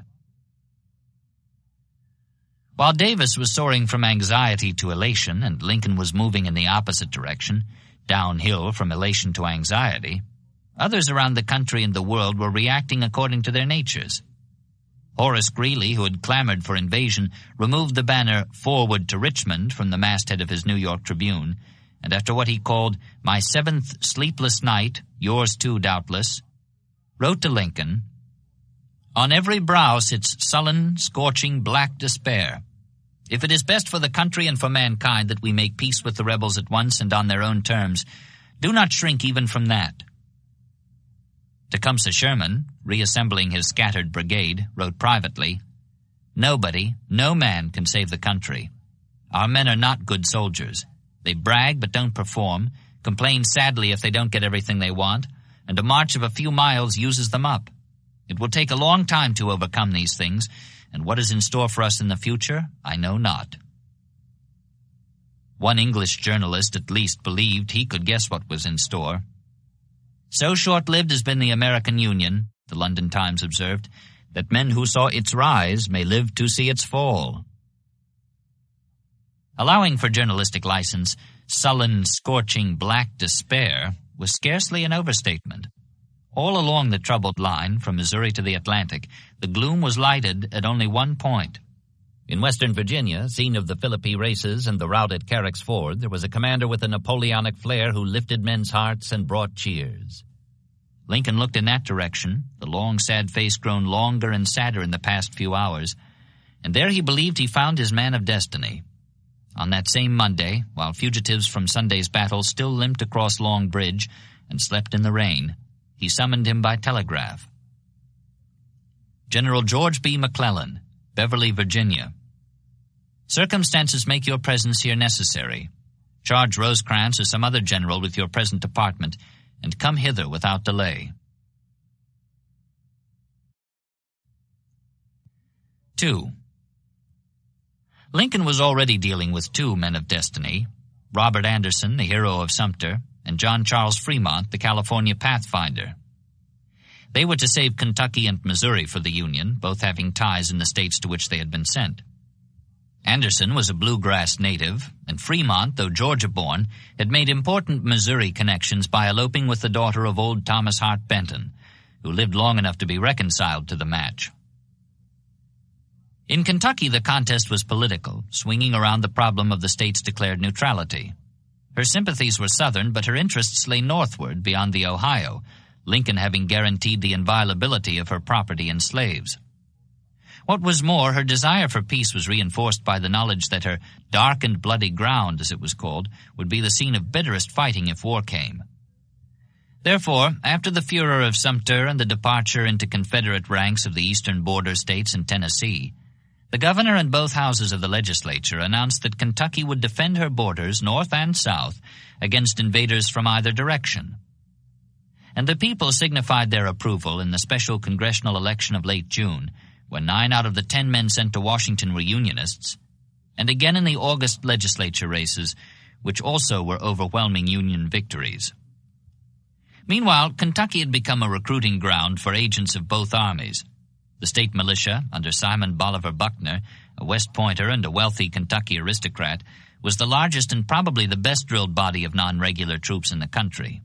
Its 10,000 members were pro-Confederate, but this threat was countered by the Home Guard, swiftly organized under William Nelson, a 6-foot 5-inch, 300-pound U.S. Navy lieutenant who distributed 10,000 Lincoln rifles among men of strong pro-Union beliefs. Whatever caution their political leaders might show, Kentuckians did not stand aside from individual bloodshed. 35,000 would fight for the South before the war was over, while more than twice that many would fight for the North, including 14,000 of her Negroes. Here the conflict was quite literally a war of brothers. Senator John J. Crittenden typified the predicament of his state. He who had done so much for peace had 2 sons who became major generals in the opposing armies. Likewise, Henry Clay, that other great compromiser, had 3 grandsons who fought to preserve the Union and 4 who enlisted on the other side. All over the state, instances such as these were reproduced and multiplied. Fathers and sons, brothers and cousins were split on issues that split the nation. Kentucky was in truth a house divided. The question was in which direction the house would fall. Commissioned a brigadier after the public acclaim that greeted him when he landed in New York from Fort Sumter, Anderson was sent west in late August.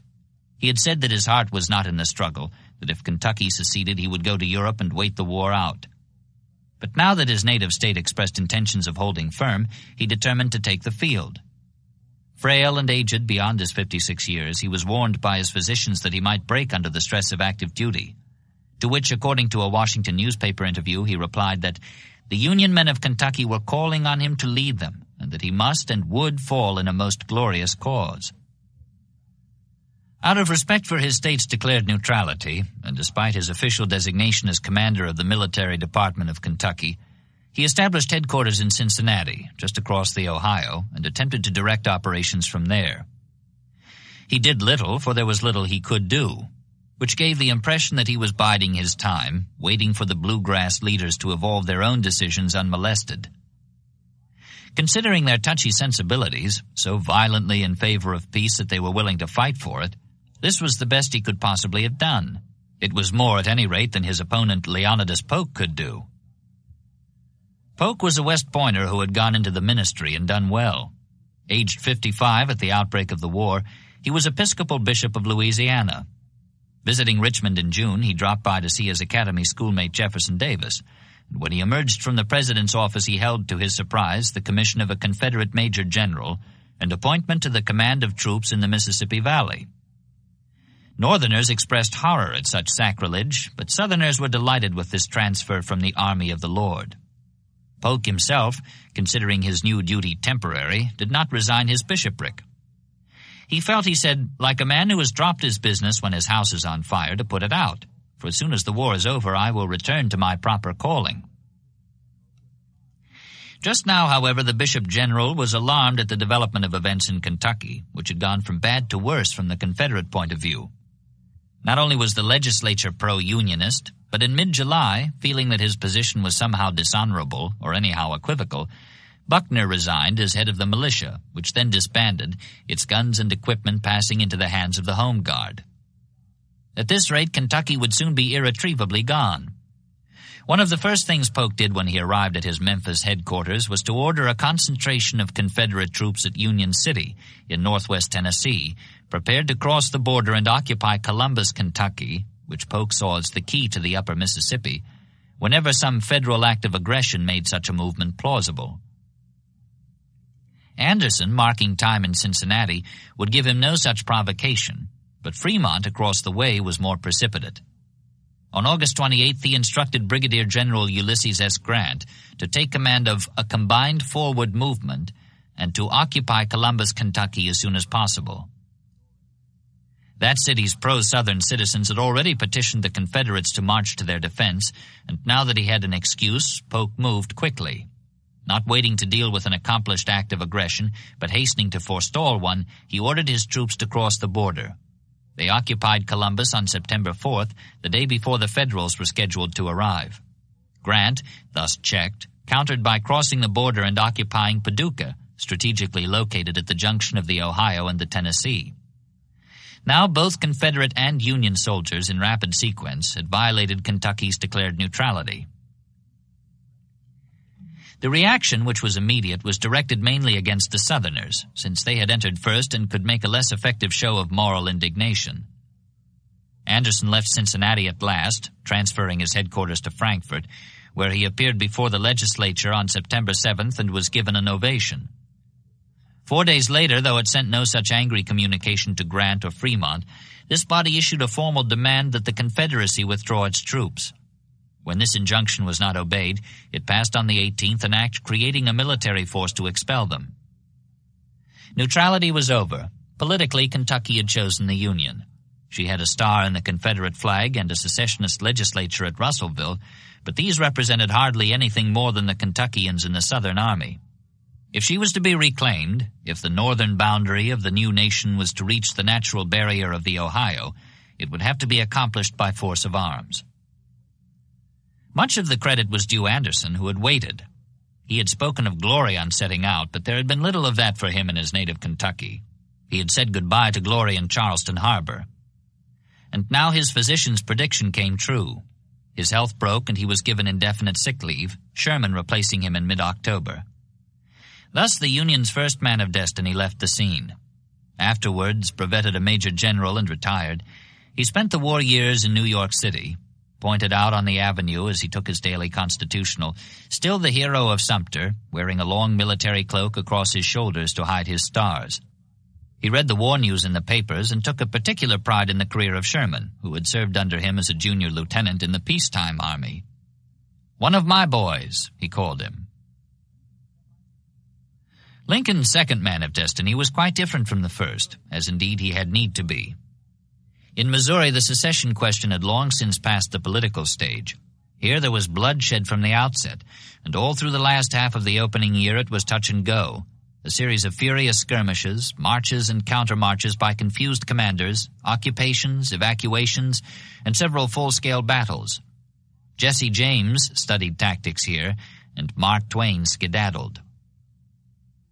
Whatever talents Fremont might show, and he was reputed to have many, the ability to wait and do nothing was not one of them. Heading westward on the day of McDowell's defeat on the plains of Manassas, he fell into Missouri's seething cauldron toward the end of July, when he established headquarters in St. Louis. Apprised of the situation, disaffection throughout the state, bands of marauders roaming at will, Confederates massed along the southern border, he sent telegrams in all directions, from Washington, D.C. out to California, calling for reinforcements. None were forthcoming, but apparently relieved just by the effort of having tried, Fremont settled down at once to making plans for the future. Something of a mystic, he was a man of action, too, and within the widening circle of his glory he had a magnetism that drew men to him. With the help of such guides as Kit Carson, he had explored and mapped the Rocky Mountain passes through which settlers came west.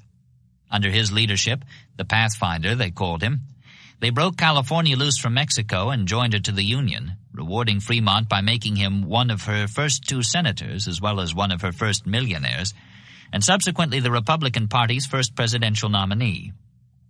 He was in France at the outbreak of war, but he came straight to Washington, where Lincoln made him a major general and sent him westward.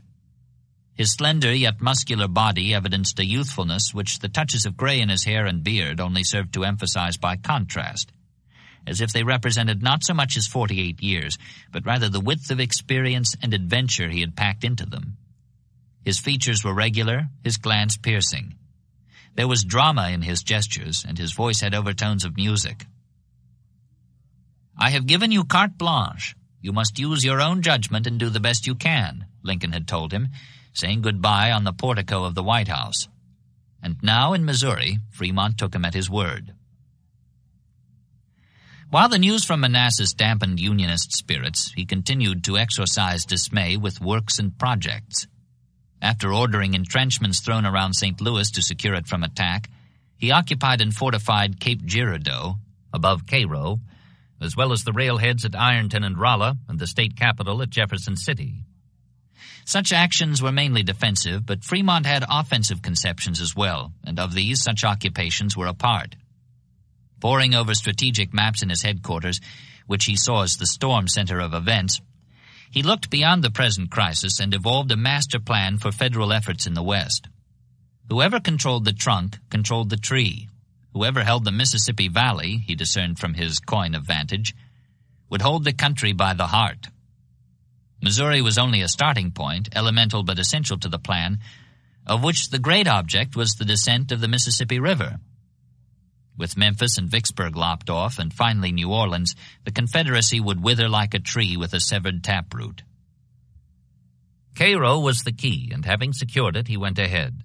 He began construction of 38 motorboats and 2 gunboats to scour the rivers, and ordered Grant to seize Columbus, or, as it turned out, since Polk moved first and thereby won the race and lost Kentucky, Paducah, which served as well. Whatever fit the plan got full attention, whatever did not fit got brushed aside. Some, in fact, found him too vague and exalted for their taste. Grant, for example, who recorded, "He sat in a room in full uniform with his maps before him. When you went in, he would point out one line or another in a mysterious manner, never asking you to take a seat. You left without the least idea of what he meant or what he wanted you to do." It was true that he was difficult to get at. To protect his privacy from obscure brigadiers like Grant while he worked 18 hours a day in the 3-story St. Louis mansion which served as headquarters, he had a bodyguard of 300 men. The very best material Kentucky could afford. Average height 5 feet 11.5 inches and measuring 40.5 inches around the breast. Resplendent in feathers and loops of the gold braid known locally as chicken guts, his personal staff included Hungarians and Italians with titles such as Adlatus to the Chief, and names that were hardly pronounceable to a Missouri tongue.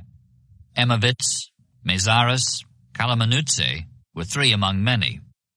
The list ran long, causing one of his Confederate opponents to remark as he read it, "There's too much tail to that kite." Whether he would soar or not, Fremont kept his gaze on far horizons. Down in the southwest corner of the state he had a compact, well-drilled army of 6,000, including 1,200 regulars and several batteries of artillery. Its commander, Brigadier General Nathaniel Lyon, had been active against rebellion from the start. Back in May, disguised in women's clothes, including a bonnet and veil to hide his red hair and whiskers, he had ridden in an open carriage to reconnoiter a secessionist camp. Afterwards he surrounded the place, forced its surrender under the muzzles of his guns, and marched the would-be Confederates off to prison, shooting down 24 civilians when a crowd on the streets of St. Louis attempted to interfere. By similar forthright action, he had saved for the Union the arms in the federal arsenal there. He was a hard-bitten, capable New Englander, 43 years old, well acquainted with violence and well adapted for countering that particular brand of it being met with in Missouri. "I was born among the rocks," he once remarked. So far, however, Lyon had no part in the plan Fremont was spending long hours evolving.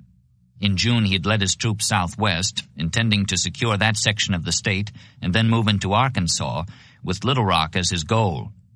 By early August, he was beyond Springfield, near the border, but breakdowns along his line of supply had made his army ragged, ill-shod, low on ammunition, and disheartened. Fremont, intent on his master plan, could send no reinforcements. What was worse, the Confederates encamped to Lyon's front around Cowskin Prairie were growing stronger every day. He estimated their strength at 20,000. It was impractical to advance. On August 4th, he reported, "I am under the painful necessity of retreating, and can at most only hope to make my retreat good. I am in too great haste to explain more fully." On the 6th, he fell back to a position around Springfield, and the Confederates came on after him, pausing a few miles south before making the final pounce. They were not as formidable as Lyon thought, and for several reasons. Though they numbered about 12,000, twice the size of the Union force, for the most part they were miserably equipped and poorly organized, under commanders who were divided in their counsels and ambitions. The majority were Missouri militia led by Sterling Price, a 52-year-old Virginia-born ex-governor, who thought so little of West Pointers that he inserted a notice in the papers indignantly quashing a rumor that he had received a formal military education. His men had neither uniforms nor tents. Many had no arms at all, while others had only shotguns or 1812-style flintlocks, and as substitutes for artillery projectiles, they had laid in a stock of smooth stones, rusty chains, and iron rods to be shot from their 8 antiquated cannon. The remainder, under Ben McCulloch of Tennessee, 40 years old and a former Texas Ranger, was somewhat better equipped, being regular Confederate troops. Price was a major general, McCulloch a brigadier, both veterans of the Mexican War. But the latter, who held his commission directly from Richmond, did not feel that the former should outrank him, and refused to combine the two forces unless the Missourian would yield command. Price, called Old Pap by his men, they asserted that their general had won more battles in Mexico than McCulloch ever witnessed, was so anxious to fall upon Lyon that he agreed to the stipulation. As soon as Lyon began his retreat, McCulloch led the combined forces after him. They went into camp along Wilson's Creek, 10 miles short of Springfield, where the Federals had halted. McCulloch drew up plans for attack. The movement began on August 9th, but was called off because of threatening rain. The troops returned to camp and settled down to sleep, not bothering to put out pickets. At dawn, the storm of Lyon's attack exploded in their rear. The red-haired Federal was also a veteran of Mexico, where he had won promotion for valor, capturing 3 guns at Cerro Gordo. In the spirit of those days, instead of waiting to receive attack or risking being struck while in motion, he had decided to deliver a blow that would permit him to retreat unmolested. The fact that he was outnumbered 2-1, 3-1, as he thought, did not discourage this, but rather, in Lyon's eyes at any rate, demanded it. He felt that his army would do a better job of delivering an attack than of standing to receive one. With his men somewhat heartened by a day's rest and the arrival of shoes from the rail-headed Rolla, he distributed the shoes on the afternoon of the 9th and set out south for Springfield. Soon after midnight, the Confederates having averted a meeting engagement by turning back in the face of lowering weather, he had his troops within striking distance of the rebel camp on Wilson's Creek. He had not minded the rain, and he counted the darkness a positive advantage. Under its cover, he disposed his army for one of those complicated envelopments so popular in the early days of the war, when the generals and the soldiers they commanded were least capable of executing them. One column under Colonel Franz Sigel, 2 regiments of infantry, 2 troops of cavalry, and a 6-gun battery of artillery, was sent on a wide swing to hit the enemy rear, while Lyon struck in front with the main body, southward down the western bank where most of the rebels lay snug in their blankets. He detached 1 regiment of regulars, 1st Infantry U.S. Army, about as regular as troops could be, sending them beyond the creek to handle whatever Confederates might have pitched their camps on that side.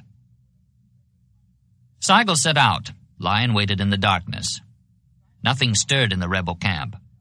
As dawn paled the rising ground beyond the creek, the limbs of trees coming black against the sky, there was a sudden spatter of musketry. The skirmishers had opened fire.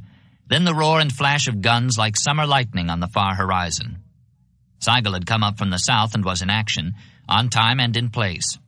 Lyon ordered the main body forward, east and west of the creek, closing the upper jaw of his tactical vise. Everything was moiling confusion in the camps along the creek bed, guns booming north and south as men came out of their blankets in various stages of undress, tousle-haired, half asleep, and badly frightened. Under the stress of that first panic, many fled. Some returned rather shamefaced. Others ran and kept on running right out of the war. Yet those who stood were hardcore men from Arkansas and Louisiana, Texas and Missouri, wanting only to be told what to do.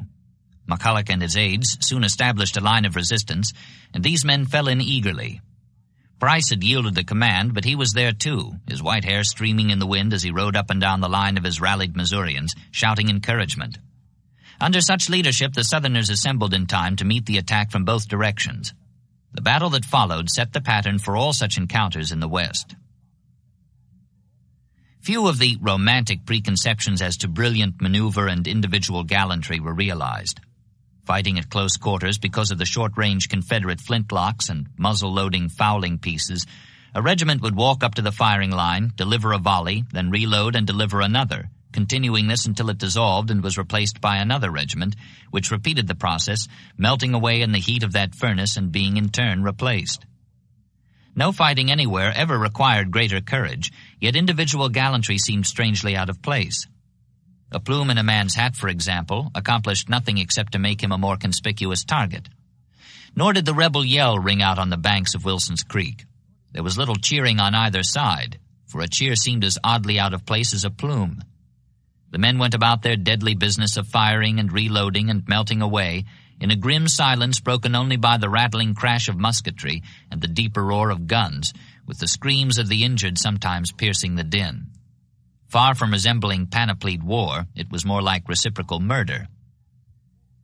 In such a battle, the weight of numbers told. Sigel's surprise attack from the south became a rout almost as soon as he encountered resistance. His men broke, stampeded, and did not stop till they got back to Springfield, having abandoned their colors and all but one of their guns. To the north, Lyon's men were wavering too. East of the creek, the regulars, lacking reinforcements, were blasted off the field. The main body, west of the creek, stood manfully to their work for a while, but presently the Confederates clustering thicker and thicker to their front, new regiments arriving after their success in dealing with other columns of attack, the Federals began to look back over their shoulders, apprehensive. Lyon rode among them, calling for them to stand firm in the face of gathering resistance. As he sought thus to rally them, a bullet creased his scalp. A second struck his thigh, a third his ankle. His horse was shot and fell dead under him. Stunned, Lyon limped slowly toward the rear, shaking his head. "I fear the day is lost," he said. Presently, though, recovering from the shock and depression, he secured another mount and rode again into the fight, at a place where the troops were about to give way. Swinging his hat, he called for them to follow him, and when they rallied, he led them forward. Near the point of deepest penetration, a bullet struck his heart, and he went down. His men fled, shaken by the loss of their red-bearded leader. It was Manassas all over again. Once the Federal troops gave way, they did not stand under the order of their going, but retreated pell-mell to Springfield, and then to Rolla, leaving their fallen comrades on the field. Kansas, Missouri, and Iowa farm boys, lying dead in their new shoes, and the brave Lyon, whose body McCulloch forwarded through the lines under a flag of truce, only to recapture it when the Unionists fell back from Springfield, abandoning it in its coffin in the courthouse. The fighting had been bloody. The severest battle since Waterloo, one participant called it. Within 4 hours, each side had suffered about 1,200 casualties. In 1/3 the time, and with less than 1/3 the number of troops involved, more than half as many men had fallen along Wilson's Creek as had fallen along Bull Run. Yet here, too, as after that battle 3 weeks before, on the banks of that other rural stream 800 miles away, one side was about as disorganized by victory as the other was by defeat. Though there was broad open daylight for pursuit, the Confederates could not be put into column to press the retreating Federals.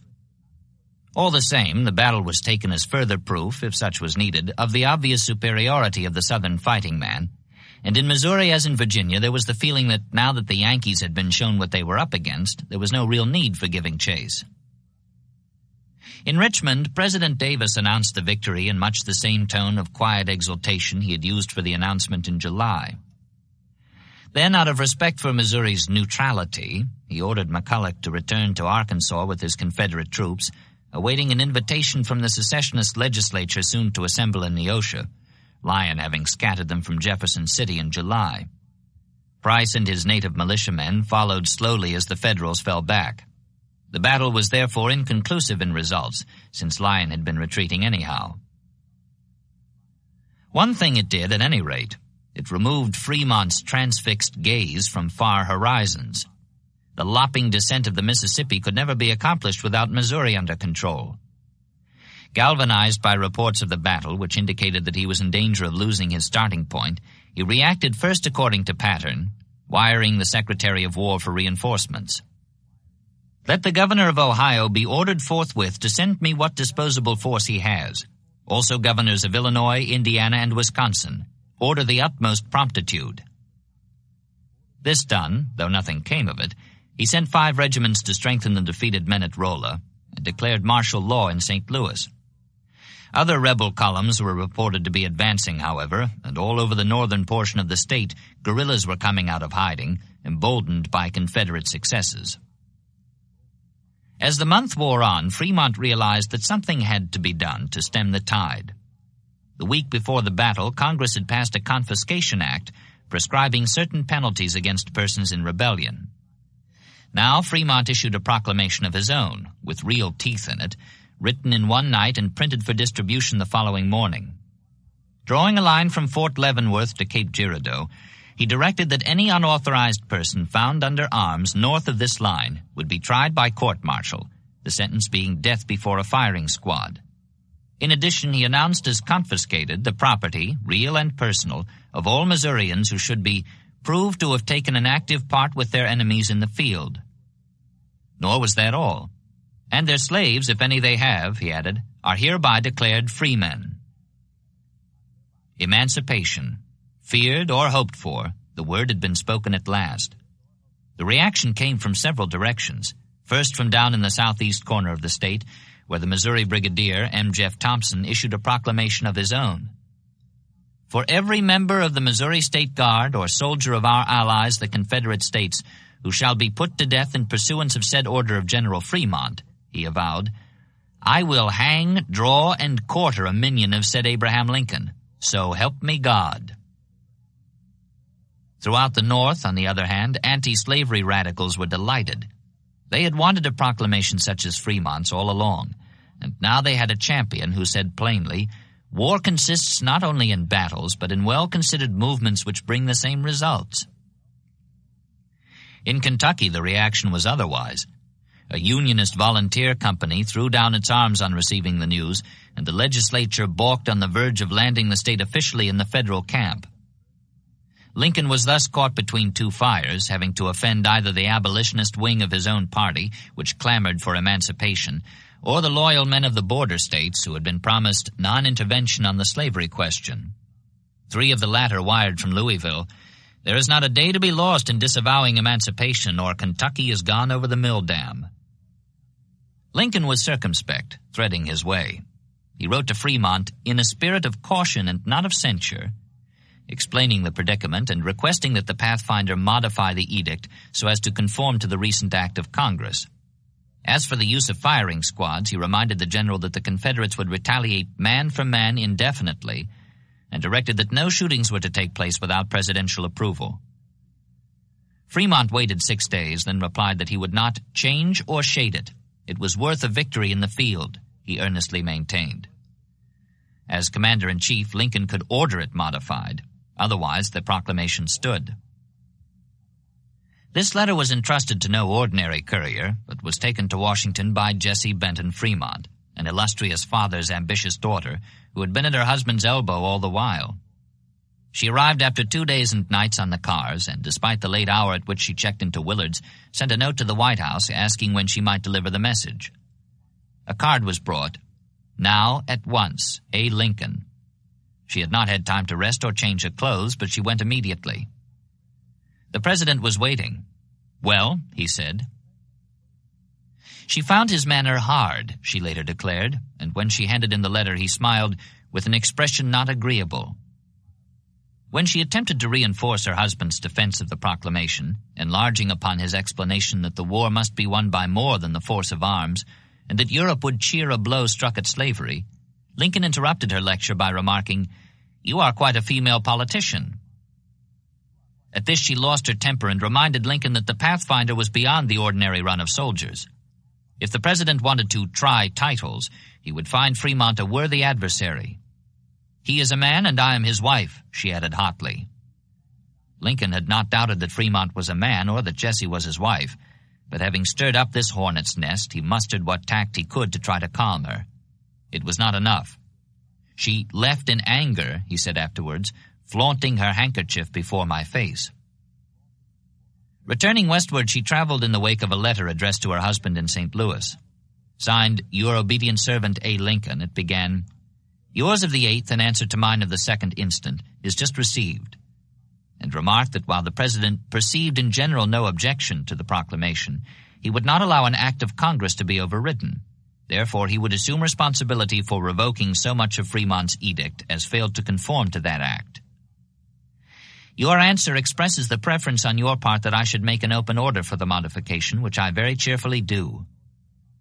Thus he drew the teeth of the proclamation for the sake of the border Unionists, while for the sake of the abolitionists he explained that this was done not because of its policy, to which he perceived in general no objection, but simply because it was unlawful, interfering as it did with the prerogative of Congress, where the most vociferous of the abolitionists sat. Such wary action pacified the conservatives, but the anti-slavery radicals were by no means satisfied.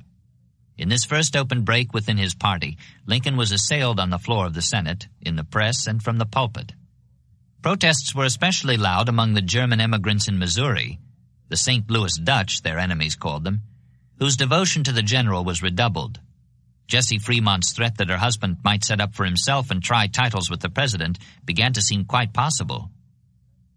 Meanwhile, alarming reports of a different kind were arriving from the West, where $12 million had gone down the drain for steamboats, fortifications, uniforms, food, and ice for sherry cobblers. Graft and extravagances were charged against the men surrounding Fremont. A gang of California robbers and scoundrels, the head of a congressional investigating committee called them, adding that while the general refused to confer with men of honor and wisdom, these boodlers rule, control, and direct everything.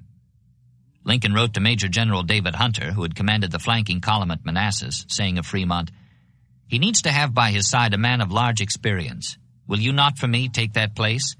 Your rank is one grade too high to be ordered to it, but will you not serve the country and oblige me by taking it voluntarily?" Hunter knew well enough what was meant.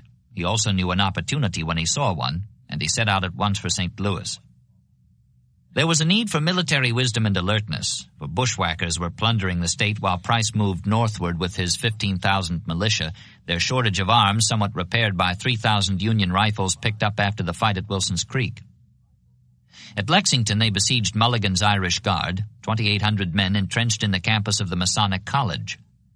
Price was low on percussion caps, but when a supply arrived in mid-September, he attacked, keeping his casualties down by advancing his men behind water-soaked bales of hemp, which they jimmied along as a sort of sliding breastwork. The Irish surrendered, and Price, with 3,000 more rifles and a single-handed victory to his credit, issued a call for his fellow Missourians to flock to his standard. "Do I hear your shouts? Is that your war cry which echoes through the land? Are you coming? 50,000 men. Missouri shall move to victory with the tread of a giant. Come on, my brave boys, 50,000 heroic, gallant, unconquerable Southern men. We await your coming."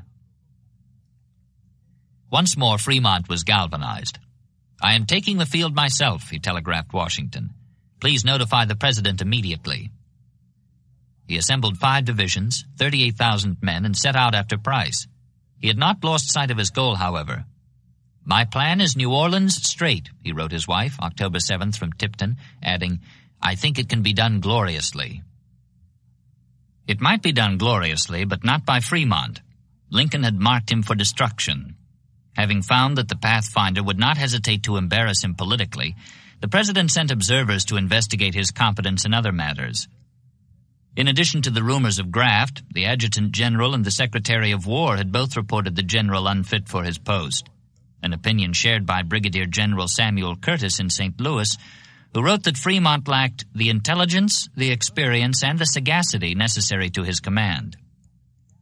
Such reports in themselves justified removal, but Jessie Fremont's threat, reinforced by warnings from observers, "Fremont does not intend to yield his command at your bidding," one flatly declared, made the problem of procedure a difficult one, and Lincoln continued to exercise caution. On October 28th, he sent General Curtis 2 orders for delivery, one relieving Fremont, the other appointing Hunter in his place. Curtis was told to deliver them only on condition that Fremont had not won a battle or was not about to fight one. Lincoln would not risk the clamor that would follow the dismissal of a general on the eve of an engagement or the morrow of a victory.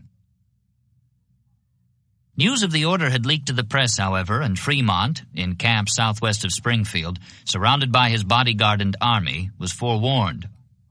Disguised as a farmer with information about the rebels, a captain detailed by Curtis to deliver Lincoln's order got past Fremont's pickets at 5 a.m. November 1st.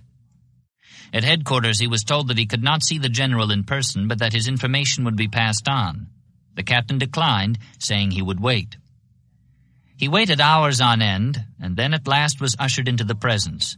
Removing the order from the lining of his coat, he handed it to the general. Fremont read it, then frowned. "Sir," he said, trembling with anger, "how did you get admission into my lines?" There was one chance. A victory would abrogate the order and vindicate his generalship. He placed the disguised captain in arrest to prevent the spread of news of his relief, stirred up the camp, and prepared to fall upon the enemy to his front. But there was no enemy to his front. Undetected, Price had fallen back beyond his reach, recruits and all, and the captain messenger, having overheard the password, had escaped. Next morning, rounding out 100 days of glory, Fremont issued a farewell address beginning, "Soldiers, I regret to leave you," and requesting loyalty to his successor. Then he set out for St. Louis to join his wife, who remarked when she received the news of his downfall, "Oh, if my husband had only been more positive. But he never did assert himself enough. That was his greatest fault." While these two men of destiny rose and fell, a third was rising fast, and he kept rising. On the day Fremont received his dismissal, McClellan was appointed to head all the armies of the nation, superseding his old chieftain Winfield Scott. Much had been done in the 3 months since his arrival, 5 days after the Bull Run disaster. The army of 50,000, which he then found waiting for him, a mere collection of regiments cowering on the banks of the Potomac, he called it, had grown to 168,000 well-trained, spirited men, superbly equipped and worshipful of the commander who had accomplished their transformation. Out in Western Virginia, when he received the telegram ordering him to come hither without delay, he rode 60 miles on horseback to the nearest railway station and caught the train for the capital. Given command of the Washington Army on the day after his arrival, he found the city almost in condition to have been taken by a dash of a regiment of cavalry, and himself looked up to from all sides as the deliverer. "I find myself in a new and strange position here," he wrote his wife that evening. "President, Cabinet, General Scott, and all deferring to me. By some strange operation of magic, I seem to have become the power of the land." With a strong belief in his ability to set things straight, he had gone to work at once. "I see already the main causes of our recent failure," he declared. "I am sure that I can remedy these, and am confident that I can lead these armies of men to victory." Employing 2 regiments of regulars as military police, hard-faced men who had stood fast, taking up position after rear-guard position during the Bull Run retreat, he cleared the bars and hotel lobbies of stragglers and shirkers, requiring officers and men alike to show passes authorizing their absence from their outfits. The crests of the hills ringing the city were fortified, the slopes whitened overnight by tent camps that sprang up as the 3-year volunteers arrived in answer to Lincoln's call for 400,000 on the morrow of Manassas. Soon the men within the encampments far outnumbered the population of the city they encircled. The clatter of musketry came from the firing ranges, a ragged uproar punctuated by the cries of sergeants on the drill fields. "Your left! Your left! Now you've got it! Damn you, hold it! Left!" Thus McClellan set about restoring order, securing the defenses of the capital as a prelude to the offensive, which he intended to launch as soon as possible. "I shall carry this thing en grand," he wrote, "and crush the rebels in one campaign." Rigid discipline was the order of the day, and the commander himself was on hand to see it enforced. Something new had come into the war. Little Mac, the soldiers called this man who had transformed them from a whipped mob into a hot-blooded army that seemed never to have known the taste of defeat. He brought out the best in them and restored their pride, and they hurrahed whenever he appeared on horseback, which he frequently did, accompanied by his staff, a glittering cavalcade that included 2 genuine princes of the blood, the Comte de Paris, pretender to the throne of France, and the Duc de Chartres, known respectively to their fellow officers as Captain Perry and Captain Chatters. There was also an American prince among them, John Jacob Astor, who lived in a style that outshone the Europeans, served by his own valet, steward, chef, and female companions whom he took driving 4 in hand, at once the glory and the despair of Washington society. Yet even in such company as this, of foreign and domestic royalty, McClellan was dominant. The fame that had preceded him was enhanced by his arrival, and unlike Fremont, whose brilliant first impression soon wore thin, McClellan improved with acquaintance.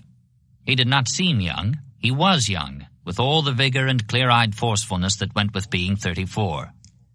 His eyes were blue, unclouded by suspicion, his glance direct. He wore his dark auburn hair parted far on the left and brushed straight across, adding a certain boyish charm to his air of forthright manliness. Clean-shaven save for a faint goatee and a heavy, rather straggly mustache which hid his mouth except when he threw back his head to laugh, he had strong, regular features that gave cartoonists little to catch hold of.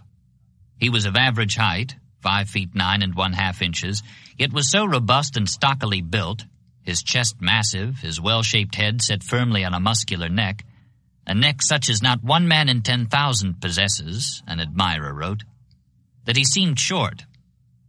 The young Napoleon, journalists had begun to call him, and photographers posed him standing with folded arms, frowning into the lens as if he were dictating terms for the camera's surrender. Galloping 12 hours a day or poring over paperwork by lamplight, he had in fact the Napoleonic touch.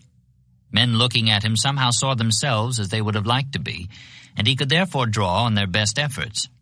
He could be firm or he could temper justice. When 2 regiments mutinied, declaring that their time was up and they were leaving, McClellan handled each in a different way.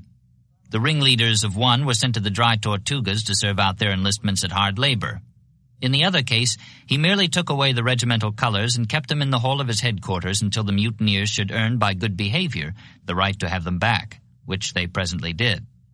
Both regiments soon cheered him to the echo whenever he came riding through their camps. Within 10 days of his arrival, he could write, "I have restored order completely."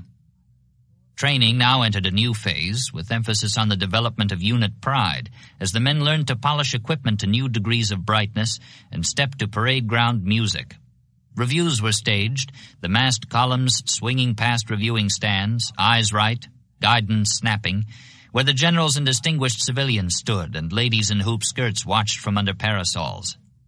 Then, for climax, McClellan himself rode down the line, his charger Dan Webster setting a pace that made the staff string out behind, the rather desperate faces of the junior officers at the rear affording much amusement to the men in ranks.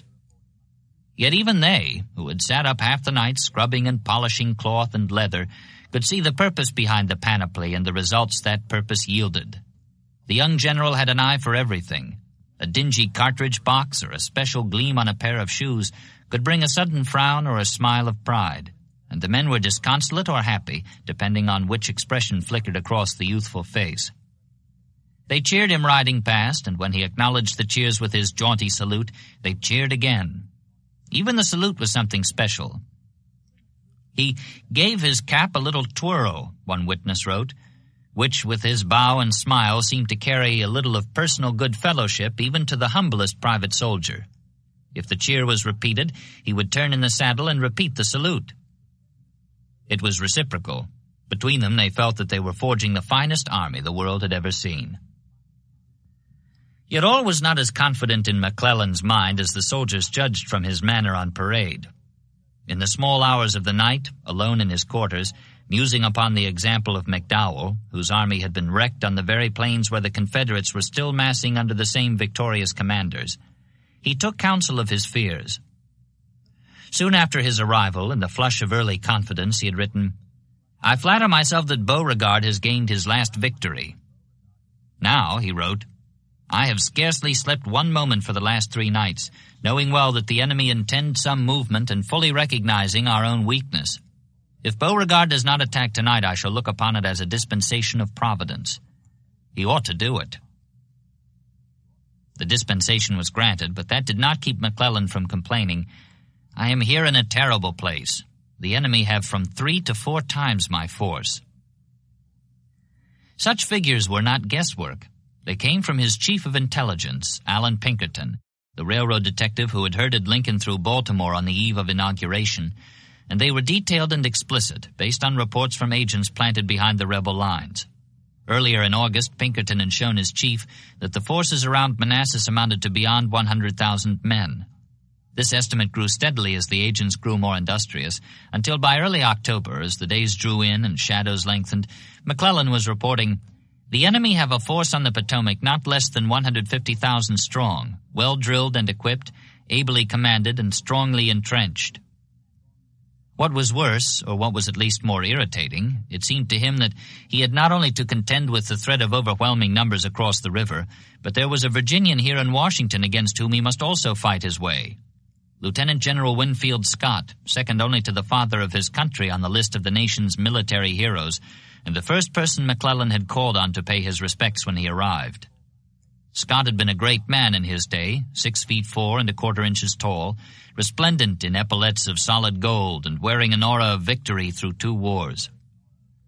Yet now, as he said himself, broken down by many particular hurts, besides the general infirmities of age, he could no longer mount a horse and had to be assisted out of his chair before he could rise.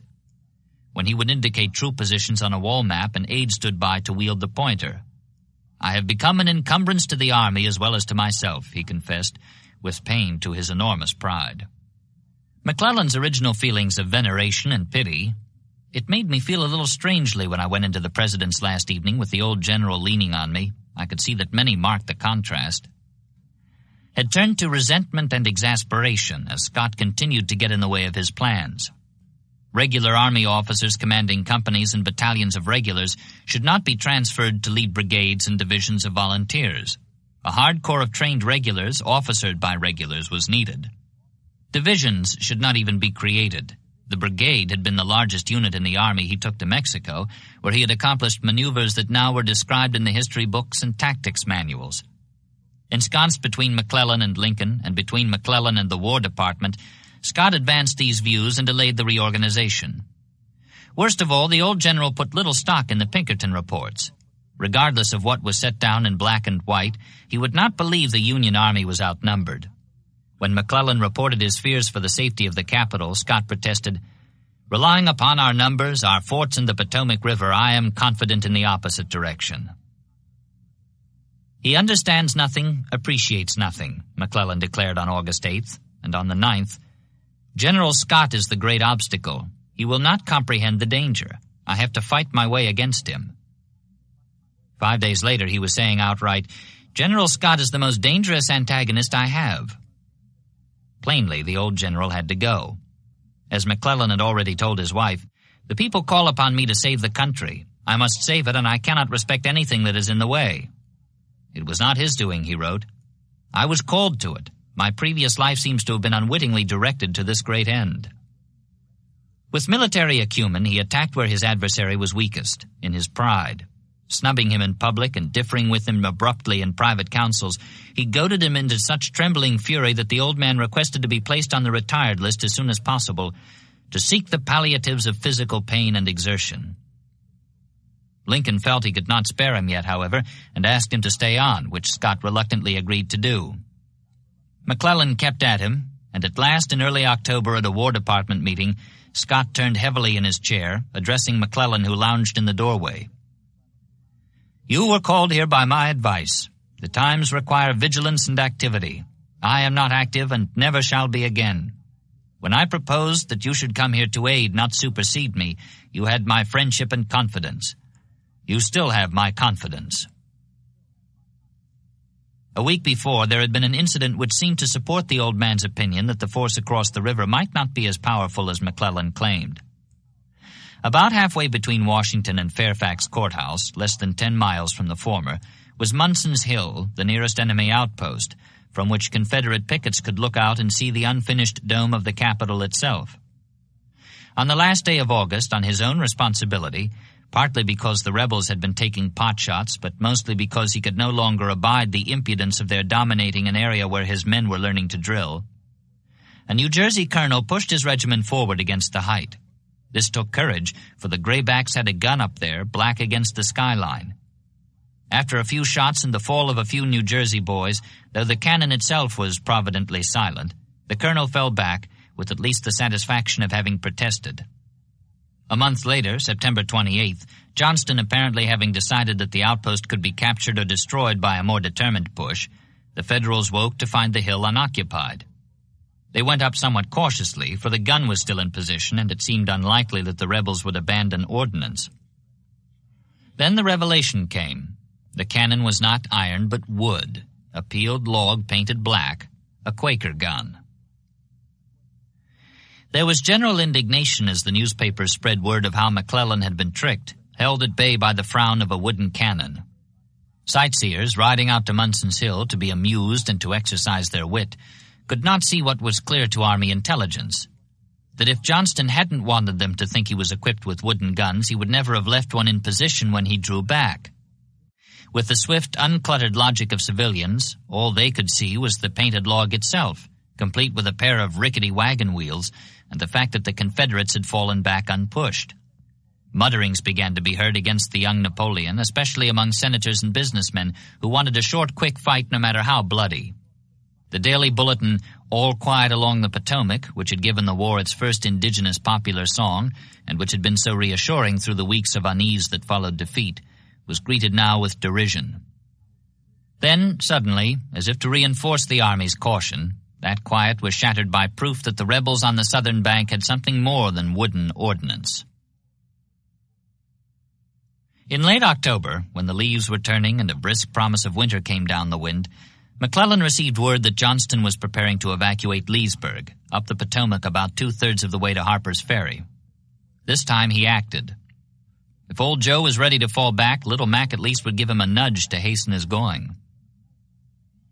First, though, he must determine if Johnston was really ready to leave. One division was sent up the Virginia shore to investigate, and another, training in Maryland opposite where the Confederates were reported to be sending their baggage to the rear, was told that it might have a share in the reconnaissance. The Union general across the river halted at Drainesville, 10 miles short of Leesburg, content to do his observing from there.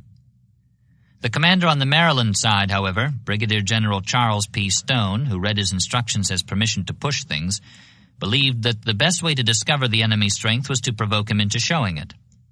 Accordingly, a couple of regiments were put across the Potomac at Edwards Ferry, while others were sent on a night march to complete the envelopment by crossing at Harrison's Island, 3 miles upstream.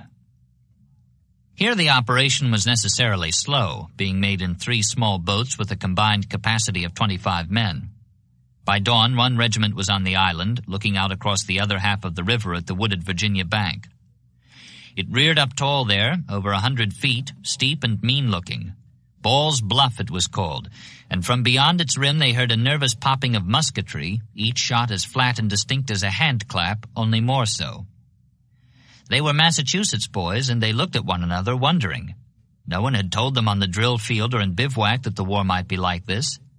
They continued the crossing, still in groups of 25, herded by their officers, and took a meandering cow path up the bluff toward the hollow-sounding spatter of rifle fire.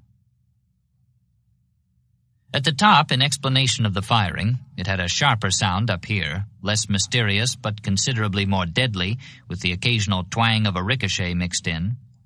They found another Massachusetts outfit drawn up in a glade, returning shots that were coming at them from beyond the brush and timber at the far end of the clearing. These men had crossed the river during the night. Their colonel, a Boston lawyer, had taken a patrol almost to Leesburg without uncovering the rebel camp. But presently, coming under fire from scouts or pickets, he had drawn back to the glade above the bluff and assembled his troops to meet the threat that seemed to be building up beyond the brush. He and his men were glad to see their sister Bay State Regiment arrive as reinforcements from the island, and he sent word to General Stone of what had happened. In reply, the general instructed him to hold what he had.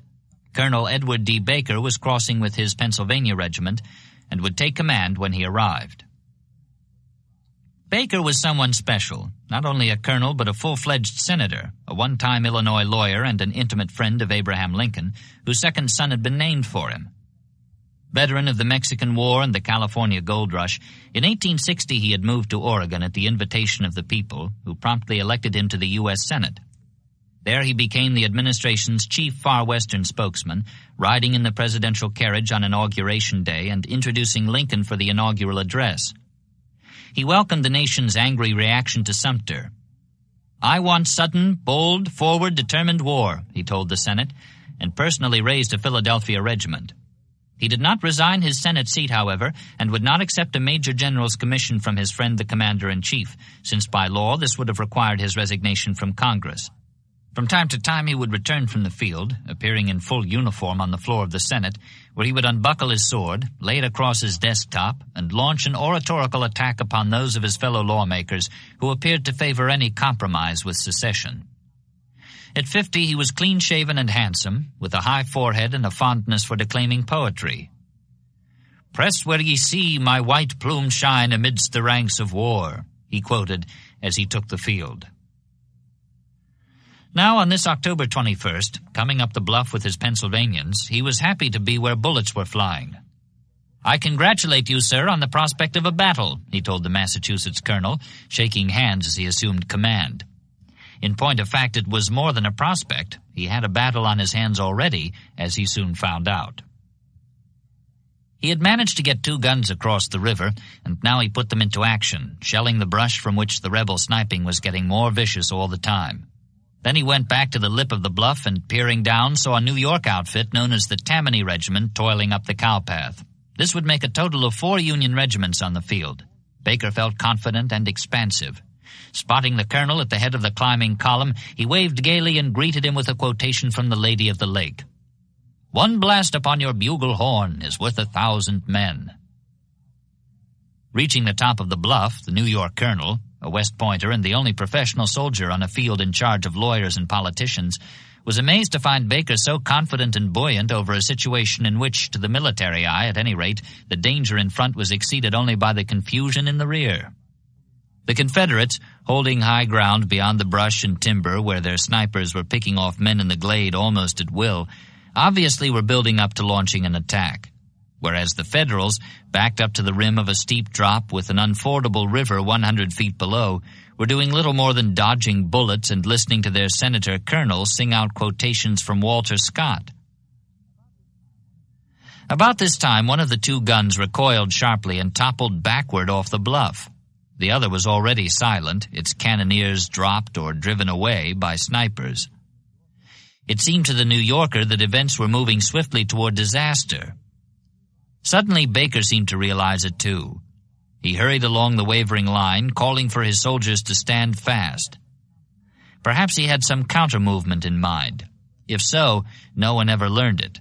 For just then, by way of climax, he who had called for sudden, bold, forward, determined war received it in the form of a bullet through the brain, which left him not even time for a dying quotation. The Confederates out in the brush were Mississippians and Virginians, 3 regiments of the former and 1 of the latter, brigaded under Shanks Evans, who had marched above the stone bridge at Bull Run to meet McDowell's flank attack head-on. Evans was not here today, but his men had absorbed what he had taught them. Maneuvering on familiar ground, they had allowed the Yankees to penetrate almost to their Leesburg camp, then had taken them under fire and followed them back to the bluff. There, while the Federals drew into a compact mass in the 10-acre glade above the river, with reinforcements coming up to render the mass even more compact and the target plumper, the Southerners kept up a galling fire, some of them even climbing trees to do so. All this while, 2 of the 4 regiments returning from a march to meet the empty threat downriver, their battle line was forming in the timber. There was no hurry. By now they saw clearly that the Yanks were too rattled to organize a charge, and they were enjoying their advantage thoroughly, particularly the Mississippians, who were reminded of turkey shoots down home. It was late afternoon before the gray line was ready. Then their officers led them forward, and the rebel yell quavered above the crash of snapping brush and trampled saplings. What followed was pandemonium. Colonel Baker had just fallen, and the troops drawn up to meet the onslaught were demoralized when a group of soldiers carried the colonel's body to the rear. They thought it was the beginning of a retreat. As it turned out, they were right. Remembering the limited capacity of the boats, each man wanted to be in the first wave heading for the Maryland shore, and no man wanted to be among the last, with all those screeching fiends in gray concentrating their fire on them. A kind of shiver ran through the huddled mass upon the brow of the cliff, a Confederate later wrote. Then, as he watched, it gave way, rushed a few steps, then in one wild, panic-stricken herd, rolled, leaped, tumbled over the precipice. The descent was steep, with jagged rocks, but they would not wait to take the roundabout cowpath. They leaped and kept on leaping, some still clutching their muskets, and tumbled onto the heads and bayonets of the men below, with resultant screams of pain and terror. Presently, the witness added, the side of the bluff was worn smooth by the number sliding down. Some Confederates hesitated in pursuit, horrified at the results of the panic they had just been doing their utmost to create. They shook this off, however, and running to the rim of the bluff, they fired into the huddled, leaping rout of blue-clad men as fast as they could manipulate ramrods and triggers. On the narrow bank and in the water, lashed by bullets until the surface boiled as white as in a great hailstorm, one declared. The scene was worse than the one back on the summit. The wounded had been coming down all day to be ferried across for medical care and safety. Just as two such boatloads were leaving, their comrades came hurtling down the bluff. Making straight for the loaded boats, they filled them till they swamped and went all the way under, and those of the wounded too badly hurt to swim were swept away and drowned. A flatboat Colonel Baker had horsed out of a nearby canal, using it to get his guns across, was scrambled into until it was almost awash. The fugitives set out in this, but presently, live men ducking and dodging and shot men falling heavily on the gunwales, it capsized and 30 or 40 were drowned. One skiff remained, a sheet-metal lifeboat, which soon was so riddled by bullets that it sank, and that left none. It was dusk by now, the pearly gun smoke turning blue, the pink stabs of muzzle flashes deepening to scarlet as they stitched the lip of the bluff overhead. Marooned, many of the fugitives surrendered. A few removed their clothes and swam to safety across the bullet-lashed Potomac. Still others discovered a neck-deep ford leading over to Harrison's Island and got away in the darkness. Confederate casualties were negligible, but Union losses approached 1,000, over 200 shot and more than 700 captured. Prominent men were among them, including a grandson of Paul Revere, a son of Oliver Wendell Holmes, and a nephew of James Russell Lowell. Most prominent of all, however, was the senator from Oregon, Edward D. Baker, called Ned by his friend the president. Back in Washington, Lincoln was at Army headquarters while the telegraph clicked off news of the disaster. When the death of Ned Baker came over the wire, Lincoln sat for 5 minutes, stunned, then made his way unaccompanied through the anteroom, breast heaving, tears streaming down his cheeks. As he stepped out into the street, he stumbled, groping blindly, and almost fell. Orderlies and newspaper men jumped to help him, but he recovered his balance and went on alone, leaving them the memory of a weeping president. Thus Lincoln received the news, with sorrow and tears. Baker's fellow congressmen received it otherwise. Their breasts heaved too, but with quite different emotions. Men who had squirmed with impatience at the Army's overcautiousness in coming to grips with the rebels now raged against a rashness which had snuffed out one of the Senate's brightest stars. Someone had blundered and blundered badly, and they were out to fix the blame, determined to revenge their martyred colleague. And their rage brought out of this clash on the bluff above the Potomac a new influence, a new force to shape the character of the conflict, the Joint Committee on the Conduct of the War. Senator Ben Wade of Ohio was its chairman, an all-out abolitionist with keen little jet-black eyes and bulldog flews, the upper lip overhanging the lower one at the corners of his mouth, a figure to frighten the disloyal or the inefficient or the merely unlucky. Congress was voting $1 million a day for war expenses, and now they were out to get their money's worth, in the form of at least a share in its prosecution. "We must stir ourselves," Wade said, "on account of the expense." Star chamber-like, the committee's meeting room was in the Capitol basement, and here the military were summoned to answer accusations without being faced by their accusers or even being allowed to learn their names. General Stone was the first. It was Stone who had ordered Baker across the river. Whatever had happened there was clearly his fault. He was suspect anyhow. Back in September, he had issued general orders admonishing his men not to incite and encourage insubordination among the colored servants in the neighborhood of the camps. That in itself was enough for Wade, but further investigation turned up all sorts of things. There had been strange bonfires, mysterious messengers passing between the lines, and much else. Before long it became clear to the committee that Stone had sent those men across the river to get them butchered, probably after prearrangement with the enemy. He was called up, confronted with the evidence, such as it was, but not with the ones who gave it, and when he protested that he was the man who had guarded the Capitol through the dark week following Sumter, "I could have surrendered Washington," he reminded them. They were unimpressed. He was relieved of his command, placed in a cell at Fort Lafayette in New York Harbor, and kept there under lock and key, an example to all who dared the wrath of the Joint Committee. All this took time, a matter of months. The man they were really after was McClellan, who had Democratic leanings. It was true he had voted only once, but that once had been for Douglas. In addition to being a soft war man with a concern for rebel property rights, including slaves.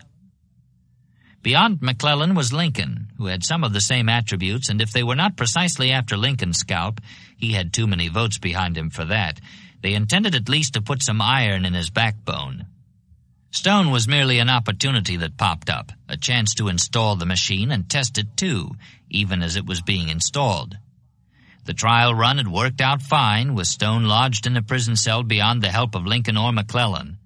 Now they would pass on to bigger things.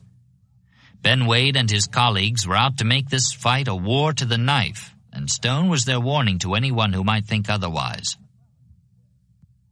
McClellan was aware of this, of course, and was on guard. "I have a set of men to deal with unscrupulous and false," he told his wife. "If possible, they will throw whatever blame there is on my shoulders, and I do not intend to be sacrificed by such people." It made him wary, coupled as it was with the belief that he was outnumbered by the enemy to his front. Ball's Bluff had reinforced that belief, and he felt a deep-down sadness. "There is many a good fellow that wears the shoulder straps going under the sod before this thing is over," he told Lincoln soon after they received word of Baker's death. Then he added by way of consolation, "There is no loss too great to be repaired. If I should get knocked on the head, Mr. President, you will put another man into my shoes." "I want you to take care of yourself," Lincoln said. Presently there was more cause than ever for him to want Little Mac to take care of himself. Within 11 days of the Ball's Bluff fiasco, General Scott, having at last broken completely under the pointed snubs and contradictions, McClellan was given command of all the Union armies. The old Virginian's renewed application for retirement was accepted November 1st. "Wherever I may spend my little remainder of life," he wrote, "my frequent and latest prayer will be, God save the Union." The same day, McClellan was appointed to fill his place, in addition to remaining in command of the Washington Army. Lincoln was worried that the young general might feel overburdened by the increased responsibility. So that evening, while out in Missouri, the captain disguised as a farmer was being held incommunicado, having delivered the order relieving Fremont, Lincoln went to McClellan's headquarters to see how he was bearing up. He found him in high spirits, glad to be out from under the dead weight of General Scott. Lincoln was pleased to find him so, but he wondered whether McClellan was fully aware of how much he was undertaking. After expressing his pleasure that the change had been made, the president added, "I should be perfectly satisfied if I thought this vast increase of responsibility would not embarrass you." "It is a great relief, sir," McClellan answered. "I feel as if several tons were taken from my shoulders today. I am now in contact with you and the secretary. I am not embarrassed by intervention."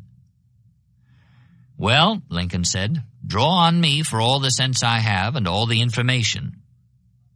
Still wondering, however, if McClellan was as aware of the weight that had been added as he was of the weight that had been taken away, he returned to the point. "In addition to your present command, the supreme command of the Army will entail a vast labor upon you." "I can do it all," McClellan told him.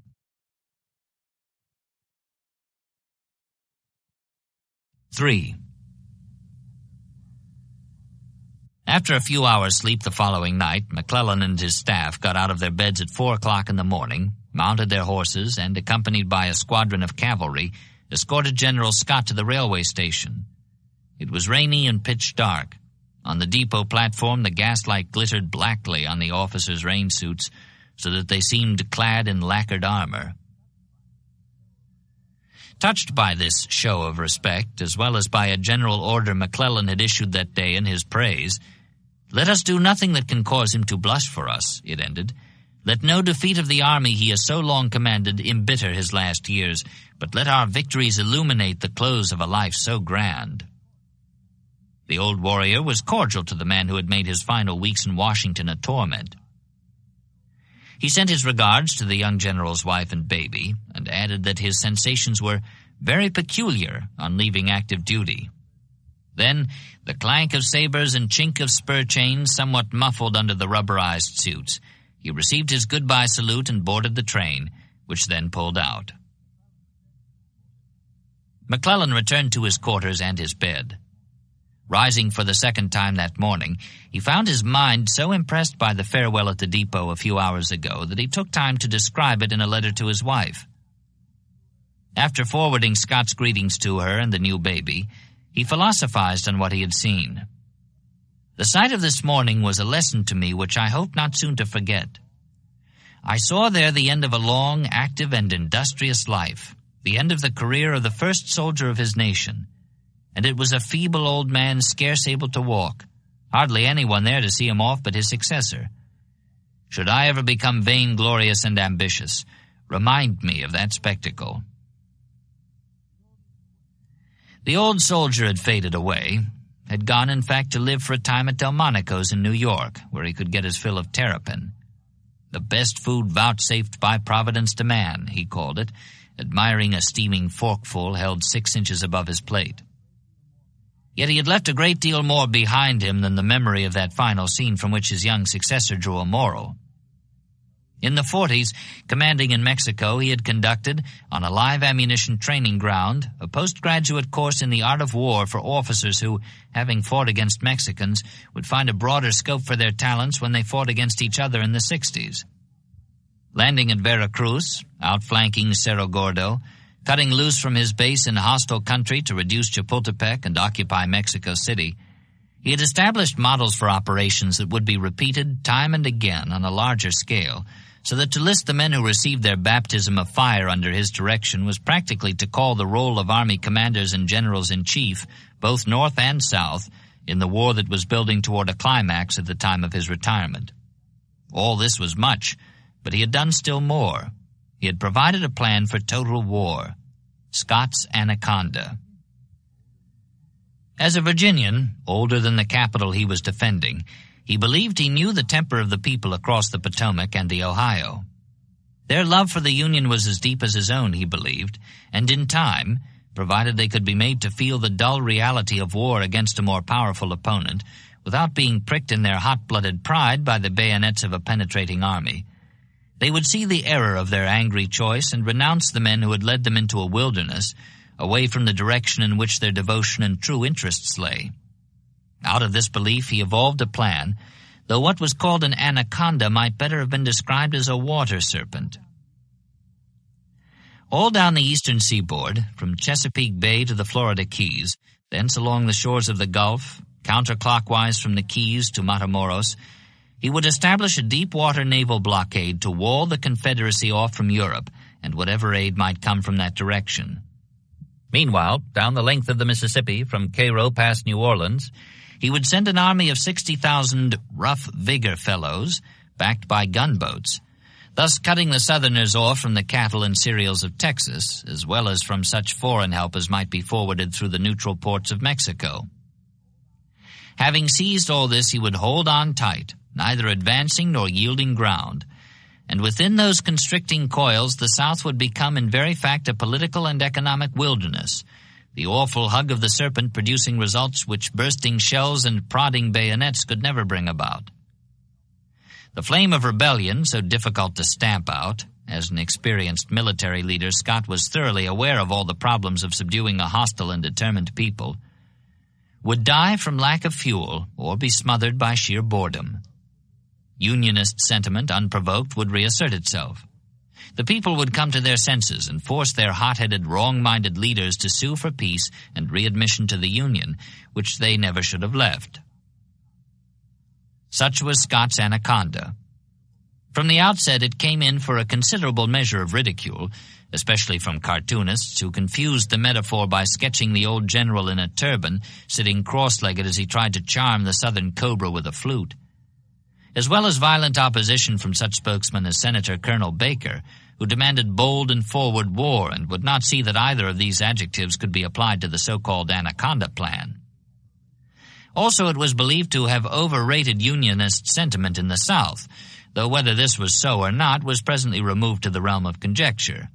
McDowell's March on Manassas, which Scott opposed, applied the goad which the plan would have avoided. It certainly ran against the grain of McClellan's expressed intention to crush the rebels in one campaign by an overland march on Richmond.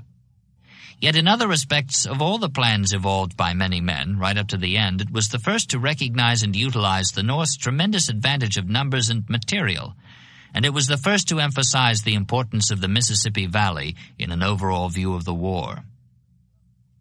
Lincoln, at any rate, welcomed it, studied it, and acted on those parts of it which seemed to him most feasible at that stage of the contest.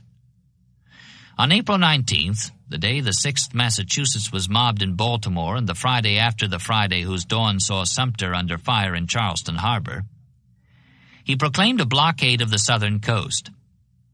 Proclaiming and enforcing were two different things, however, especially considering the size of the fleet charged with transferring the blockade from dry paper to salt water. At that date, the Union Navy, scattered over the 7 seas, included 42 ships, 555 guns, and 7,600 sailors. And though by the end of the year this had been consolidated and increased to 264 ships, 2,557 guns, and 22,000 sailors, the magnitude of the task ahead made a navy of almost any size seem small. The Anaconda was required to hug a circumference of about 5,000 miles, 2/5 dry land and rivers and the remaining 3/5 shoreline. This 3,000-mile coastal portion, belly and crotch of the continent, bisected by the phallic droop of the Florida Peninsula, was doubled along much of its length, both in the Atlantic and the Gulf, by intricate mazes of sandbars, lagoons, and outlying islands, which, though less forbidding at first glance than the rocky shores of New England, were obviously at second glance much harder to patrol. Nassau and Havana were less than 700 miles, respectively, from Charleston and New Orleans, while Bermuda was but slightly farther from Wilmington. Such good harbors were few, but each had many entrances and outlets. It would be a slow ship, conned by a clumsy skipper indeed, that could not come and go by the dark of the moon, undetected in making its run to or from the safety of those neutral ports. Knowing all this, Southerners laughed at the Anaconda, much as the Northern cartoonists were doing, especially that portion of it covered by the blockade proclamation, and predicted, quite accurately as it turned out, that when Yankee sailors began patrolling the swampy littoral, they would discover that even the mosquitoes had enlisted in the resistance. Besides, there was an economic consideration beyond all this, by which the blockade might be reckoned a positive good from the Southern point of view, a reinforcement of one of the most powerful weapons in the Confederate arsenal. Cotton, the raw material of Great Britain's second leading industry, as well as the answer to France's feverish quest for prosperity, was the white gold key that would unlock and swing ajar the door through which foreign intervention would come marching. Remembering the effectiveness of Jefferson's embargo on tobacco, of which the colonies had not controlled the world's supply, the South could expect much greater results from an embargo on cotton, on which he held a world monopoly. Going without tobacco had been unpleasant for Europeans, but they would find it downright impossible to manage without cotton. Unfortunately, there had been a bumper crop the year before. French and English warehouses were bulging with the surplus. But that only lengthened the time factor. When the reserve dwindled and the white stream that fed the jennies and looms and the workers who tended them was shut off, Europe would come knocking at Jefferson Davis's door, offering recognition and the goods of war, the might of the British Navy and the use of armies that had blasted Napoleon himself clean off the pages of military history. For all these reasons, the South could laugh at and even welcome the proposed blockade, which would strengthen one of her strongest weapons in ratio to its own effectiveness. There was much that was amusing, too, in the contemplation of Northern ships patrolling the southern coast to enforce a Southern embargo. Few sailors and no ships at all had come over voluntarily to the Confederate side when the nation split in two. Now, belatedly and paradoxically, they would cross over under orders from their own commander-in-chief. At the outset, the Confederate government, having almost no regular navy, determined to create an irregular one which would function while the other was being built. The Declaration of Paris, an agreement between the European powers 5 years back, had defined privateering as illegal. But the United States, remembering the success of independent Yankee vessels against the British merchant marine in the War of 1812, and not knowing, moreover, when she might be engaged in such a war again, had refused to sign the document. So now the Richmond Congress, recalling such successes too, authorized the issue of letters of marque to the captains of whatever ships might apply. It was characteristic of the current Southern opinion of Northern morals that they expected many such applications to come from New England skippers attracted by a chance at easy dollars. These were not forthcoming, but before long about 20 vessels were on the high seas, privateering in the American tradition. Lincoln declared them outright pirates and announced that the crews would be treated as such when captured, with hanging as the penalty after conviction in the courts. Davis, never the man to decline a challenge of any sort, replied that for every Confederate sailor so hanged, he would hang a Union soldier of corresponding rank, chosen by lot from among the thousands of prisoners in the Richmond tobacco warehouse. Thus it stood, threat countering threat, until presently the world was given what appeared to be a chance to see which president had the courage of his convictions. The privateer Savannah was taken in June, its crew lodged in a common jail awaiting trial for piracy. Despite the clamor throughout the North in favor of dancing the defendants at a rope end, when the trial was held, the New York jury could not agree on a verdict, and thus the crisis passed. Later in the year, however, when the privateer Jeff Davis was taken, the crew brought to trial in Philadelphia, convicted of piracy and sentenced to be hanged, Lincoln showed every sign of going ahead, whereupon Davis reinforced his counter-threat by causing lots to be drawn among the Union prisoners. The short straw men, including that grandson of Paul Revere captured at Ball's Bluff, were placed in condemned cells to await the action of Abraham Lincoln in reviewing the sentence of the men condemned to death in the city of brotherly love. Lincoln paused and considered, and having reconsidered, he backed down. Though he thus exposed himself to charges of indecision and cowardice, declining to engage in a hanging match with Jefferson Davis, he saved the lives of Union soldiers and Confederate sailors, Americans both, and thereby saved the nation a blot on its record. North and South, however, many persons saw only that Davis had taken the measure of his opponent. Whatever apparent moral advantage the Confederates gained from this clash of presidential wills, they soon found their bloodless victory offset by 3 sudden hammer blows struck by the Federal Navy, 2 on the Atlantic coast and 1 in the Gulf of Mexico, Cape Hatteras and Port Royal, off North and South Carolina, and Ship Island, near New Orleans. These objectives were the choice of a joint 3-man strategy board composed of Army, Navy, and Coast Survey officers appointed to make a thorough investigation of the coast and harbors, their access and defenses. The fleet was far too small for the enormous job of patrolling the 189 harbor and river openings along the 3,549 miles of shoreline between the Potomac and the Rio Grande. And what there was of it was badly in need of ports of refuge, especially along the stormy South Atlantic. Out of this double necessity, the blockade gained a new dimension, one in which the Army would have a share. Not only could harbor entrances be patrolled, the harbors themselves might be seized, thus reducing the number of points to be guarded and at the same time freeing ships for duty elsewhere.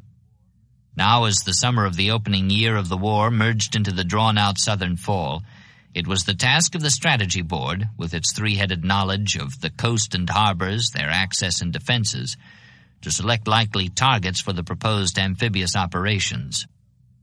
The first was modest in scope but effective in execution. Off North Carolina, the wide shallows of Pamlico and Albemarle Sounds, enclosed by a barrier of islands and reefs, afforded an ideal anchorage for raiders and blockade runners. Here, if anywhere, was the place at which the board should point its finger. Off that stormy cape, the sea was frequently too rough for a fleet to be able to keep station. The only way to block it was to take it. At Hatteras Inlet, the break in the barrier, the Confederates had built 2 forts on opposite sides of the passage, Clark and Hatteras. Whoever held these forts held Pamlico Sound, and on August 26th, an expedition of 14 vessels under Flag Officer Silas H. Stringham sailed from Hampton Roads to take them. Among the ships were 4 transports carrying 860 men under Ben Butler, who thus was given a chance to redeem his blunders at Big Bethel. This he did, and easily, for the army had almost nothing to do. Stringham, with superior ordnance, stood just outside the range of the rebel guns and for 2 days threw shells into the forts at will, suffering no hurt himself. Butler's men put ashore well north of the forts, 300 of them anyhow, for the surf staved in the landing boats by the time that many got ashore, marched down the island, wet and hungry, their ammunition ruined by the surf, and arrived in time to watch their general share with Stringham the honor of receiving the surrender of Fort Hatteras, Fort Clark having run up its white flag the day before. Most of the soldiers in 3 of the ships were left to hold what had been won, while the rest returned to Fortress Monroe with their 615 prisoners. The Navy had taken its first Confederate stronghold, and in doing so had reduced its blockade task. The second offensive operation, down in the Gulf in mid-September, was even simpler, requiring not even the token assistance of troops. Here the lower delta of the many-mouthed Mississippi posed a problem much like Hatteras, with raiders and blockade runners entering and leaving the great port of New Orleans almost at will.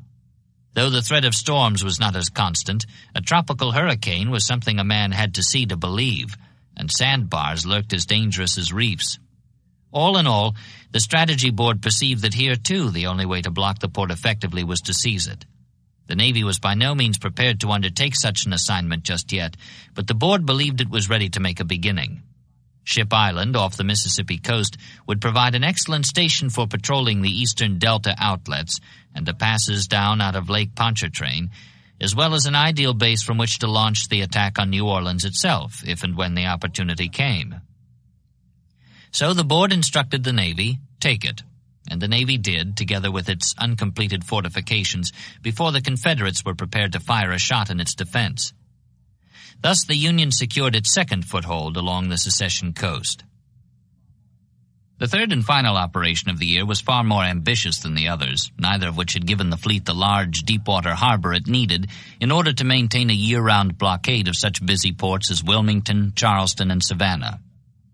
About 1/3 of the way up the palmetto-studded 100 miles of South Carolina littoral, lying between the latter 2 cities, the Strategy Board found what it was seeking. Port Royal, the finest natural harbor on the southern coast, would float the navies of the world. Obviously, however, though they had no real need for it themselves, having almost no navy, the Confederates were thoroughly aware of what covetous eyes the Union Navy was casting in that direction. If it was to be undertaken, the job must be done in strength, after preparation in great secrecy. Both were provided for. The board took no chances it could avoid. The naval member himself, Captain Samuel F. DuPont, was appointed to head the expedition of 74 vessels, including transports for a land force of 12,000 men. In late October, sailing under sealed orders, this fleet put out from Hampton Roads, considerable pains having been taken to conceal its destination. Almost at once, DuPont was struck a double blow by fate, in the form of Confederate intelligence and the weather. He not only lost the advantages of secrecy, he came close to losing his fleet as well. On the day he put out, the Richmond government alerted its coastal defenses, giving warning that the force had sailed. 3 days later, November 1st, the defenders of the fleet's objective received a specific telegram. The enemy's expedition is intended for Port Royal. On the same day, the fleet ran into a gale off Hatteras. The wind approaching hurricane strength, 2 of the ships went down, and the crews of a third had to heave her guns into the sea to keep her from foundering. By dawn of the following day, November 2nd, the fleet was so scattered that DuPont could sight but one sail from the deck of his flagship, the Wabash. He continued southward, however, and in clear weather 2 days later dropped anchor off the bar at Port Royal. 25 of his ships had rejoined by then, together with reinforcements from the Charleston squadron, and others kept bobbing up along the horizon. He spent another 2 days replacing the rebel-destroyed channel markers, crossing the bar, a dangerous business for the deep-draft Wabash, completing his attack plan and finally holding a conference at which he outlined for his captains the order of battle. At last he was ready, and at 8 o'clock the following morning, November 7th, the attack got underway. He knew what his wooden ships would encounter. At the entrance to Port Royal Sound, the enemy held Fort Beauregard, mounting 20 guns on Bay Point to the north, and Fort Walker, mounting 23 guns on Hilton Head to the south. Less than 3 miles apart, both of these forts were strongly built, their gunners alerted for a week, awaiting the opportunity DuPont was about to offer them. Somewhere beyond them, too, was a Confederate flotilla of 3 tugs, mounting 1 gun each, and a converted river steamer under Commodore Josiah Tatnall, whom DuPont knew to be a bold and capable officer, having messed with him in what was already known as the Old Navy. The forts were DuPont's main concern, however, and in attempting their reduction he would have no help from the 3 brigades of soldiers in the transports. Not only were these landsmen still somewhat green about the gills as a result of their experience off Hatteras, but in that storm, along with much else, they had lost nearly all their landing craft. It was to be a job for the naval force alone. In fact, DuPont preferred it so. The most he would ask of the Army was that it stand by to help pick up the pieces. To accomplish the double reduction, he had evolved a novel plan of attack, an order of battle which divided his fighting force into a main squadron of 9 of the heaviest frigates and sloops, ranged in line ahead, and a flanking squadron of 5 gunboats. They would enter the Sound in parallel columns, the lighter squadron ranging to starboard, and pass midway between the forts, receiving and returning the fire of both. At a point about 2 miles beyond the entrance, the main force was to round by the south and come back west, moving slowly past Fort Walker, maintaining the heaviest possible fire, then round to the north and head back east, slowing again as it passed Fort Beauregard. The flanking squadron, meanwhile, was to peel off and engage the Confederate flotilla or whatever targets of opportunity the rebels might afford, while the main force kept both forts under fire, widening the elliptical attack so as to bring its guns in closer on every turn. And so it was. At the signal from the commander on the Wabash, leading the way across the sunlit water, the fleet steamed forward, 2 columns in close order. A flash and a roar shot out from Fort Walker, echoed at once by Beauregard. The ships took up the challenge, and the fight was on. As they neared the turning point, Tatnall brought his 4 makeshift warships down the Sound, and from a raking position let go several broadsides at the Wabash as soon as she came within range. The gunboats gave him their attention then, whereupon the Confederate, with 14 Union men-of-war to his immediate front, discreetly came about and made a swift, flat-bottomed retreat up Skull Creek, 3 miles northwest of the fort on Hilton Head.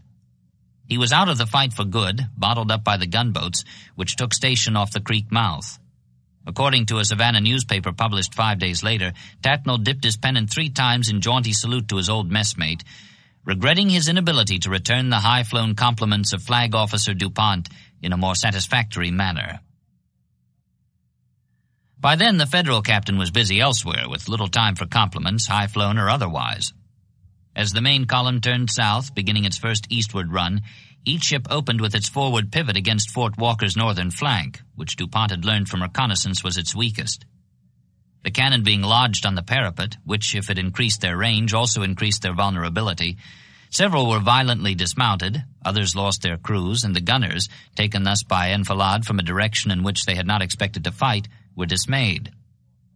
A British correspondent on one of the Union ships saw tall columns of dust spring up from the fort to mark the hits the fleet was scoring, and it looked to him as if we had suddenly raised from the dust a grove of poplars. Not that the rebel gunnery had been very effective in the first place. The enemy ships, moving along their elliptical course, with constant changes in speed, range, and deflection, were extremely hard to hit. What was more, the defenders had not wasted their scant powder on anything as unprofitable as target practice, and now that it came to bloody work, they found that many of the shells would not fit, the powder was inferior, and the crews became exhausted within an hour of opening fire. All of which, sad as it was in Confederate eyes, was really quite beside the point. Fort Walker, to which Fort Beauregard across the water was merely adjunct, had been built to be defended only from dead ahead, against a force moving straight in from the sea. When this became apparent, it became apparent, too, that the fight had been lost from the moment DuPont conceived his plan of attack. The only conditions left to be satisfied were those of honor. Erratic or deadly, the firing continued, and as the main squadron steamed slowly past Fort Walker, delivering broadsides at point-blank range, the flanking squadron, maintaining its watch over the mouth of the creek up which Tatnall had retreated, added the weight of its guns to the pressure against the vulnerable northern flank, its shells bowling down the line of metal on the parapet. Assailed from both directions by naval crews who worked with coolness and precision, more guns were dismounted, more men fell. The defenders fired even more wildly. The main squadron completed its first pass, closing upon Fort Beauregard, then swept down and around again, coming within less than 600 yards of the fort on Hilton Head, which had but 3 guns left in working order by the time the ships completed their second run. The Wabash was just rounding to the south, leading the way into a third ellipse, when DuPont received a message that Fort Walker had been abandoned. At 2:20, a naval landing party raised the Union flag above ramparts that were pocked and battered, strewn with wreckage left by men who would not sweat to keep from bleeding, and then had wound up doing both at once. Army transports now put in. By nightfall, troops had occupied the works. Across the way, Fort Beauregard hauled down its flag at sunset, and early next morning the troops crossed over and occupied it too. The victory was complete, and by it the Federal Navy gained an excellent harbor in the very heartland of secession. Nor was that all. Within the next 3 days, the victors moved up the rivers and inlets and occupied the colonial towns of Beaufort and Port Royal, bringing under their control some of the finest old plantations in the South, and thereby affording an opportunity not to be neglected by their abolitionist brethren, who presently arrived and began conducting uplift experiments among the Negro field hands.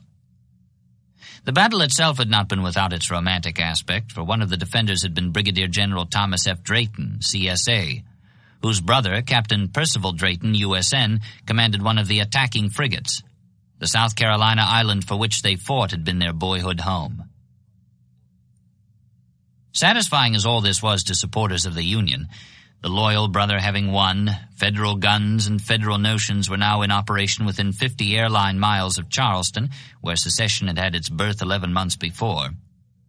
There emerged from the battle another fact which had, for those who understood its implications, more weight than all the other facts combined, heartwarming and romantic though they were. Against stiffer resistance, this third hammer blow had been even more successful than the other two, and nowhere had the fleet failed to seize any objective assigned by the strategy board. Some standard theories were going to have to be revised. The belief that 1 gun on land was equal to 4 on water, for example. Steam had changed all that, removing the restrictions of wind and current, and making possible such maneuvers as DuPont's expanding ellipse. From now on, apparently, the board had only to select its targets, concentrate the might of the fleet, and blast them into submission. Naval power was going to be a dominant factor in this war. 4. Coming as it did in the wake of defeats along Bull Run and Wilson's Creek, near opposite ends of the 1,000-mile-long fighting line, this triple victory hammered out by the Federal Navy did much to revive the flagging martial spirit of the North. There was no corresponding depression in the South, however, the odds in all 3 of these naval engagements having been too one-sided to give much cause for doubting the proved superiority of Confederate arms. It had been more or less obvious all along that the enemy could concentrate and strike with superior force at almost any point along the perimeter. That had been one of the conditions accepted by Davis when he chose the strategic defensive. When the pressure elsewhere was relieved, when the advantage shifted so that the South would be doing the concentrating and striking, the world would find out whether the North would be able to hold what it had won. Yet now, since that policy involved the dispersal of force to meet attacks from all directions, as the drawn-out fall wore on and the year was rounding toward a close, Southerners began to discover the price they would have to pay in the hard cash of lost chances for the advantages that accrued to the defensive. In late September, after Hatteras and Ship Island had been lost and a third such operation was probably already into the planning stage, Davis went up to Fairfax Courthouse for a conference with the victors of Manassas. While the blasted oaks on the battlefield to their rear turned red in the fine, clear weather of early fall, the men who had won that battle lay idle, watching the blue-clad host to their front grow stronger every day. At this stage, Federal troops were joining at the rate of 40,000 a month, about the total effective strength of Johnston's army. Pinkerton, with his tabulated lists compiled by operatives in Richmond, had misled his employer badly. Yet McClellan had been right in his fears that he might be brought to battle before his soldiers were ready. Beauregard was planning an offensive. Though volunteering had fallen off to such an extent that the men arriving barely replaced those lost by the expiration of short-term enlistments and a liberal granting of furloughs, and though the Army was crippled by a shortage of arms and supplies, food as well as munitions, he believed that the Northern Army, still in something of a state of shock from the whipping it had taken 2 months back, had perhaps now merely reached that stage of crystallization at which a smartly administered rap would cause it to fly apart again. In reply to the federal threat to divide and conquer the South by a descent of the Mississippi, Beauregard wanted to make a sudden thrust across the Potomac and divide the Union, east and west, by seizing the strip of territory lying between Pittsburgh and Lake Erie. When the Yankee Army came out from behind its Washington entrenchments, he would administer the rap that would accomplish its disintegration, then go about his business of division and conquest. The odds were long, he admitted, but they were shorter than they were likely to be at any time hereafter, especially if the Confederates remained passive and continued to allow the growing enemy host time in which to regain its confidence. Such was his plan, and as Davis listened to it on the first day of October, closeted with the generals at their Fairfax headquarters, within 20 miles of Washington itself, Beauregard expounding and Johnston nodding approval, he could see its advantages, in spite of its abrogation of his claim that all we ask is to be let alone. Then came the rub. Beauregard declared that he would undertake the movement with 50,000 men, while Johnston held out for 60,000, which meant that Davis would have the problem of finding 10 to 20,000 reinforcements for the invasion. The Federal Navy, having launched its first 2 amphibious operations, was now preparing a third, whose objective could only be guessed at. Every general in every department along the Atlantic and the Gulf, and what was worse, every governor of every state that touched salt water, which included all but 2 of the 11, not only believed that the blow would be struck, but was convinced that it would be aimed straight at him. They were calling loudly for help, and Davis could foresee the clamor that would follow any request that they forward troops to fatten the army now lying idle in northern Virginia. And with good cause, for in practically every case the political clamor would be followed by a military disaster. Down in North Carolina, for example, the loss of Hatteras had exposed New Bern, and the loss of New Bern would mean the loss of the Weldon Railroad, the only supply line between Richmond and the South Atlantic states. Without that line, the Virginia Army not only could not hope to mount an invasion, it could not even be maintained in its present position beyond 10 days. On the Gulf, the situation was almost as critical. The army being assembled and drilled at Pensacola might be considered available, but the recent seizure of Ship Island had exposed the nation's tender underbelly to assault, and that army was all that stood in a position to blunt the point of such a stab. Wherever Davis looked, the situation was such that to strip one area for the removal of troops to another would be to exchange possible success for probable disaster. Beauregard urged in vain that the length of the odds was an argument for, not against, the risk, that desperate men must take desperate chances, and that whatever was lost in the interim could be retaken after a victory on northern soil. Davis shook his head. No reinforcements could be sent, he said, without a total disregard for the safety of other threatened positions.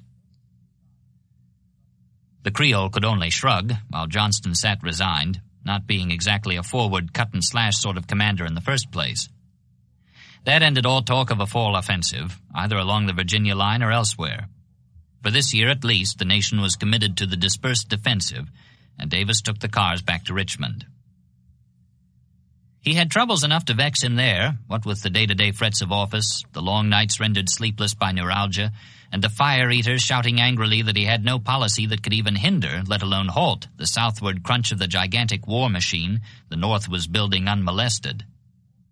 The cabinet he had assembled with such concern for political expediency had already begun to come apart at the seams.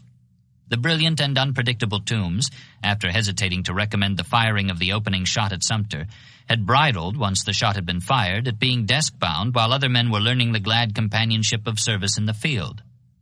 On the day of Manassas, the issue being still in doubt in Richmond, where all that was known was that the guns were booming, he could abide it no longer. He submitted his resignation as of that day and left his post as head of the State Department to enter the Army as a Georgia Brigadier. Within another 2 months, War Secretary Leroy P. Walker had done likewise, though for quite different reasons. Instead of feeling left out or insufficiently employed, the Alabamian had been employed beyond his capabilities, and he knew it.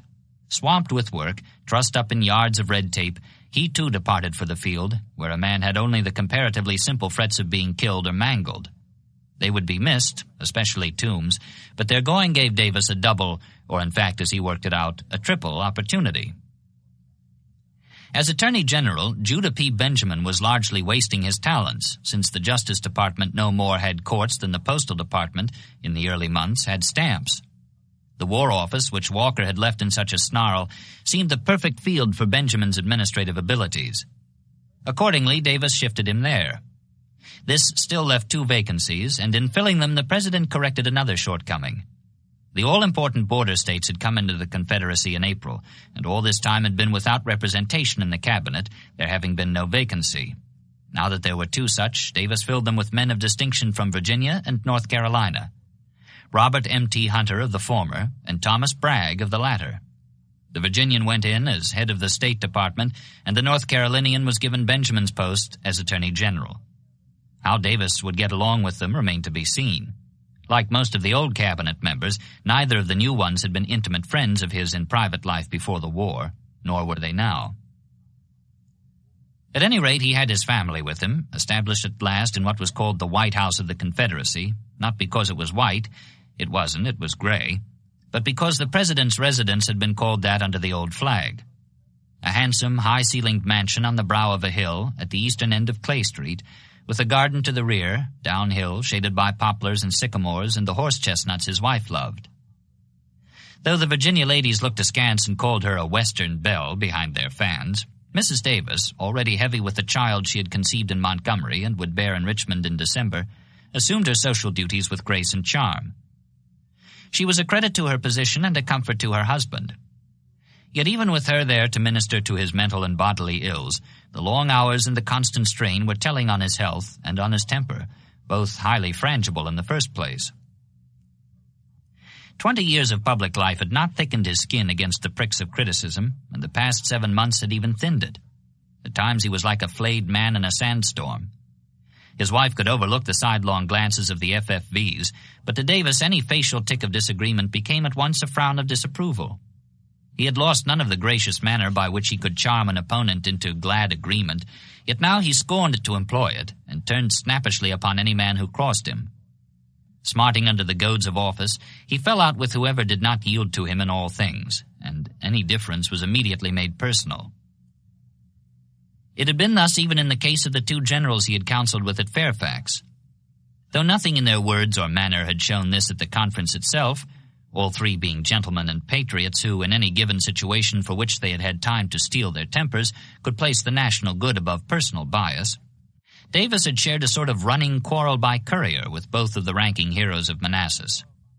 Beauregard, with his bloodhound eyes and swarthy complexion, his hair brushed forward at the temples, Napoleonic in aspect and conception, eager for glory, Gallic and expansive, and Johnston, with his prim, high-colored, wedge-shaped face, his balding head, his gray-shot sideburns and goatee, Virginia proud, Virginia genial when he wanted to be, cunctative as Fabius Maximus, yet jaunty as a gamecock.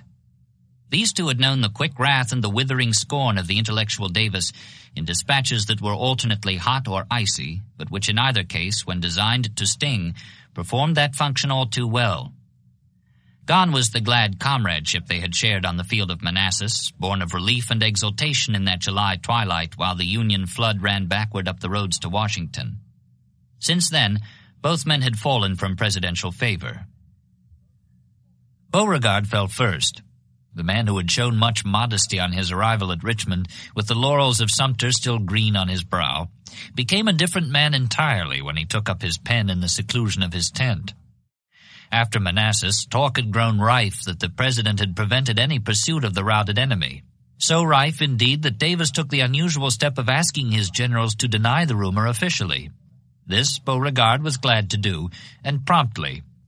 But in his report on the battle, which unfortunately got to the newspapers before it reached the presidential desk, he reverted to his original scheme for combining the armies to crush the Union forces in detail, the plan which had been outlined by one of his aides at the First Confederate War Council held at the Spotswood a week before the battle, with the implication that its having been rejected was the reason why the Southern Army was not in the Northern capital now. Davis would not let this pass.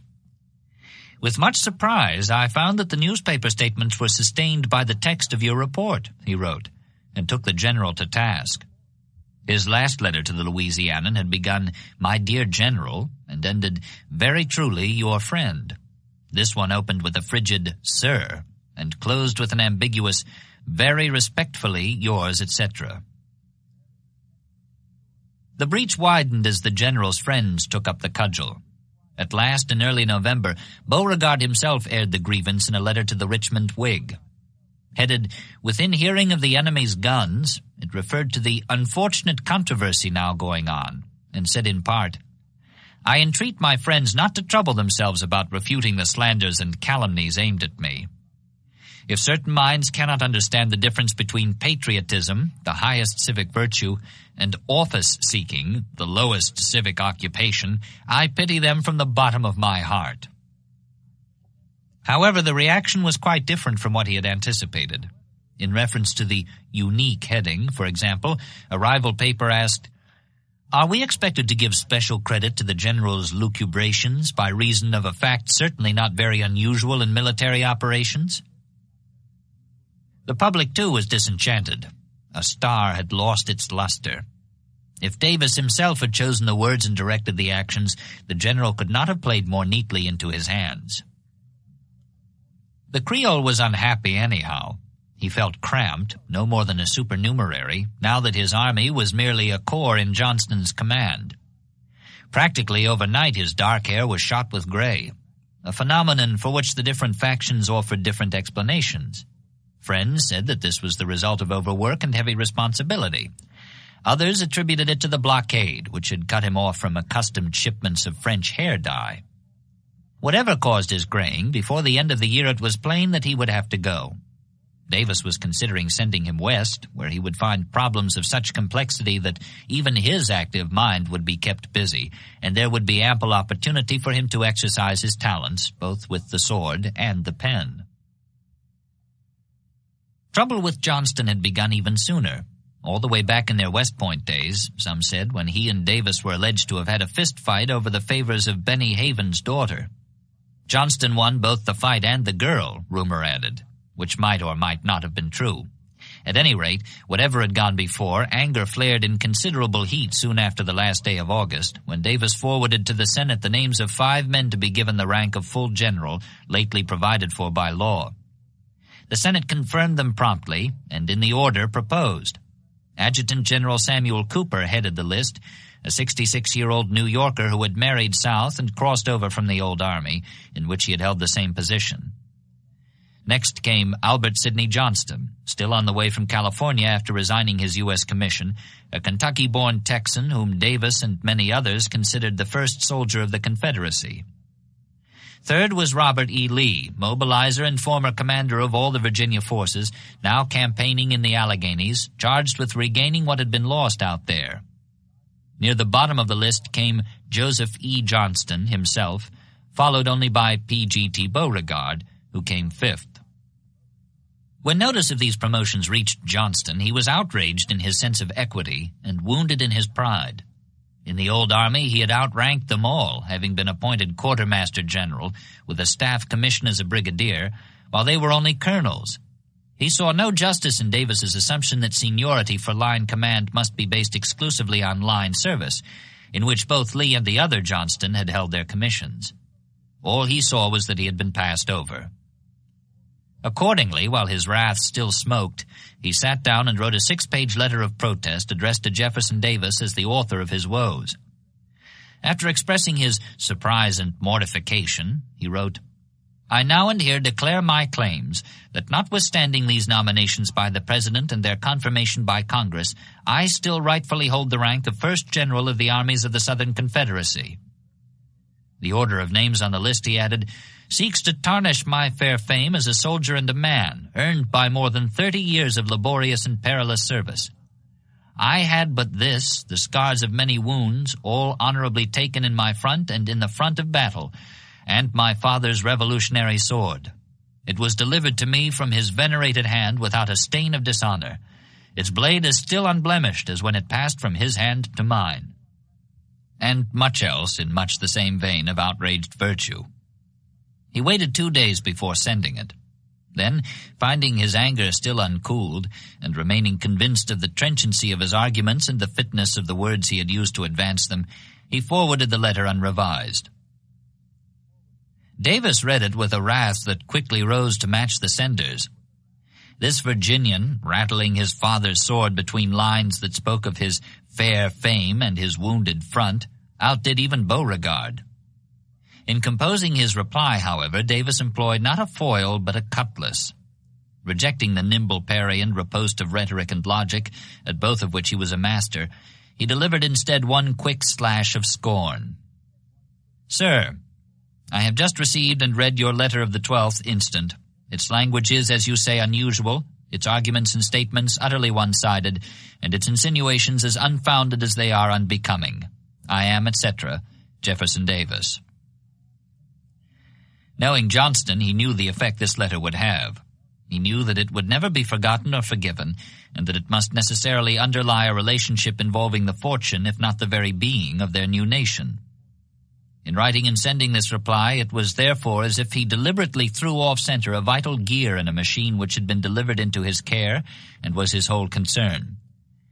Yet his reasons, his motivations, were basic. Loving his country, he was willing to give it all he owned, including his life, but he would not sacrifice his prerogative or his pride, since in his mind that would have been to sacrifice not only his life but his existence. There was a difference. It was not only that he would not, he could not. Without his prerogative, he would not be president. Without his pride, he would not even be Davis. Men interpreted him as they saw him, and for the most part they considered him argumentative in the extreme, irascible, and a seeker after discord. A Richmond editor later wrote for all to read that Davis was ready for any quarrel with any and everybody at any time and all times. And the suspicion goes that rather than not have a row on hand with the enemy, he would make one with the best friend he had on earth. Since Davis seldom chose to explain his actions, such explanations not fitting his conception of the dignity of his office, all too often the editor's charge seemed true. It appeared to be quite literally true in one case which came up about this time. He received from a general in the field a confidential report that a subordinate must be dismissed. This officer was an old friend of Davis's, and when he received the presidential order of dismissal, he came to Richmond to plead his case before the man who had signed it. "You know me," he said. "How could I ever hold my head up under the implied censure from you, my old friend?" Davis would give him no explanation. Choosing rather to alienate a friend than to betray a confidence, or even infer that there was a confidence he could not betray, he told him, "You have, I believe, your orders. I can suggest nothing but obedience." And neither the friend nor the editor, nor for that matter the parlor gossips in Richmond, ever learned why this was done, nor that Davis came home that evening suffering from the dyspepsia, which was with him a symptom of nervous upset, and went to his room without eating. In this dark autumn, while Beauregard and Johnston chafed and politicians grew bitter at having to accept as proof of their prediction that the war would be a 90-day excursion, Davis was disappointed by another general from whom he had expected much. Robert E. Lee's failure, however, came not because he was self-seeking or insubordinate. Lee was never either, but seemingly because he was incompetent in the field. The harshness of this judgment was emphasized by the contrast between what was done and what had been expected. When Garnett fell in Western Virginia and his army scattered before the skillful combinations of McClellan, it became necessary for Davis to send someone out there to put the pieces back together. Lee was the obvious choice. A man of considerable handsomeness and moral grandeur, hero of the Mexican War, he was Virginia's first soldier. Though it was not widely known that he had been tendered command of the U.S. forces before his resignation to go with his state, it was a matter of general knowledge that his rapid mobilization of Virginia's troops had made possible the victory at Manassas. 1 week after that battle, he started west, taking with him the expectations of the president and the Southern people. Federal military successes in the region had reinforced an earlier political maneuver. Back in April, when the Richmond Convention voted for secession, the Western members crossed the mountains and assembled in Wheeling, where, on grounds that by voting for secession the other members had committed treason and thereby placed themselves outside the law, they drew up a new constitution, elected a new governor, and petitioned Washington for recognition as the lawful government of the state. Lincoln, of course, welcomed them, and presently their representatives were occupying the Virginia seats in Congress and laying the groundwork for the creation of the loyal state of West Virginia. Nothing was more galling to Confederate Virginians than the presence of these men in Washington, and one of the things expected of Lee was that he would abolish the rump government which had sent them there. Strategically, too, the region was of great importance.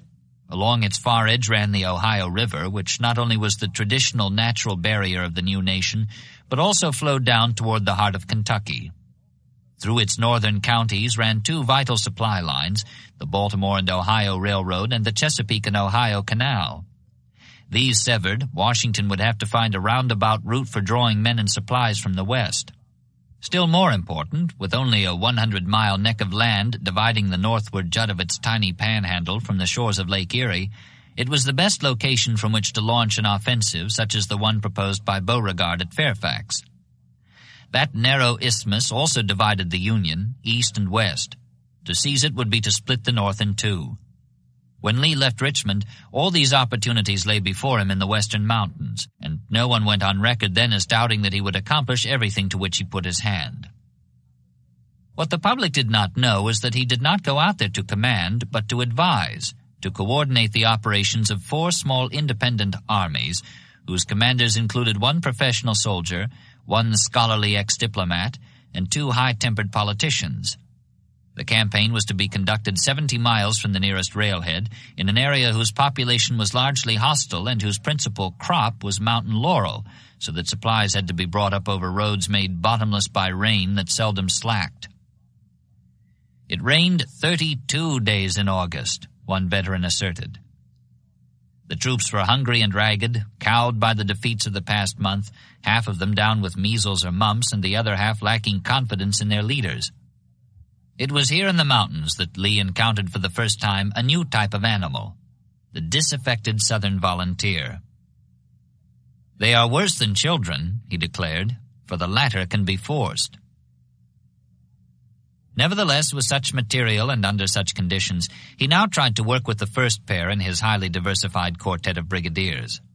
The soldier, W. Loring, who had been there only a week, resented Lee's arrival as a sign that the government did not trust him, and the diplomat, Henry R. Jackson, though willing, was inexperienced. With the result that when Lee attempted to trap the Federals on Cheat Mountain by an involved convergence of 5 columns from the 2 commands, the soldier balked, the diplomat blundered, and nothing was accomplished except to warn the Union troops of the movement, which had to be called off. Failing here, Lee looked south, where the 2 politicians were independently arrayed. They were John B. Floyd and Henry A. Wise, both one-time governors of Virginia, the latter having occupied that office during the John Brown raid, and the former having gone on to become Secretary of War in Buchanan's cabinet. Floyd had shown a tendency to grow flustered under pressure, and Wise had indicated what manner of soldier he was by ordering a battery commander to open fire in woods so thick that he could see no target and could therefore do no execution. "Damn the execution, sir," Wise replied when the artillerist protested. "It's the sound that we want." These shortcomings were nothing, though, compared to the relationship that Lee discovered existing between the commanders when he arrived. With an eye for past rivalries and for possible future ones as well, the 2 ex-governors seemed more intent on destroying each other than they were on injuring the enemy to their front. Wise had raised an independent legion, and when Floyd, who outranked him, came into the district, he telegraphed Richmond, "I solemnly protest that my force is not safe under his control." Floyd, enjoying the advantages of such rank, countered by offering to swap Wise's legion for any 3 regiments of infantry sight unseen. It was obvious that neither of these generals, intent as they were on mutual destruction, for which Floyd was perhaps the better equipped, having 3 newspaper editors on his staff, would be anxious or maybe even willing to cooperate in any venture which might bring credit to his adversary. Yet Lee did what he could. He designed another combined operation, this time up the Kanawha Valley, and finally got the two commands in motion, whereupon at the critical moment, with the enemy before them, the rivals took up separate positions 12 miles apart, and each declaring his own position superior, refused to march to join the other. Lee, whose primary reaction to the situation was embarrassment, was spared the ultimate necessity for sternness, however, when a War Department courier arrived with a dispatch instructing Wise to report immediately to Richmond. Wise pondered mutiny, but then, advised by Lee, decided against it and left, muttering imprecations. With his problem thus reduced at least by half, Lee assembled the forces and took up a strong defensive position, planning destruction for the Federals. He hoped they would attack. If not, then he would launch an attack himself. For 3 days he waited. On the 4th he found the woods in front of him vacant, the enemy having pulled back out of reach unobserved. All Lee could do, with winter closing in, was pull back too. The 3-month campaign was over, and he followed Wise to Richmond. It was over, and he had accomplished none of those things the public had expected. He had kept the advancing Federals off the Virginia Central and the Virginia and Tennessee railroads, but this was generally ignored in the shadow of the darker fact that, with all those bright prospects before him, he had not even fought a battle.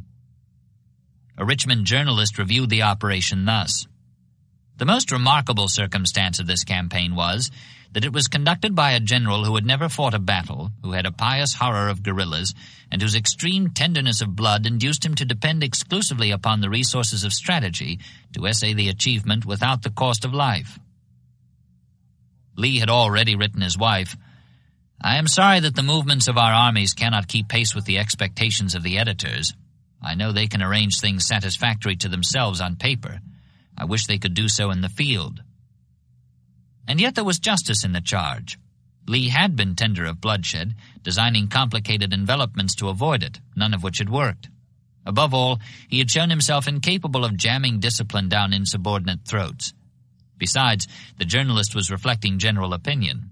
The public saw Lee now as a theorist, an engineer, a desk soldier, one who must fight by the book if he fought at all, and those who had watched with pride as he set out, expecting satisfaction for their hopes, now prepared looks of scorn for his return. They did not use them to his face, however. 3 months of adversity in the mountains had given him an austerity that would not permit familiarity, not even the familiarity of scorn. At 54 he had grown a beard. It came out gray, and people looked at him in awe. But beyond the influence of his presence, they sneered and called him Granny Lee and Evacuating Lee, and wondered what use could be made of a soldier who would not fight. Davis found a use for him as soon as he returned in early November. Having learned in private the details of the campaign, details which the public did not know, since Lee's delicacy, even toward men whose bickering had wrecked his reputation, would not allow him to include them in a report for the record, the President sent him to the South Atlantic coast, where his engineering abilities would be useful in improving the defenses. Hatteras Inlet and Ship Island had been lost, and a third blow seemed about to land. It landed, in fact, the day Lee got there. He arrived just in time to hear the guns at Port Royal and meet the fugitives streaming rearward from that fight. The Virginian could scarcely be blamed for this, yet a South Carolina matron wrote of him in her diary next day, "Preux chevalier, booted and bridled and gallant rode he, but so far his bonny face had only brought us ill luck." He believed more in work, however, than in luck. Having studied the situation, he strengthened some forts, abandoned others, and redrew the defenses, shifting them back from the sounds and rivers so that the invaders would have to fight beyond range of their gunboats. This called for digging, which Lee ordered done, and this in turn brought a storm of protest. His soldiers, especially the native South Carolinians, found the order doubly onerous. Digging wasn't fit work for a white man, they complained, and a brave man wouldn't hide behind earthworks in the first place. He put them at it anyhow, and as they dug, they coined a new name for him: King of Spades. Granny Lee, Evacuating Lee, the King of Spades, was one of several ranking Confederates who found their loyalty to Davis repaid in kind. Risking, sometimes losing the affection and confidence of large segments of the people for their sakes, Davis sustained them through adversity and unpopularity, whether the public reaction seemed likely to reach an end or not. Obviously, this had its drawbacks. Then and down the years, depending on the critic's estimate of the bolstered individual, it was the quality for which he was at once most highly praised and most deeply blamed. Yet one advantage it clearly had for Southern leaders, with a value greatly enhanced by the fact that it was seldom available to their opposite Northern numbers. No man, knowing that Davis trusted him and knowing what that trust entailed, ever had to glance back over his shoulder, wondering whether the government, meaning Davis, would support him against the clamor of the disgruntled or sacrifice him on grounds of political expediency. And if this was clear to the generals thus sustained, it was even clearer to the politicians, who knew that Davis would do his duty as he saw it. When legislation which they knew was bad for the country came before them, they did not hesitate to pass the measure if it was popular with the folks back home, knowing that Davis would exercise his veto. He employed it 39 times in the course of the war, while his opponent used it thrice, and only in one case was it overridden. Thus, in dignified silence, he shouldered the blame for men who called him obstinate and argumentative, and did their worst to swell the chorus of abuse. His tenure was no longer merely provisional. On the first Wednesday in November, he and Stevens were elected, without opposition, to 6-year terms of office. Inauguration ceremonies were scheduled for Washington's birthday, which seemed a fitting date for the formal launching of the permanent government established by the Second American Revolution. That this government was permanent, in fact as well as name, Davis had no doubt.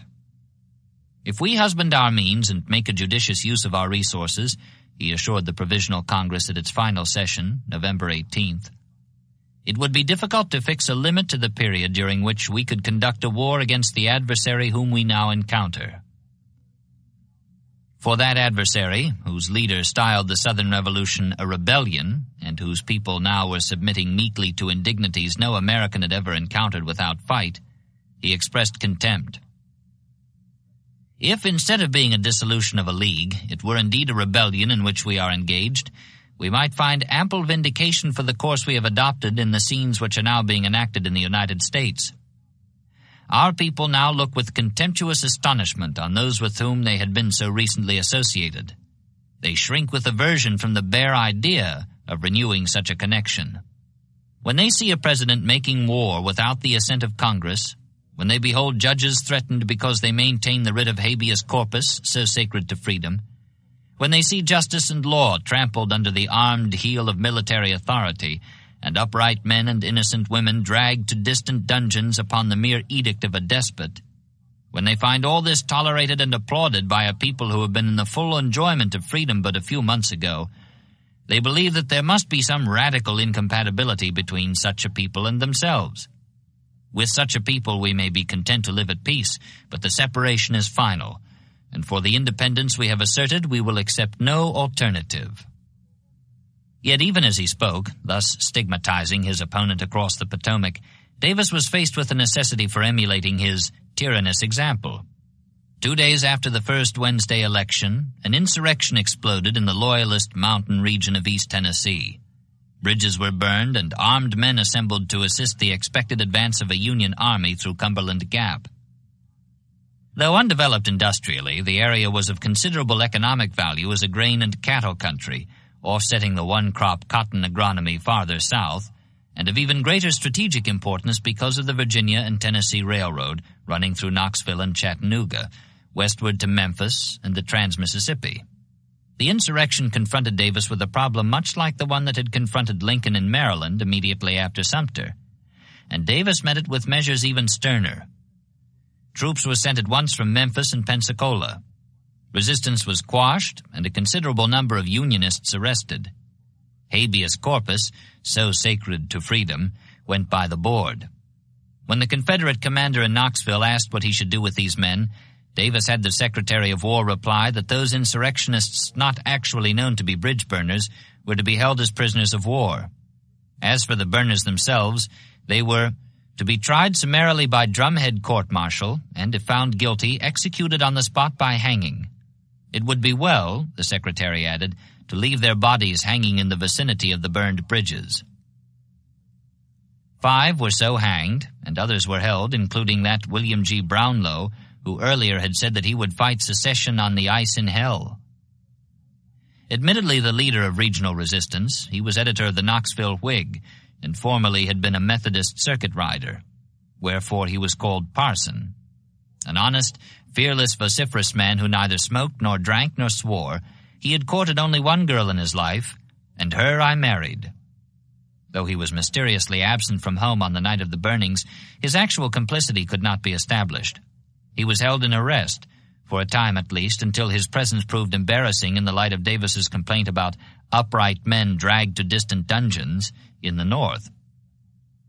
Again through the Secretary of War, under the theory that it was better for the most dangerous enemy to escape than for the honor and good faith of the Confederate government to be impugned or even suspected, Davis directed that the Parson editor be released to enter the Union lines.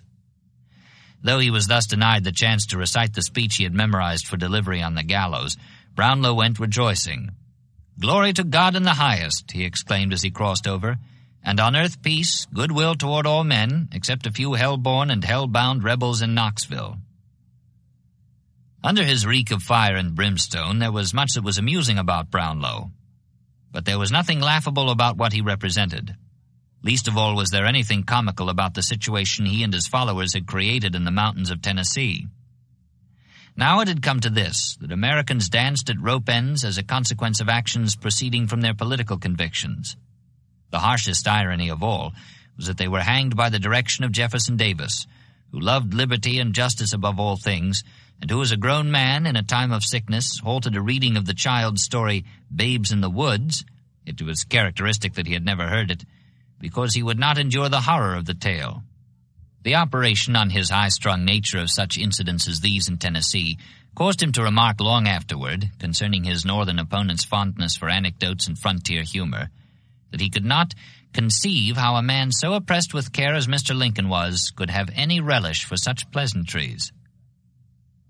He was afflicted, however, by troubles both nearer and farther than the stern, unpleasant necessity for jailing, banishing, and hanging insurrectionists in eastern Tennessee. Fire-eaters in Richmond and the Deep South, their claim to the spoils of higher offices denied, their policy of bold aggression rejected, were everywhere disaffected. Vocal in their disaffection, they had now begun to raise a multi-voiced outcry like the frantic babble of a miscued chorus. Charging that Davis had no policy whatever, they represented him as standing in a corner telling his beads and relying on a miracle to save the country. As caricature, the likeness was not too far-fetched, and the fact that the no-policy charge was true, or nearly true, did not make the barbs of criticism sting one whit the less. His critics would have him strip the troops from threatened points and send them marching forthwith against the North, staking everything on one assault. To Davis, this not only seemed inconsistent with his repeated claim that the South was merely defending herself against aggression, it seemed unnecessarily risky. That way the war might be quickly won, as Beauregard had pointed out, but it also might be quickly lost that way. Davis preferred to watch and wait. He believed that time was with him, and he planned accordingly, not yet by any means aware that what he was waiting for would require a miracle. At this stage, in Davis's mind at any rate, nothing seemed more likely, more inevitable than foreign intervention, as had been shown by his first action in attempting to secure it. Back in the Montgomery days, a month before Sumter, Barnwell Rhett, chairman of the Foreign Affairs Committee, reported a bill to Congress providing for the dispatch of a three-man mission to secure the recognition of the Confederacy by the European powers. Rhett had certain notions as to what these men should do over there, but he could not give instructions to such emissaries. The making of treaties rested with the president, who seemed to believe that nothing more would be needed than a polite call on the various proper statesmen across the water, whereupon those dignitaries would spread their arms to welcome a new sister bringing a dowry of precious cotton into the family of nations. This belief was emphasized by the fact that the man appointed to head the mission was William L. Yancey, the fieriest fire-eater of them all. For 15 years, the Southern answer to the most outspoken of Northern abolitionists, the Georgia-born Alabamian extended his defense of the peculiar institution to include a proposed reopening of the African slave trade, with the result that his name was anathema to every liberal on earth. In selecting Yancey to represent her, it was as if the South said plainly to all Europe, "To get cotton, you must swallow slavery." Nothing in his personality had shown that he would be armed with patience against discouragement or with coolness against rebuff, or indeed that he was in any way suited to a diplomatic post. Discouragement was not expected, however, let alone rebuff. Besides, Yancey having declined the minor cabinet job of Attorney General, the appointment solved the problem of what to do with him. Since that February evening on the gallery of the Exchange Hotel, when he presented The Man and the Hour to the crowd, no fitting use for his talents had been found. Now there was this, though some declared that he was being hustled off the scene as a possible rival before the election of a permanent president came round. However that might have been, when he and his associates, Pierre A. Rost and A. Dudley Mann, received their instructions from the State Department, something came over Yancey that seemed to come over all fire-eaters when they were abruptly saddled with the responsibility for using more than their lungs and tongues. Something akin to the sinking sensation that came over Roger Pryor, for example, when he was offered the honor of firing the first shot of the war. Returning from the conference, Yancey went to Rhett and told him of the instructions. They had agreed at the outset that the power to make commercial treaties was necessary to the success of the mission. However, the commissioners had not been given such power. All they were to do was explain the conflict in terms of the rightness of the Southern cause, point out the Confederacy's devotion to low tariffs and free trade, and make a delicate allusion to the probable stoppage of cotton shipments if the war continued without European intervention. Hearing this, Rhett shared his friend's dismay.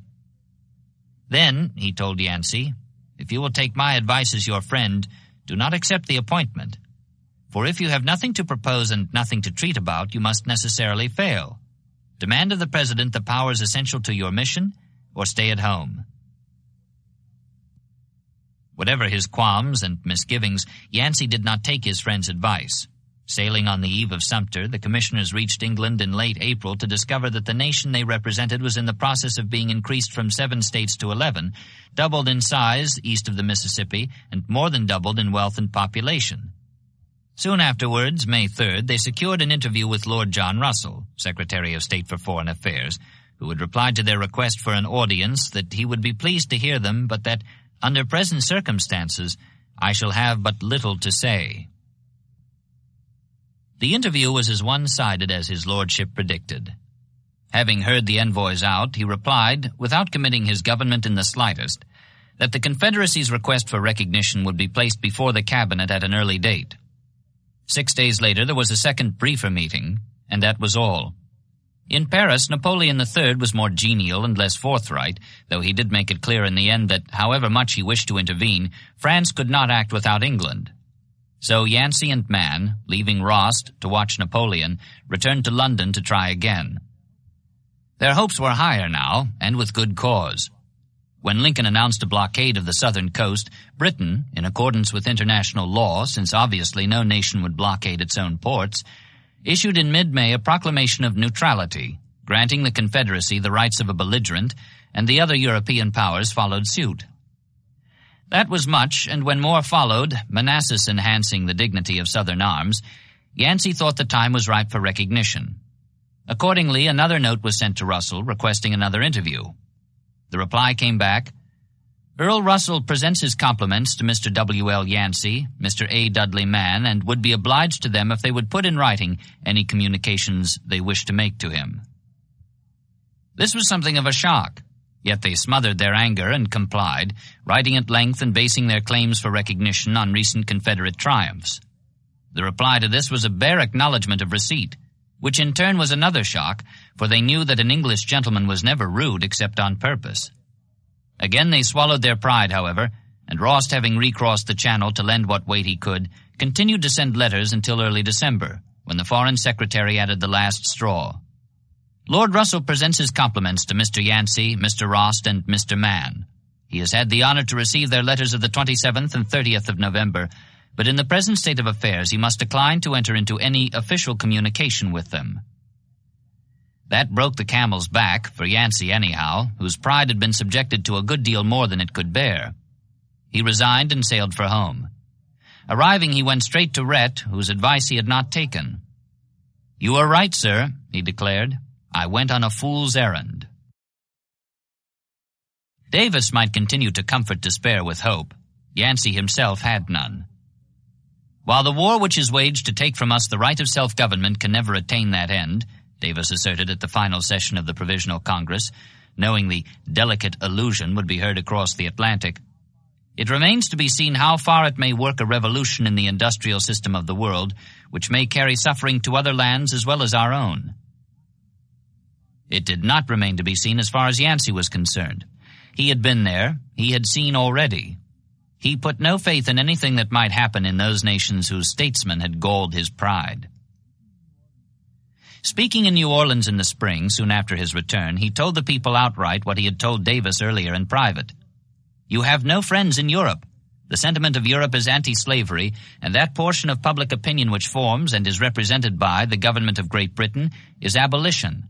They will never recognize our independence until our conquering sword hangs dripping over the prostrate heads of the North. It is an error to say cotton is king. It is not. It is a great and influential factor in commerce, but not its dictator. The nations of Europe will never raise the blockade until it suits their interests." Thus Yancey, who had failed. How much his words were influenced by the fact that he had failed, his pride having been injured in the process, Davis could not know. At any rate, having spoken from the outset scarcely a public word that was not designed for foreign as well as domestic ears, the Southern president had banked too heavily on European intervention to turn back now. The pinch of a cotton shortage not yet having been felt, the jennies and looms were running full speed in England and France, and whether such a pinch, even if it eventually came, would work a revolution, as Davis remarked in his mid-November speech, remained to be seen. Nor, for that matter, could he know how much of this initial failure had been due to ineptness. Yancey was many things, including a brilliant orator, but he was obviously no diplomat. Even before the final rebuff, which prompted his departure, Davis had moved to replace him, and the other two commissioners as well. Yancey would be recalled, his talents given a fitter scope, and Mann and Rost disunited, one being sent to Spain and one to Belgium, their places to be taken at London and Paris by men whose gifts and reputations were more in keeping with the weight of their assignments. James M. Mason and John Slidell, former U.S. Senators from Virginia and Louisiana. The Virginian was the more prominent of the two, grandson of George Mason of Gunston Hall, framer of the Bill of Rights, and withal an able statesman on his own. At 63, he had rather a ferocious aspect, with burning eyes and a broad, fleshy nose, a mouth drawn down at the corners, and brown, gray-shot hair bushed out around a large, pale, smooth-shaven face. His name, like Yancey's, was anathema to abolitionists, for he was the author of the Fugitive Slave Law and also of a public letter eulogizing Preston Brooks for caning their common adversary Sumter. Though he had got both his schooling and his wife in Philadelphia, Mason was an ardent secessionist and disapproved in general of things Northern. He had been to New England once to dedicate a monument and found it quite distasteful. Invited to return, he replied that he would never visit that shore again, except as an ambassador, which was what he was now, in effect. On his way to the court of St. James's, however, not to the Northern Republic. His companion Slidell was 5 years older and looked it, with narrowed eyes and a knife-blade nose, his mouth twisted bitterly awry and his pink scalp shining through lank white locks that clamped the upper half of his face like a pair of parentheses. He was New York-born, the son of a candle-maker who had risen, but he had removed to New Orleans as a young man to escape the consequences of debt and a duel with a theatrical manager over the affections of an actress. Importing the methods of Tammany Hall, he prospered in Louisiana politics. Though not without attendant scandal, he won himself a fortune in sugar, a Creole bride, 3 terms in Congress, 1 in the House and 2 in the Senate, and an appointment as minister to Mexico on the eve of war with that nation, which event prevented his actual service in that capacity. He was aptly named, being noted for his slyness. At the outbreak of hostilities back in the spring, an English journalist called him a man of iron will and strong passions, who loves the excitement of combinations and who in his dungeon, or whatever else it may be, would conspire with the mice against the cat rather than not conspire at all. Possessing such qualities, together with the ability to converse in French, New Orleans style, and also in Spanish, Empress Eugenie's native tongue, Slidell seemed as particularly well suited for the atmosphere of the City of Light as Mason, with his rectitude and cavalier descent, was for London. Davis and the nation expected much from this second attempt at winning foreign recognition and assistance. By early October, the two were in Charleston with their secretaries and Slidell's wife and daughters, awaiting a chance to run the blockade. At first they intended to take the Confederate cruiser Nashville, being outfitted there as a commerce raider. That would have been to arrive in a style which the British, as a naval people, could appreciate. Unwilling to wait, however, they booked passage instead on a small private steamer, the Gordon, and at 1 o'clock in the morning, October 12th, slipped out of the harbor and crossed the bar in the driving rain, bound for Nassau. From there, having found no steamer connection with England, the Gordon sailed for St. Thomas, a regular port for transatlantic packets. Running low on coal, her captain put into Cardenas, on the north coast of Cuba, whence the commissioners made their way overland to Havana. November 7th, they boarded the British mail steamer Trent, which cleared for Southampton that same day. Thus, the blockade having been run without incident, themselves securely quartered on a ship that flew the ensign of the mightiest naval power in the world, the risky leg of the journey was behind them. So they thought until noon of the following day, when the Trent, steaming through the Bahama Passage, 240 miles out of Havana, sighted an armed sloop athwart her course at a point where the channel narrowed to 15 miles. The Trent broke out her colors and continued on her way, whereupon the sloop ran up the Union Jack and put a shot across her bow. After a second shot, which was closer, the Trent stopped engines. "What do you mean by heaving my vessel to in this way?" the British captain shouted through a trumpet. For answer, the sloop put out 2 boats, which, as they drew nearer, were seen to be loaded with sailors, armed marines, and a naval officer who identified himself as he came aboard. Lieutenant D. McNeil Fairfax of the screw sloop San Jacinto, Captain Charles Wilkes, USN, commanding.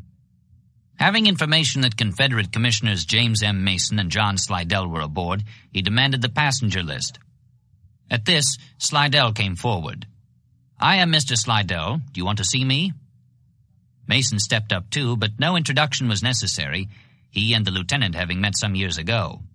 For that matter, Slidell and Captain Wilkes, waiting now aboard the sloop, had been boyhood friends in the old First Ward back in their New York days, though they had had a falling out before Slidell's departure. Their identities thus established, together with those of their secretaries, Lieutenant Fairfax informed the British captain, who all this time had scarcely ceased objecting, that he was seizing the 4 men for return to the United States and trial as traitors. When the captain continued to object, "Pirates! Villains!" some of the passengers were crying, "Throw the damned fellow overboard!" the lieutenant indicated the San Jacinto, whose guns were bearing on the unarmed Trent. The captain yielded, still protesting. Mason and Slidell and their secretaries were taken over the side. "Goodbye, my dear," the Louisianian told his wife on parting. "We shall meet in Paris in 60 days. The 2 ships drew apart and continued on their separate courses, northward and northeastward, toward their 2 countries, bearing their respective emotional cargoes of exultation and outrage. Cargoes in each case large enough and fervent enough to be shared by all the people who, off on those different points of the compass, awaited their arrival, all unknowing. Davis in Richmond was scantly braced for such a smile of fortune. After so many disappointments, he hardly presumed even to hope for such news as this, which now was coming his way across the water. Here was a ready-made, bona fide international incident, brought about not by the machinations of cloak and dagger agents sent out by the Confederate Secret Service, but by a responsible Northern naval officer who had taken unto himself the interpretation of law on the high seas, and who in his rashness had enforced that interpretation against the flag which admittedly ruled those seas. The news would be no less welcome for being unexpected. Davis was badly in need of encouragement at this point.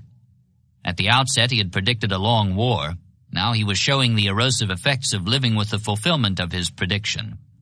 He was thinner, almost emaciated. Gaunted was the Southern word.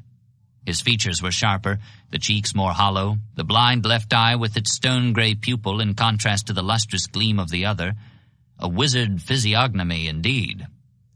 The lips were compressed, and the square jaw was even more firmly set to express determination, as if this quality might prove contagious to those around him. Under the wide brim of a planter's hat, his face had lost all signs of youth.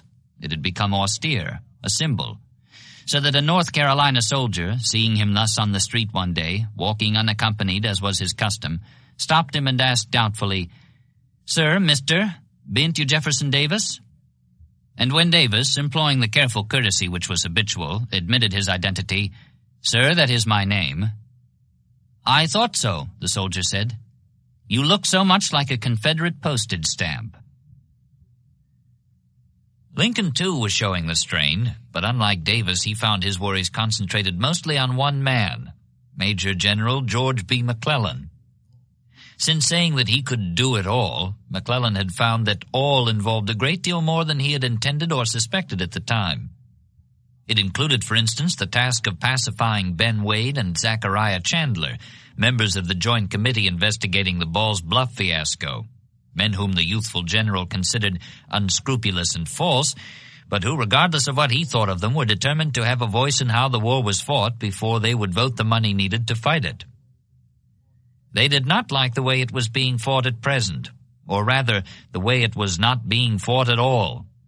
Above Harper's Ferry, the Confederates had cut the B&O, one of the main arteries of supply, while down the Potomac they had established batteries denying the capital access to the sea.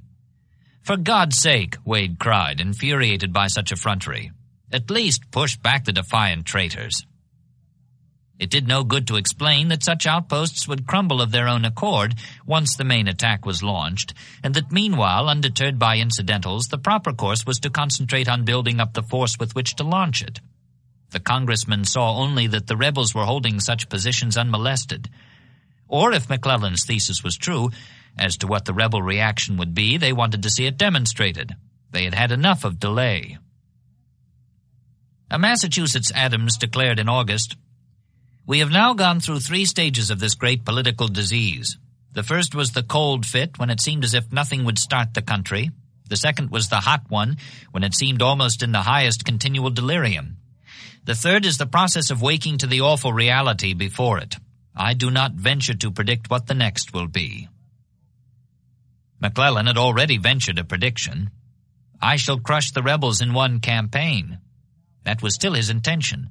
Yet now, with the war still in the waking stage, all that he was truly sure of was that he did not want this phase to end as the first 2 had done at Sumter and Bull Run. In spite of which, to his dismay, with those examples of unpreparedness stark before him, he was being prodded by rash counselors to commit the selfsame errors. Adams had seen the nation struggling for its life as if in the throes of breakbone fever. The war was this great political disease attacking the whole organism. But McClellan, who was a soldier, not a politician or a diplomat, could not or would not see that the contest was political as well as military, that the two had merged, that men like Wade and Chandler were as much a part of it as men like Johnston and Beauregard, or McClellan himself, for that matter. Given the time, he believed he could get over or around the enemy entrenched across the Potomac. He could crush them.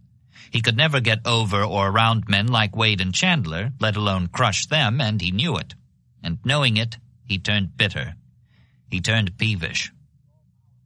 "The people think me all-powerful," he wrote in one of the nightly letters to his wife. "Never was there a greater mistake. I am thwarted and deceived at every turn." At first it was the politicians. "I can't tell you how disgusted I am becoming with these wretched politicians." Next it was the administration itself. "I am becoming daily more disgusted with this administration, perfectly sick of it. If I could with honor resign, I would quit the whole concern tomorrow. It is sickening in the extreme, and makes me feel heavy at heart when I see the weakness and unfitness of the poor beings who control the destinies of this great country. I was obliged to attend a meeting of the cabinet at 8 p.m. and was bored and annoyed. There are some of the greatest geese in the cabinet I have ever seen, enough to tax the patience of Job." So far, the president was not included in the indictment. McClellan wrote, "I enclose a card just received from A. Lincoln. It shows too much deference to be seen outside." Having come to know Lincoln better, he found he liked him, or at any rate thought him amusing. One day as he was writing, he had callers, and when he resumed his letter, he wrote, "I have just been interrupted here by the President and Secretary Seward, who had nothing very particular to say, except some stories to tell, which were, as usual, very pertinent, and some pretty good. I never in my life met anyone so full of anecdote as our friend." It was not all anecdote. One day a division commander came to see the general and found Lincoln with him, poring over a map of Virginia and making operational suggestions, to which McClellan listened respectfully but with obvious amusement.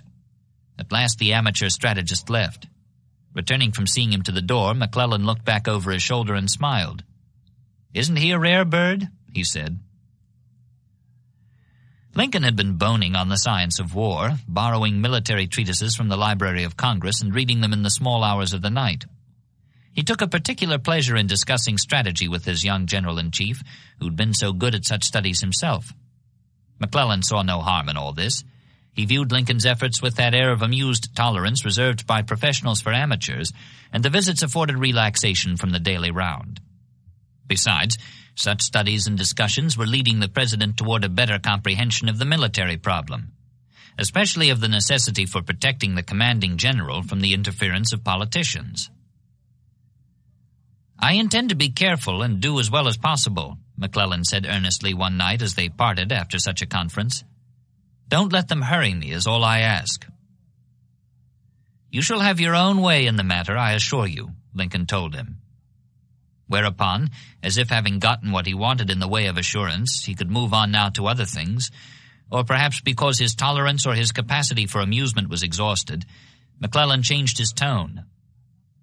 Now, he wrote, "I've not been at home for some 3 hours, but am concealed at Stanton's to dodge all enemies in the shape of browsing presidents, etc."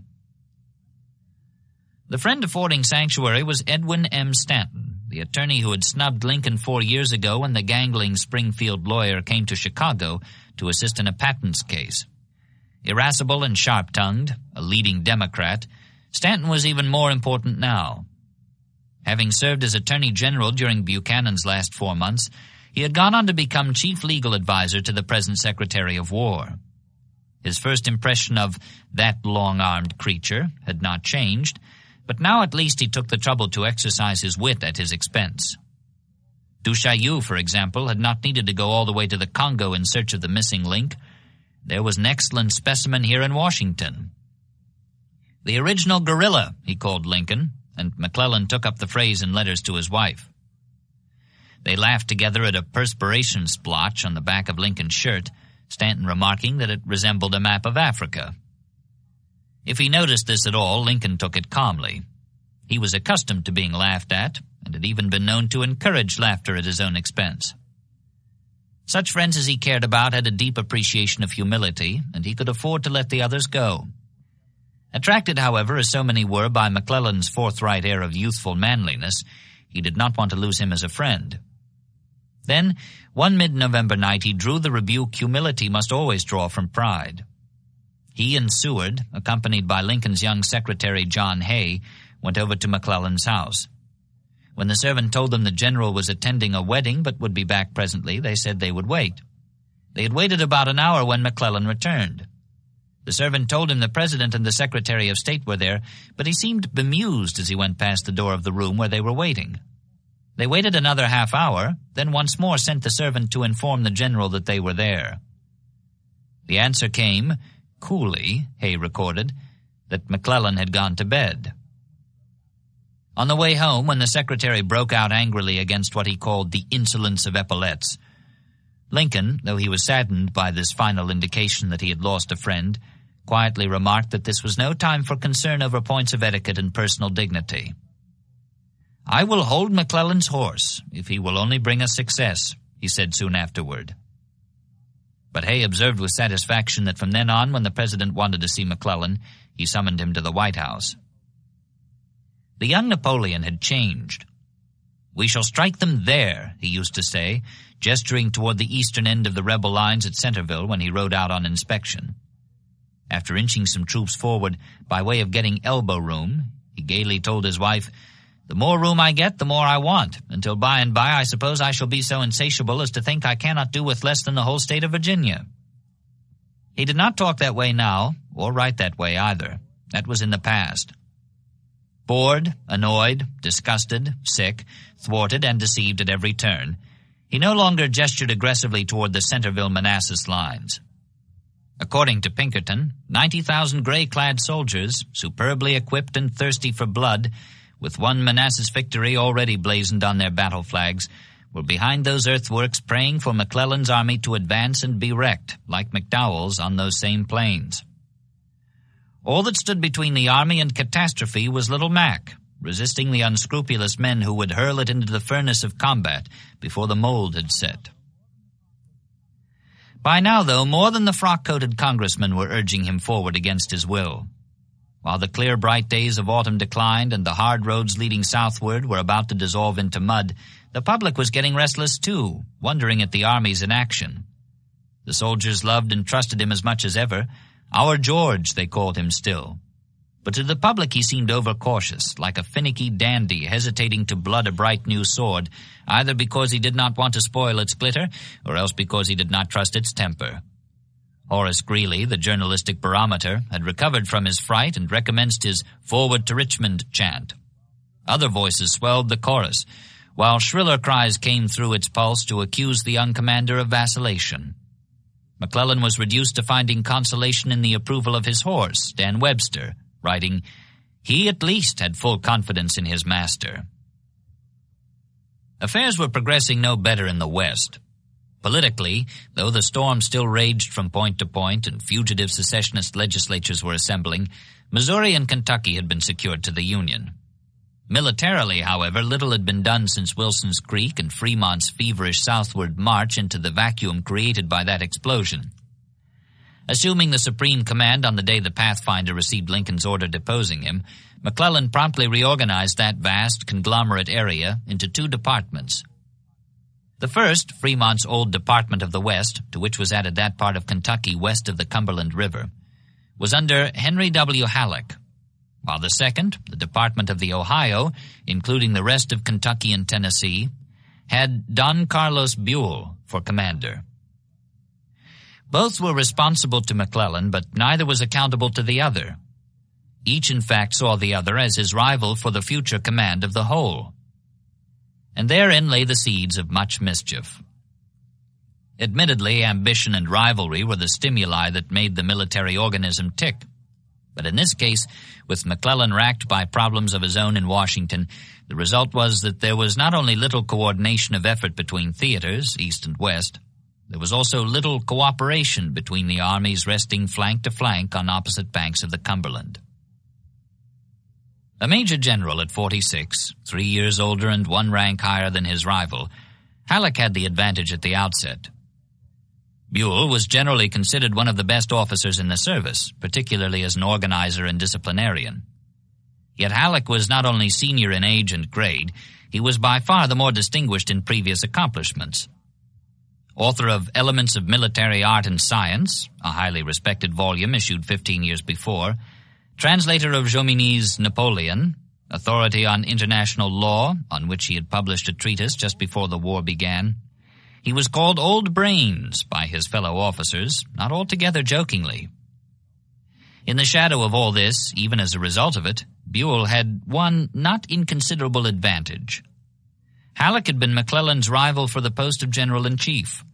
Old Winfield Scott had favored him for one.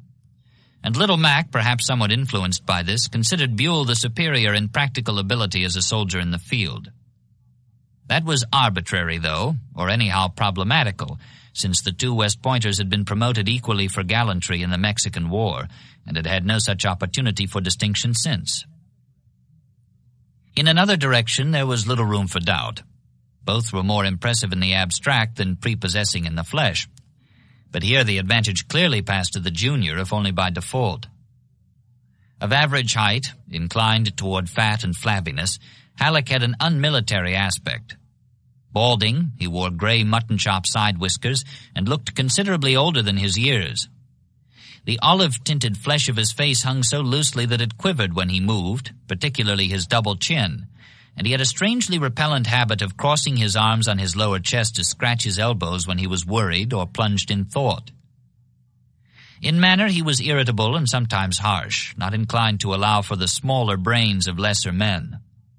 Interviewed, he would hold his head sideways and stare fishily, directing one goggle eye toward a point somewhere beyond his interviewer.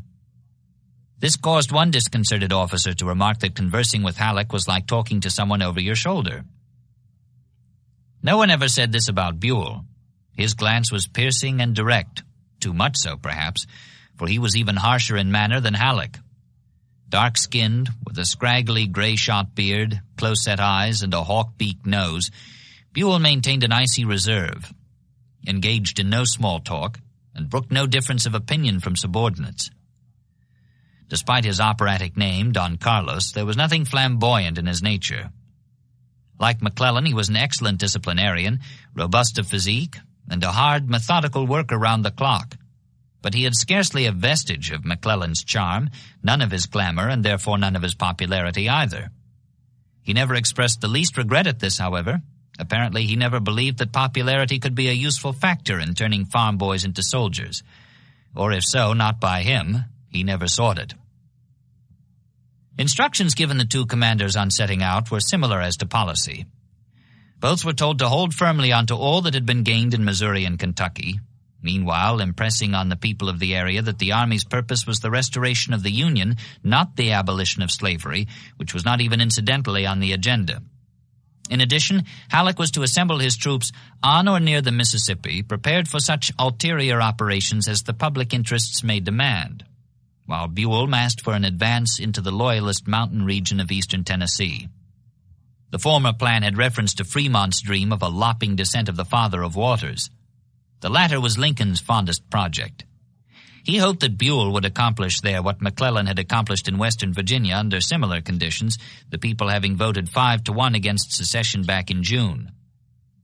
Nothing vexed the president more than the fact that this Union stronghold was in Southern hands.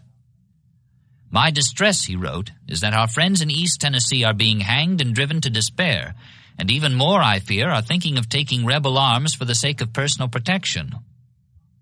Besides, he saw great strategic profit in an advance through Cumberland Gap, since taking Knoxville would cut the northernmost east-west Confederate railroad, thus coming between the secessionists and what Lincoln called their hog and hominy.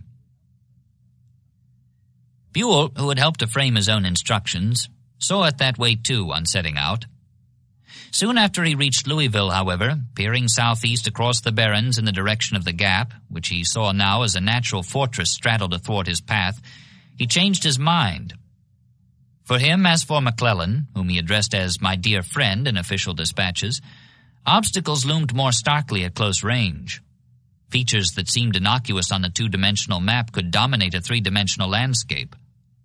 Even the absence of some feature, whether natural or man-made, could prove ruinous, as, for instance, a railroad. From his base on the Ohio, he observed that there were no railroads by which he could haul supplies to feed and equip an army moving directly upon East Tennessee. He would have to depend on a wagon train, grinding weary distances over wretched roads and vulnerable to raiders throughout its length. The more he looked, the more impossible it seemed, until presently he abandoned it altogether. He did not abandon his offensive plans, however. Buell was nothing if not thorough. Turning his mind's eye westward along a 60-degree arc, he perceived that Nashville, the Tennessee capital on the Cumberland, a manufacturing center and a transportation nexus, was not only closer than Knoxville, it was even a bit closer than Cumberland Gap. The way led through a land far richer in supplies, with no natural fortress at the end, and best of all, there was a railroad all the way. Nashville taken, the Confederates defending East Tennessee would be outflanked. When they fell back, he could march in unopposed. This might take a bit longer, but it was surer. As for the Unionists awaiting his advance into the mountains, Buell believed their constancy would sustain them until the hour of deliverance. Thus he wrote in mid-December, by which time 5 had already been sustained by the necks after drumhead trials for arson. Before occupying Nashville, he would have to cross the Cumberland River, but he did not consider this a drawback. He counted it a positive advantage, since it meant that he could secure the cooperation of Union gunboats on that stream. This in turn meant securing the cooperation of Halleck, and now that his mind had turned that way, Buell went on to essay grand strategy. He proposed nothing less than an all-out concerted drive by both Kentucky armies, with Nashville as the objective. Halleck to advance from the northwest in 2 flotilla columns up the Tennessee and the Cumberland, and himself from the northeast down the railroad. The result would be to penetrate and thereby outflank the whole Confederate line, whereupon the Federals could occupy not only East Tennessee, his original objective, but the entire state, along with whatever parts of Kentucky remained in enemy hands. In his enthusiasm, which somewhat resembled the elation of a poet just delivered of an ode, he wrote McClellan of his plan, remarking incidentally that he feared no advance by the rebels at Bowling Green. "I should almost as soon expect to see the Army of the Potomac marching up the road. and closing with a light-hearted request for a few high-ranking officers, not my seniors, to assist him in carrying out his plan. If you have any unoccupied brigadiers, send 6 or 8, even though they should be no better than marked Poles. Far from being elated, or even amused, McClellan was chagrined and upset by this proposal.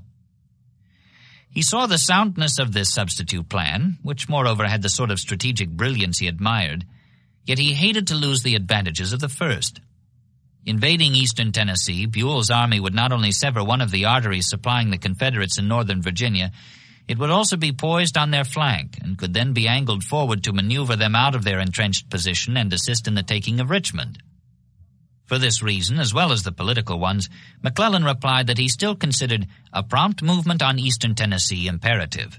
But if there are causes which render this course impossible, he regretfully allowed, we must submit to the necessity. All the same, he did not submit without frequent backward glances. By the end of November, he was hoping Buell would attempt both movements, one on East Tennessee, with, say, 15,000 men, and one on Nashville, with, say, 50,000 men. He added by way of encouragement, I will at once take the necessary steps to carry out your views as to the rivers. This meant that he would urge Halleck to undertake the advance from western Kentucky.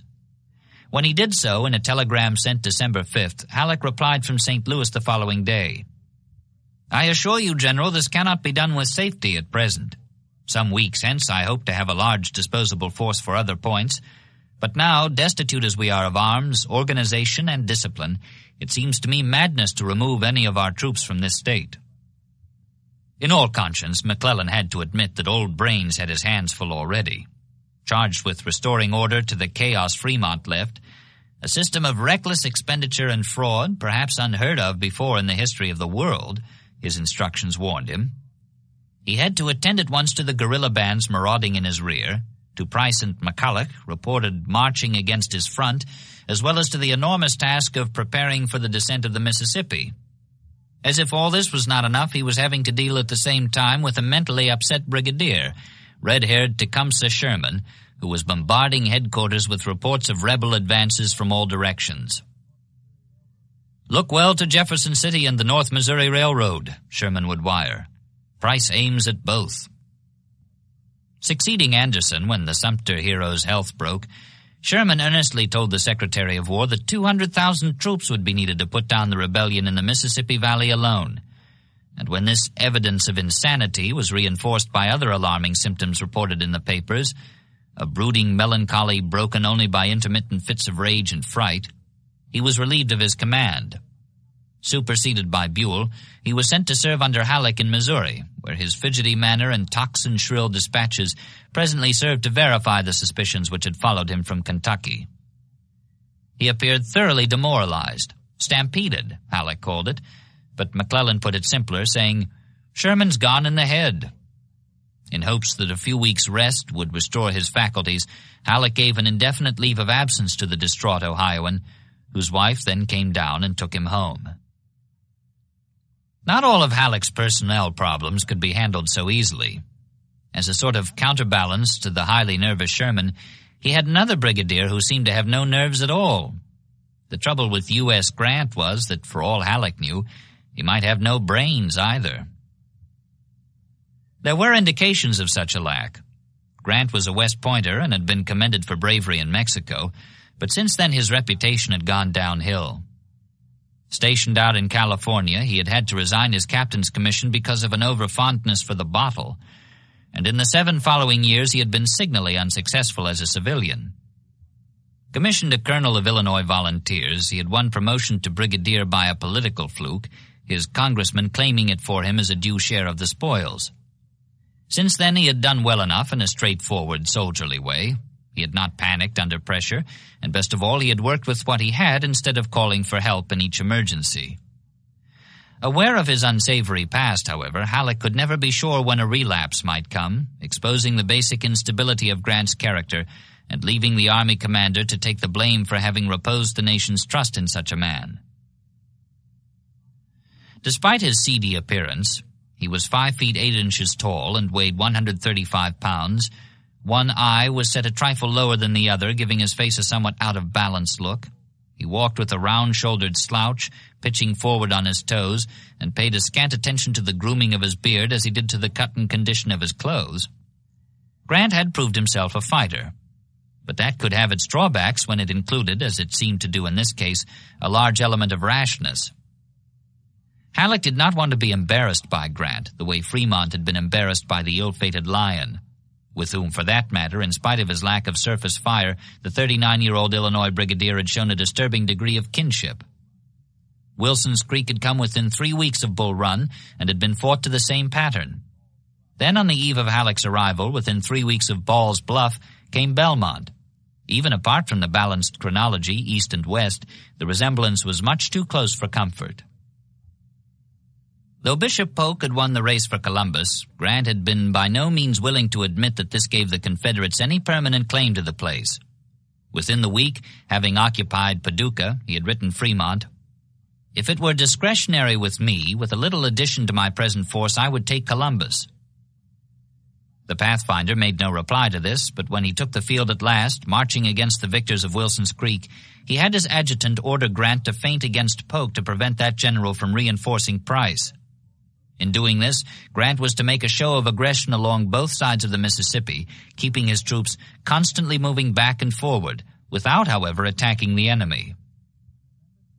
Also, in accordance with orders, on November 3rd, the day Fremont left Springfield, relieved of command, and Winfield Scott left Washington, retired, Grant sent a column southward, west of the river, to assist in an attempt to bag or destroy a force under M. Jeff Thompson, reported down near the Missouri Boot Heel, in the St. Francis River area. 2 days later, a dispatch informed him that Polk was definitely sending reinforcements to Price. Marching back and forward, not having sufficed to immobilize the bishop, Grant now was ordered to make a demonstration against Columbus itself. Accordingly, on the 6th, he loaded 5 infantry regiments, supported by 2 cavalry troops and a 6-gun battery, onto 4 transports, 3,114 men in all, and steamed down the river, protected by 2 gunboats. 9 miles below Cairo, tied up for the night against the eastern bank, he received a report that Polk had ordered a strong column to cut off and destroy the troops Grant had sent to do the same to Thompson. The message arrived at 2 o'clock in the morning, and within the hour Grant made his decision. Instead of a mere demonstration, he would launch a direct all-out attack on Belmont, the steamboat landing opposite Columbus, where the enemy column was reported to be assembling. At dawn, the downstream approach got underway, the troops experiencing the qualms and elation of facing their first test under fire. Their emotions perhaps would have been less mixed, though probably no less violent, if they had known that none of the conditions their commander assumed existing at or near Columbus was true. Polk had no intention of reinforcing Price, nor was he preparing a column to bag the force that supposed itself to be pursuing Thompson, who, for that matter, had retired from the field by now. Far from being a staging area, Belmont was only an observation post, a low-lying 3-shack hamlet dominated by the guns on the tall bluff across the river and manned by 1 regiment of infantry, half of which was on the sick list, 1 battery of artillery, and a scratch collection of cavalry. Unaware that the drama in which they were taking part was in fact an intelligence comedy of errors, Grant's men came off their transports at 8 o'clock, 3 miles above Belmont, their debarkation concealed by a skirt of timber. While the gunboats continued downstream to engage the batteries on the Columbus Bluff, the troops formed a line of battle and marched southward toward the landing, skirmishers out. Presently, the guns of the naval engagement booming hollow across the water to their left, they came under heavy musket fire from out in front. By now there was more to oppose them than 1 half-sick infantry regiment. Polk, having learned of the attack, had reinforced the Belmont garrison with 4 regiments under Brigadier General Gideon Pillow, the Tennessean who had preceded him in command. Ferried across the river, they hurried northward from the landing, scorning the protection of previously constructed fortifications, and took position in the path of Grant's advance. It was hard stand-up fighting, the forces being about equal, 5 regiments on each side, each force being supported by a battery of light artillery. The Federals had the initiative, however, and also they had Grant, who was something rare in that or any war, a man who could actually learn from experience. 3 months before, he had made a similar advance against an enemy position reported held by Colonel Thomas Harris and his command, and as Grant drew closer, mounting the ridge that masked the camp, my heart kept getting higher and higher until it felt to me as though it was in my throat. He kept his men going, he said, because I had not the moral courage to halt and consider what to do. Then, topping the rise, he found the camp deserted, the enemy gone. My heart resumed its place. It occurred to me at once that Harris had been as much afraid of me as I had been of him. This was a view of the question I had never taken before, but I never forgot it afterwards. He did not forget it now. Leaving 5 companies near the transports as rear guard, he put the rest in line and pushed straight forward, his 6 guns barking busily all the while. Under such pressure, the Confederates gave ground stubbornly, until after 2 hours of fighting, the Federals roaring down upon them in the vicinity of the camp, they broke, giving way completely, and took off for the rear in headlong panic. Here on a narrow mud flat left by the falling river and protected by a steep low bank, they found shelter from the humming bullets. "Don't land! Don't land!" they called out to reinforcements arriving by boat from Columbus. "We are whipped! Go back!" They spoke too soon.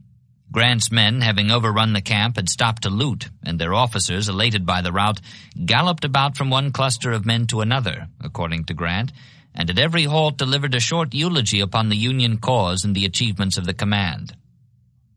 Like the whipped men under the riverbank, they thought the battle was over. This was by no means the case, as they presently discovered. Now that their own men were out of the way, the artillerists on the Columbus bluff could bring their guns to bear, particularly one big rifled Whitworth, which began to rake the captured campsite. What was more, the reinforcements arriving by boat ignored the cries, "Don't land, go back," and coming up during the lull, formed a line of battle, preparing to attack. Disgusted, Grant ordered the camp set afire to discourage the looters and orators, and did what he could to reassemble his command. Meanwhile, other Confederate reinforcements were pouring ashore to the north, between Belmont and the transports, when an aide rode up, exclaiming, "General, we are surrounded." "Well," Grant said, "we must cut our way out as we cut our way in." All this time, Grant's faulty intelligence having made the Federal plans impenetrable, Polk had refused to believe that the action across the river was anything more than a feint to distract his attention from the main effort, which he believed would come from the Kentucky side.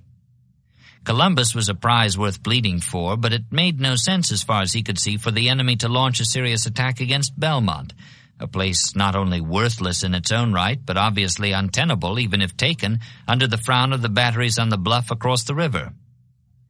Therefore, after sending the 4 regiments at the outset, he had refused to be distracted.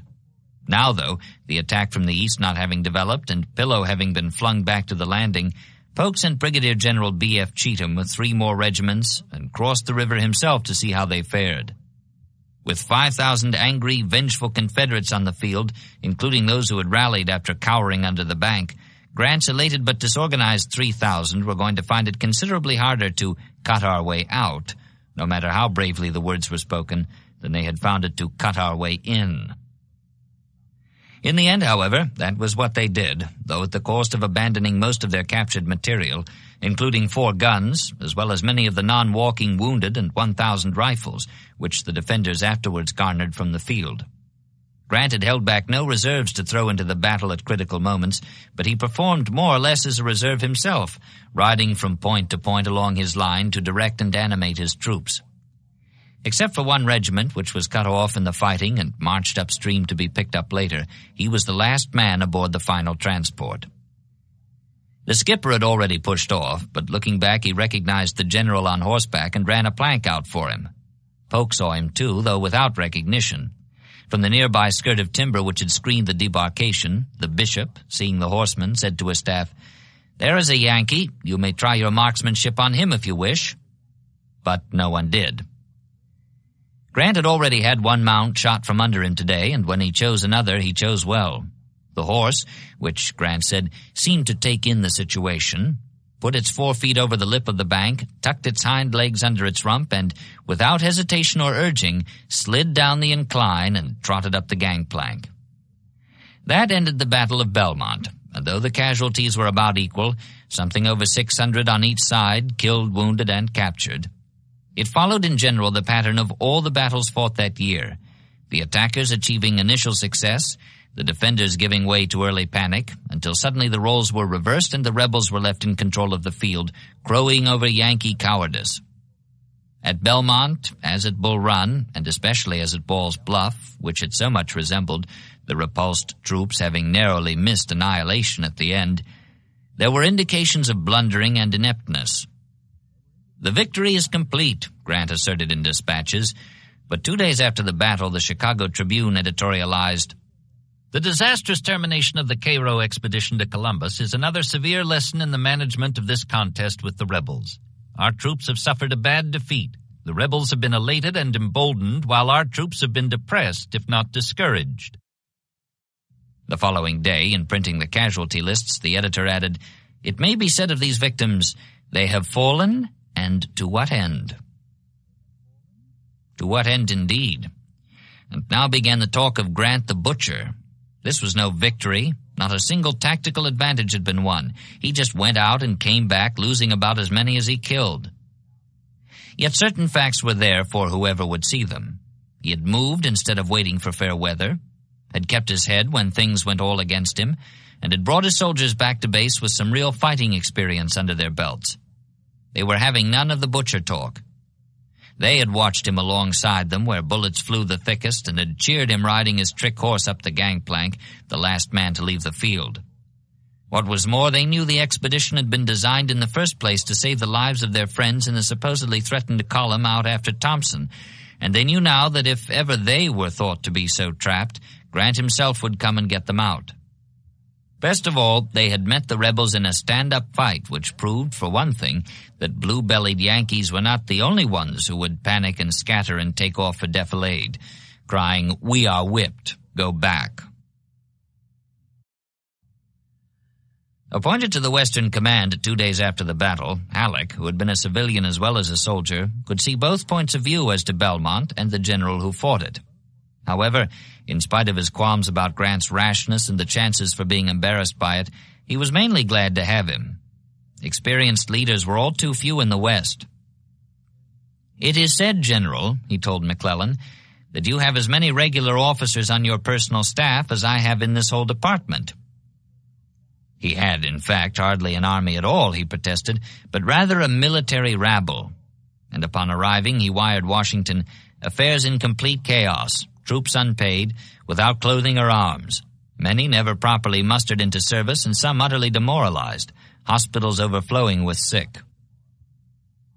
Burdened as he was with such problems, far too little of what he wanted, far too much of what he didn't, it was no wonder that he declined to aid his rival Buell by advancing southeast up the rivers, saying quite plainly, "It seems to me madness." Nor was it any wonder that Buell, similarly laden and thus denied assistance, saw no chance of advancing in any direction, either toward Knoxville, as Lincoln and McClellan kept urging, or toward Nashville, as he himself preferred. Both generals promised results as soon as conditions permitted. Meanwhile, they did what they could to improve what they had inherited from Fremont and from Sherman. To this task they brought their skill as organizers, disciplinarians, and administrators, building a war machine for the West comparable to the one McClellan was forging in the East. Not even their worst enemies denied their considerable talents along these lines, Jefferson Davis remarking before the year's end, "The Federal forces are not hereafter, as heretofore, to be commanded by pathfinders and holiday soldiers, but by men of military education and experience in war." McClellan drew from this what solace he could, knowing it was much. Meanwhile, preparing for the great day, if the great day ever came, he continued to drill and train his army, staging large and ever larger reviews, until at last, near Bailey's Crossroads, November 20th, he put on the largest one of all. 7 full divisions, 70,000 riflemen and cannoneers and troopers, equipped to the limit of the nation's purchasing and manufacturing power, swung in cadenced glitter past the reviewing stand, where ladies fluttered handkerchiefs and politicians swelled their chests with pride, covering their hearts with their hats as the colors rippled by. And yet, while the dust settled, while the troops filed off to their encampments and the civilians rode in their carriages back to Washington, There was a feeling that all this panoply, grand and enjoyable as it was, did not make up for the Quaker gun humiliation of Munson's Hill, or erase the shame of Bull Run, which still rankled. Nor, for that matter, did it reopen the Potomac or chase the rebels off the B&O. In fact, looking back on the day-long surge of armed might past the grandstand, the politicians were reinforced in their opinion that so fine an army should be used for something sterner than parading. The soldiers did not share this let-down feeling and had no sympathy for the protests. Nor did they consider themselves inactive. Loving and trusting Little Mac, inspired by his presence when he rode his charger through their camps, they were content to leave military decisions to his superior judgment. Marching along, they sang on their conditioning hikes, back and forth across the sacred soil of their Virginia bridgehead. McClellan's our leader, he's gallant and strong. For God and our country we are marching along. Prodded by the politicians who kept pointing out that the weather was fair and the roads still firm, Lincoln hoped that the army would move southward before winter ended all chances for an advance. McClellan apparently having no such plan in mind, the president himself tried his hand at designing a frontal and flank attack on the Confederates at Manassas. This product of midnight fret and study was submitted December 1st to the young general-in-chief, who looked it over and replied 10 days later that it was hardly feasible. They could meet us in front with equal forces nearly, he objected. Besides, he added, as if by afterthought, I have now my mind turned actively toward another plan of campaign that I do not think at all anticipated by the enemy nor by many of our own people.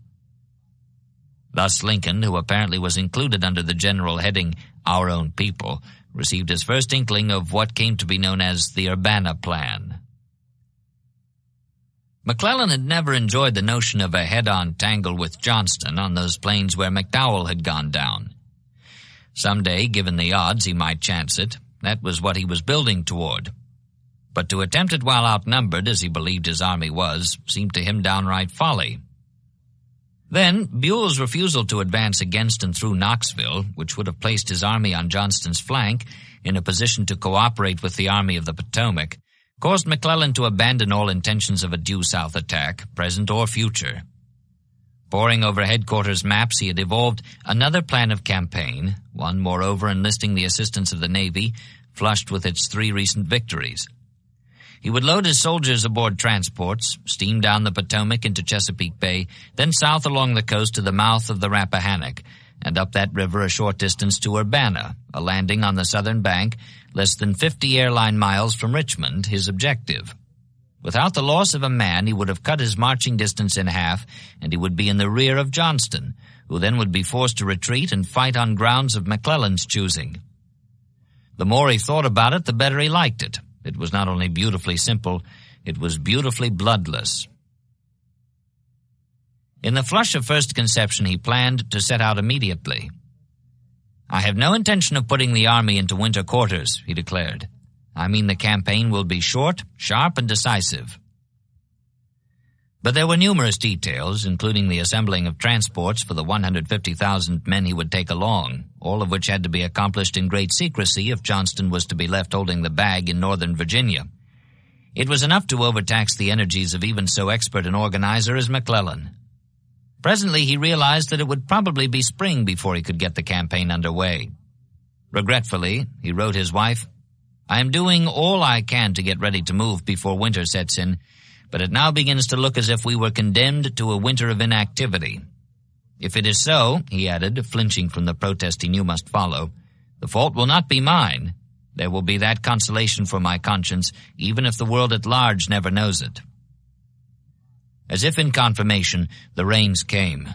The fields were turned to quagmires and the roads were axle-deep in mud. At last he had a reason for not advancing, which even the politicians could understand. Then late in the month he had an even better personal reason. He came down with a cold, which the doctors presently diagnosed as typhoid fever, and was confined to his bed for 3 weeks into the new year. His good friend Stanton, legal light of the War Department, came to his bedside, peering over his spectacles and murmuring, They are counting on your death and already are dividing among themselves your military goods and chattels. But when the president called, doing so for the first time since the snub McClellan had given him 6 weeks back, he was denied admittance. Lincoln was profoundly troubled. Not only was the general sick, but so was his chief of staff, Brigadier General R.B. Marcy, who was also his father-in-law. Subordinates might be able to administer the Army of the Potomac, which obviously was not going into action anyhow, but Lincoln wondered what was happening elsewhere, especially in the West, now that the guiding hand was paralyzed. In the last day of the year, he telegraphed Buell and Halleck, asking if they were acting by mutual arrangement. Buell replied that there were no provisions for concerted action. Halleck replied that he knew nothing of Buell's plans and that he was unable to cooperate in any case. "It is exceedingly discouraging. As everywhere else, nothing can be done," Lincoln wrote on the back of Halleck's letter, and wired for them to get in touch at once. That same day, he went to the office of Quartermaster General M.C. Meigs. "General, what shall I do?" he groaned. "The people are impatient. Chase has no money and tells me he can raise no more. The general of the army has typhoid fever. The bottom is out of the tub. What shall I do?" The question was rhetorical. Lincoln already knew what to do and even how to do it.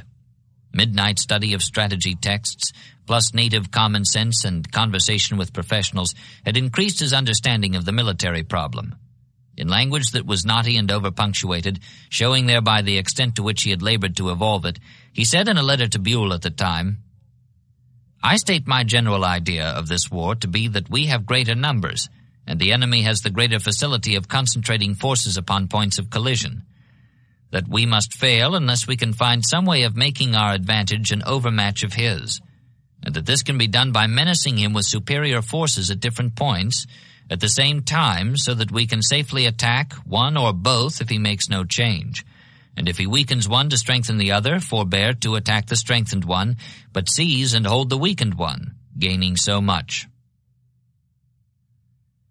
However, the fact that he knew what to do and could state it thus in one hard-breathing sentence, the awful hug of the anaconda becoming more awful still as it shifted its coils to exert more pressure where the bones would crack, only rendered more exasperating the fact that nothing could be done. It was a question, Lincoln saw already, of finding the right man to do the job. Already he was looking for a general who would not only believe in his idea of this war, but would follow it inexorably to the end. Meanwhile, it was becoming increasingly evident that for all his gifts, for all his soldiers' love of him, McClellan was not the man. The bottom was not really out of the tub. That was only Lincoln's manner of speaking, designed perhaps to restore some measure of confidence when he got around to comparing the overstatement with the facts. He had known melancholy all his life, and this was one of his ways of working it off, just as sometimes, to clarify in his own mind a relationship with some individual, he would write the man a letter which he never intended to mail. Lincoln was his own psychiatrist. And yet the bottom had been almost out. Riding, or else tossed upon, the seethe and roil of popular opinion during the early weeks of what became known as the Trent Affair, public men on both sides of the ocean lost their heads, and England and the United States came closer to war than they had ever come without war following. Few doubted that it would come. Even fewer, apparently, did not welcome it in the heat of indignation, since in each case national honor seemed at stake. Mason and Slidell had left Havana while the guns of Port Royal and Belmont were booming out accompaniments for victory and repulse.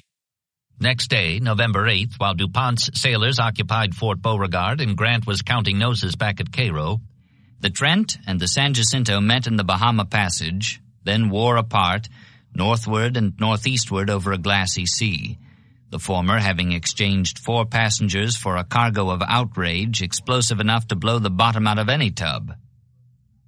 In London on the 27th, the captain gave the authorities the news. Immediate and unrestrained, the reaction was in the nature of a shriek. Britannia had been touched where she was tender. "By Captain Wilkes let the Yankee breed be judged," the Times declared, and stigmatized both him and it. Swagger and ferocity, built on a foundation of vulgarity and cowardice, these are his characteristics, and these are the most prominent marks by which his countrymen, generally speaking, are known all over the world. Entering a cabinet meeting, the 80-year-old Prime Minister, Lord Palmerston, flung his hat on the table and exploded, "You may stand for this, but damned if I will."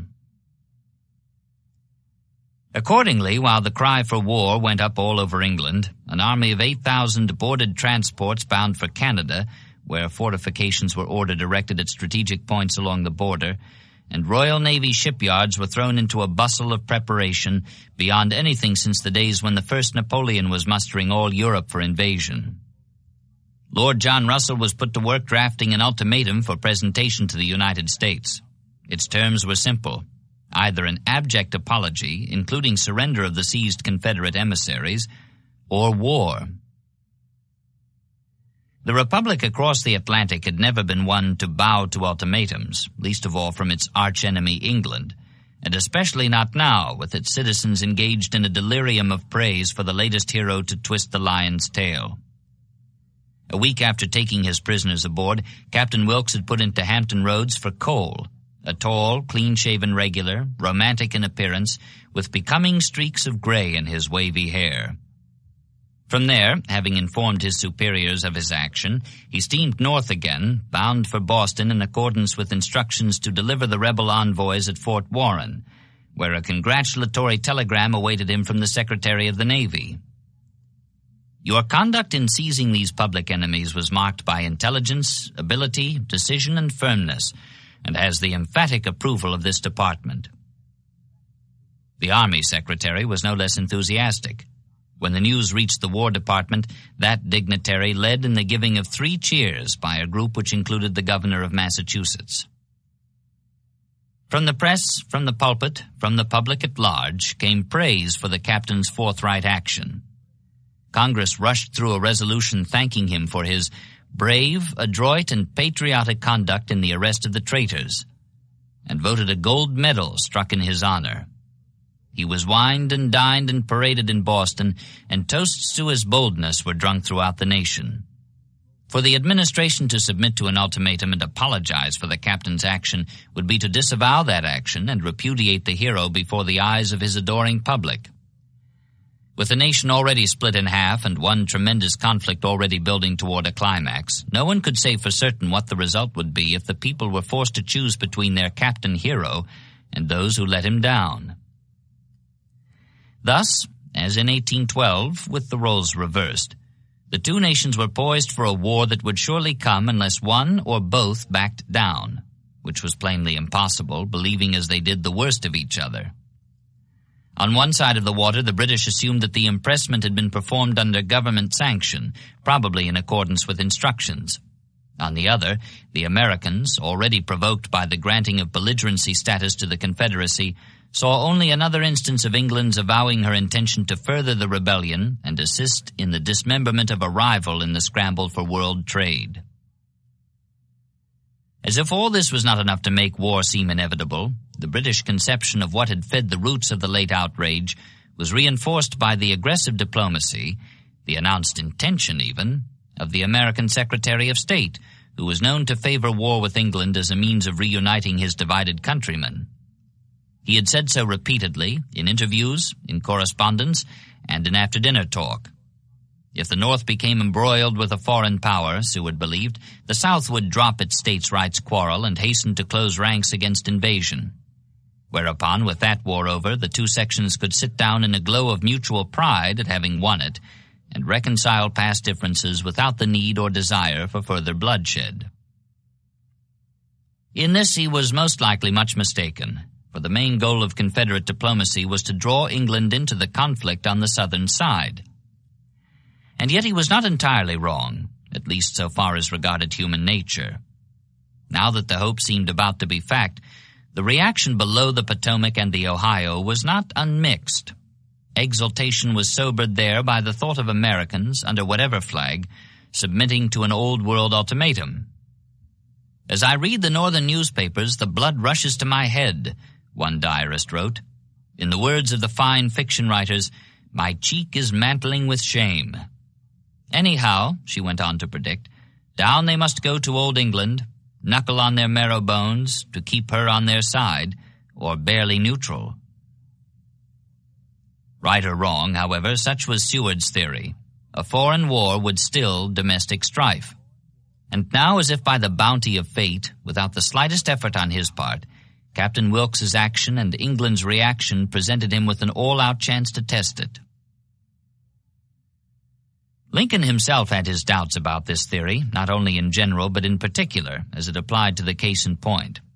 He rather agreed with the Southern diarist that there would have to be some knuckling done. "I fear the traitors will prove to be white elephants," he remarked when he received word of the seizure of Mason and Slidell. Unfamiliar with diplomacy, he was feeling his way when a learned visitor explained to him that his blockade declaration had naturally gained for the Confederacy the rights of a belligerent in all the courts of Europe, since a nation did not blockade its own ports. Lincoln replied, "Yes, that's a fact. I see the point now, but I don't know anything about the law of nations, and I thought it was all right. I'm a good enough lawyer in a Western law court, I suppose, but we don't practice the law of nations out there, and I supposed Seward knew all about it, and I left it to him." He left it to Seward, but he did not let him go unsupervised. It was as if Lincoln said to him, as he had said to Herndon back in Springfield, "Billy, you're too rampant." Seward was called Billy, too. Billy Bowlegs, his enemies dubbed him, a bandy-legged, untidy man with a great deal of personal charm behind the bristling eyebrows, the constant cigar, and the nose of a macaw. Mrs. Lincoln detested him outright. "He draws you around his little finger like a skein of thread," she warned her husband. But when other advisers urged that he drop the New Yorker from the cabinet, Lincoln said, "Seward knows that I am his master." Seward knew no such thing as yet, but he was learning. Though Lincoln liked him, enjoyed his stories, and respected his political astuteness, from Sumter on he watched him and rode herd on him, toning down his overseas dispatches, which in first draft rather demonstrated his theory that a war with Europe would solve the urgent problems here at home. It was characteristic of Seward that, having styled the coming Civil War an irrepressible conflict, he met it when it came with various efforts to repress it. Sumter at least had taught him that Lincoln was more than a prairie bumpkin, for the Secretary informed his wife in early June, "Executive skill and vigor are rare qualities. The President is the best of us, but," he felt obliged to add, "he needs constant and assiduous cooperation." The Trent affair removed this final residue of doubt, and at the same time vindicated Lincoln's decision to keep Seward at his post, despite the clamor of his enemies and the trouble he had made. Now that the war he thought he wanted was his for the asking, or indeed for the not asking, Seward discovered, perhaps to his profound surprise, that he did not want it at all. He said so, in fact, as soon as the news arrived from Hampton Roads. In the cabinet, while all around them were wild-eyed with praise for the bold captain, only Seward and Montgomery Blair perceived that in turning his quarterdeck into a prize court, Wilkes had not only been rash, he had been wrong, and by his illegal action had exposed his country to embarrassment. As Lincoln put it, "We must stick to American principles concerning the rights of neutrals. We fought Great Britain in 1812 for insisting, by theory and practice, on the right to do precisely what Wilkes has done." Seward agreed. "One war at a time," Lincoln cautioned, and Seward agreed again. However, these three alone, Lincoln and Seward and the practical-minded Blair, could not breast the popular current running full tilt against them. They must wait. In his December 1st message to Congress, the President left the affair unmentioned. "Mr. Lincoln forgot it," someone remarked in shocked surprise at his thus ignoring the burning question of the day. The words were passed along, laughter being added to amazement. "Mr. Lincoln forgot it." And then, perceptibly, whether because of the chilling effect of the laughter or because, as in certain diseases, the fever itself had cured the fit, the excitement ebbed. Cooler heads took over on both sides of the Atlantic. The British began to consider that Captain Wilkes might have acted without orders from his government, and responsible Americans began to see that the Confederate envoys locked up in Fort Warren, where Slidell was being given his chance to conspire with the mice against the cat, and Mason was abiding by his oath, though in a manner not intended, never to visit that shore again except as an ambassador, were accomplishing more toward the fulfillment of their diplomatic mission than they would be doing if they had continued on their way to Europe. The first official show of reason came from England. Prince Albert, closeted with the Queen in his last illness — he would be dead before the year was out — toned down Russell's ultimatum, modifying its phraseology until the demand for an apology became, in effect, a request for an explanation. So that, instead of finding it dictatorial or menacing, as he had feared, Seward could pronounce it courteous and friendly. It was still an ultimatum, requiring an apology for the insult to the British flag, as well as the surrender of the envoys, but at least it opened the door for a reply in the form of something except a declaration of war. That was much. As for the apology, the one thing Seward could not give, verbal additions to the message indicated that a statement to the effect that Wilkes had acted without instructions would render it superfluous, since a nation could hardly be expected to apologize for something it had not done. Seward already had in mind the terms of his reply, but before it could be sent he would have to win the approval of the rest of the cabinet. In the present state of public furor, with even Lincoln feeling that surrender of the captives was a pretty bitter pill to swallow, nothing less than unanimous action would suffice. For 2 days Seward remained shut away in his office, composing a reply to the British demand, a reply intended not only for the eyes of the minister to whom it was addressed, but also for those of the American man in the street, whose sensibilities were the ones considered most in this explanation of his government's being willing to give up the rebel envoys. So that, though in form and style the document was brilliantly legal, showing Seward at his sparkling best — this was one State Department dispatch Lincoln did not need to doctor — it was not so much designed to stand up under analysis by the Admiralty law lords as it was to show the writer's countrymen that their leaders were by no means trembling at the roar of the British lion. Having complied with the basic demands of the ultimatum by 1. Admitting that Wilkes had acted without orders, and 2. Offering to deliver the captives whenever and wherever they were wanted, Seward then wrote for his countrymen's eyes, with reasoning that was somewhat specious and language that was at times impertinent, what amounted to an indictment of the British point of view, past and present. In other words, under cover of an apology, he gave the lion's tail a final twist. Down on the Virginian peninsula that summer, though by the rules of warfare he could not confiscate private property unless it was being used against him, Ben Butler had justified the receiving of slaves into his lines on grounds that their labor for the enemy made them contraband of war. "I's contraband," they would say, smiling proudly as they crossed the freedom line, and Butler put them to work on his fortifications. Now Seward took a page from the squint-eyed general's book, affirming that the envoys and their secretaries were contraband, liable to seizure. Wilkes, therefore, had done right to stop the ship and then to board and search her. His error lay in his leniency, for he should have brought not only the rebel envoys but also the Trent and all her cargo into port for judgment. In which case, Seward was sure, the ship and everything aboard her, including the 4 Confederates, would have become the lawful property of the United States. However, and here was where the impertinence came in, the Secretary could appreciate his lordship's being taken aback, for in impressing passengers from a merchant vessel, Wilkes had followed a British, not an American line of conduct. Seward saw the present ultimatum as an admission of past injuries inflicted by the mistress of the seas, and he congratulated Britannia on having come round to the point of view against which she had fought in 1812. She could in no other way so effectually disavow any such injury, as we think she does, by assuming now as her own the ground upon which we then stood. Captain Wilkes had been mainly right, but the United States wanted no advantage gained by means of an action which was even partly wrong. Seward was frank to state, however, that if his nation's safety required it, he would still detain the captives.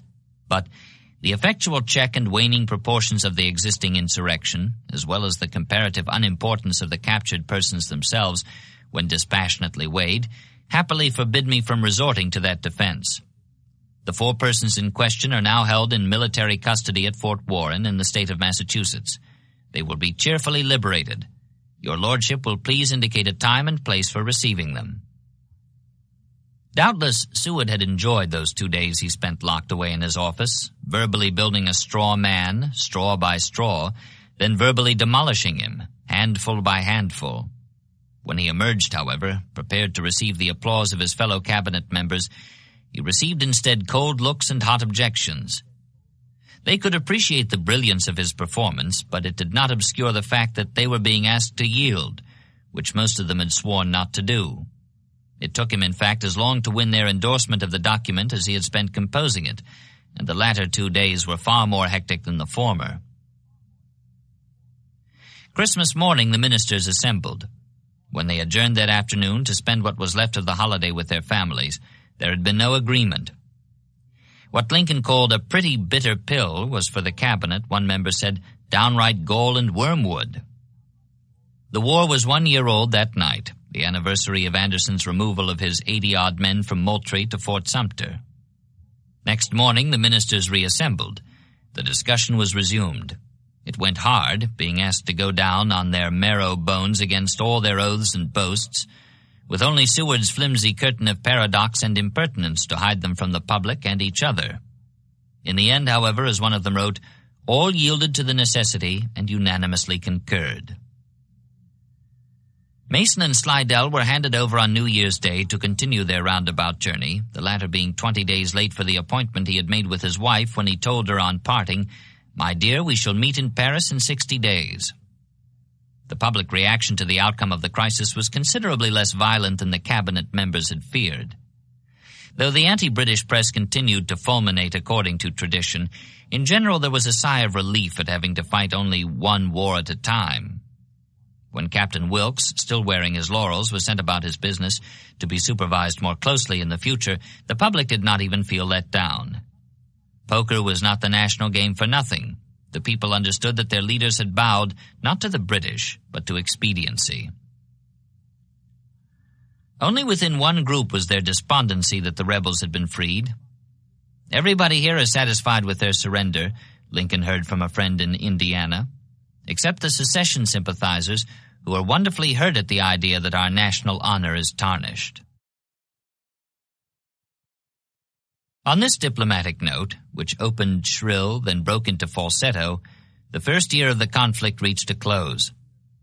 Politically and militarily speaking, its laurels belonged to those who had established a nation within its span and defended that establishment successfully in battle, meeting and turning back attacks against both flanks of their 1,000-mile frontier and staving off an advance against the center.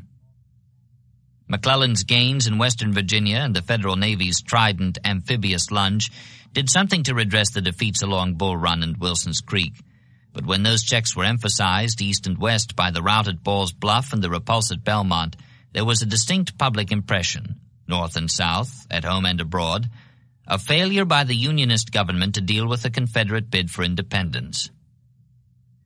One side called this bid a revolution. The other insisted that it was a rebellion. Whichever it was plainly a fact, and both sides saw clearly now that the contest between Northern power and Southern élan was not going to be the 90-day affair they had predicted at the outset.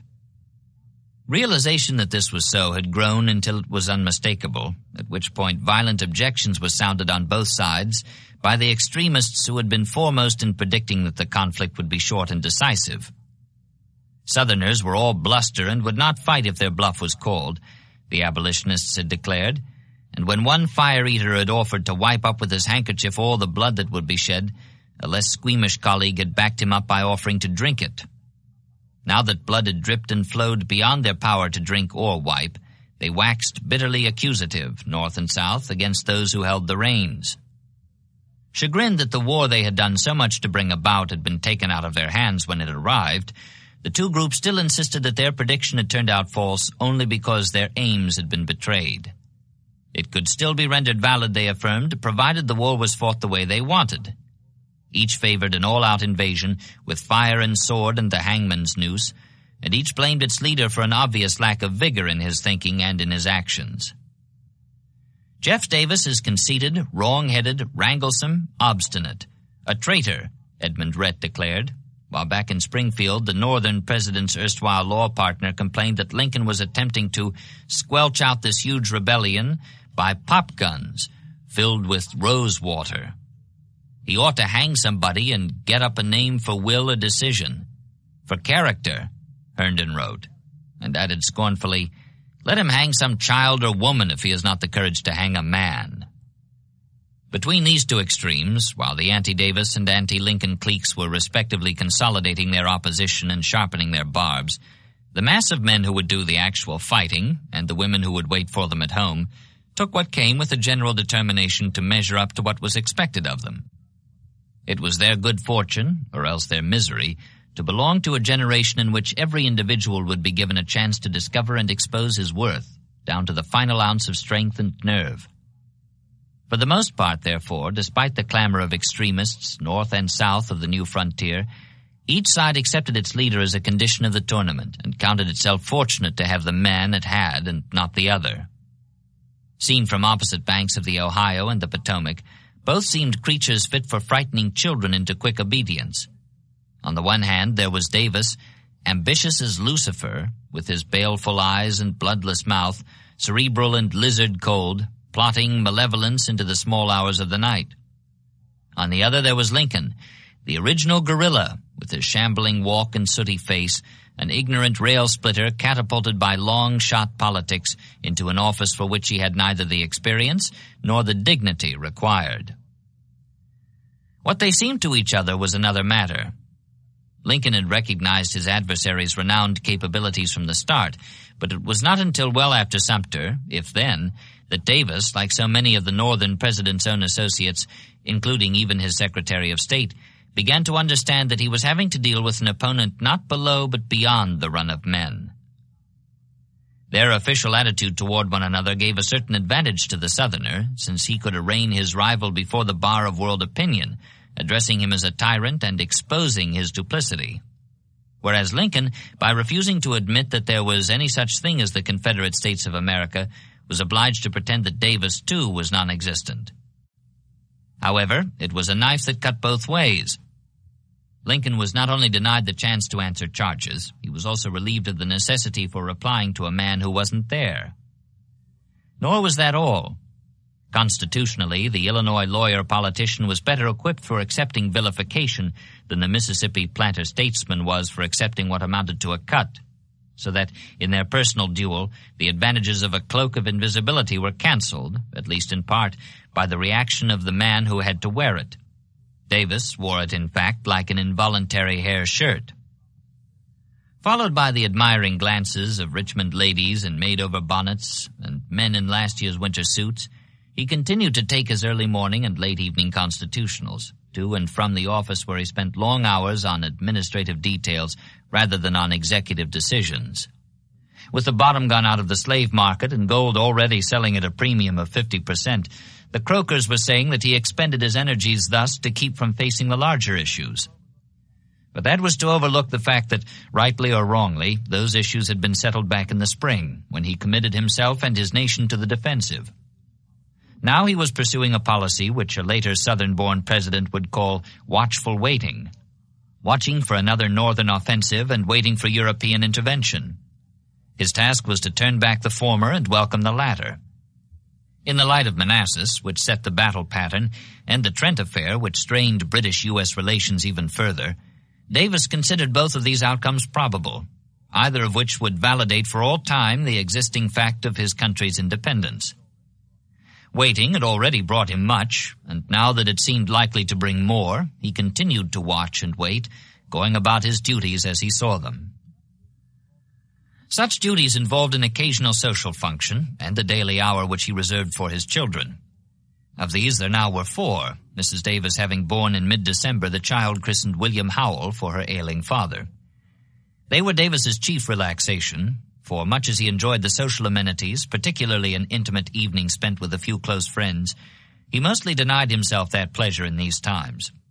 He would drop in during his wife's receptions, spend an hour exercising his remarkable memory for names and faces, then dutifully, his invariable charm and courtesy masking whatever boredom he felt, take a cup of tea before retiring to his study and the paperwork that awaited him as a result of his unwillingness to delegate authority.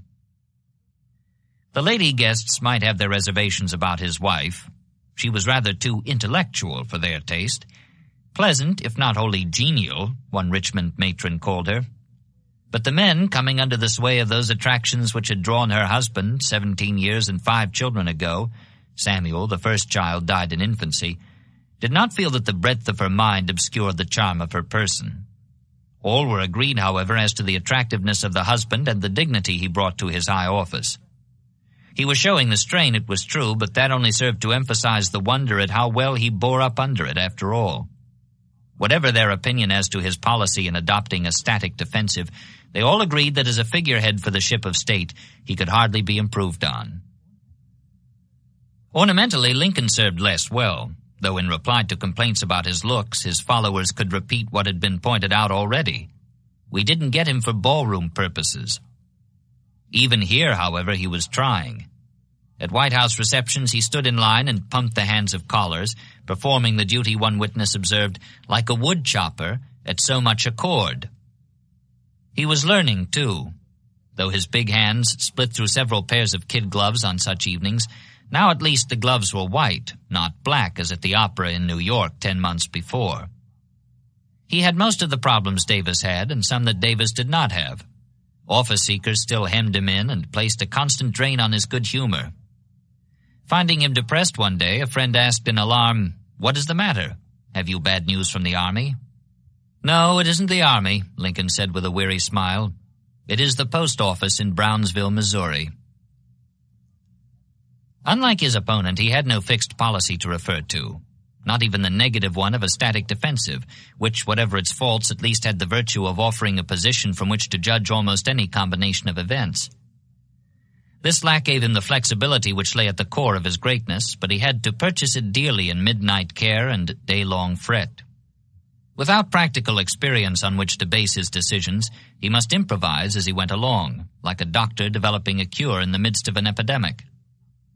His advisers were competent men in the main, but they were fiercely divided in their counsels, so that, to all his other tasks, Lincoln had the added role of mediator, placing himself as a buffer between factions, to absorb what he could of the violence they directed at each other. What with generals who balked and politicians who champed at the bit, it was no wonder if he sometimes voiced the wish that he were out of it, back home in Illinois. Asked how he enjoyed his office, he told of a tarred and feathered man out west, who, as he was being ridden out of town on a rail, heard one among the crowd call to him, asking how he liked it high up there on his uncomfortable perch. "If it wasn't for the honor of the thing," the man replied, "I'd sooner walk." In Richmond and in Washington, 100 miles apart, the same distances lay between Fairview and Hodgenville, their birthplaces in Kentucky. Davis and Lincoln toiled their long hours, kept their vigils, and sought solutions to problems that were mostly the same but seemed quite different because they saw them in reverse, from opposite directions. All men were to be weighed in this time, and especially these two. At the far ends of the north-south road connecting the two capitals, they strained to see and understand each other, peering as if across a darkling plain. Soon now, that 100 miles of Virginia with its glittering rivers and dusty turnpikes, its fields of grain and rolling pastures, the peace of generations, soft upon it like the softness in the voices of its people, would be obscured by the swirl and bank of cannon smoke, stitched by the fitful stabs of muzzle flashes, until at last, lurid as the floor of hell itself, it would seem to have been made for war as deliberately as a chessboard was designed for chess. Even the place names on the map, which now were merely quaint, would take on the sound of crackling flame and distant thunder. The biblical, Indian, Anglo-Saxon names of hamlets and creeks and crossroads, for the most part unimportant in themselves until the day when the armies came together, as often by accident as on purpose, to give the scattered names a permanence and settle what manner of life the future generations were to lead. The road ran straight, a glory road with split-rail fences like firewood ready stacked for the two armies, and many men would travel it wearing Union blue or Confederate gray. Blood had been shed along it once, and would be shed again. How many times? Neither Lincoln nor Davis knew, but they intended to find out, and soon. The year just past had been in the nature of a prelude, whose close marked only the end of the beginning.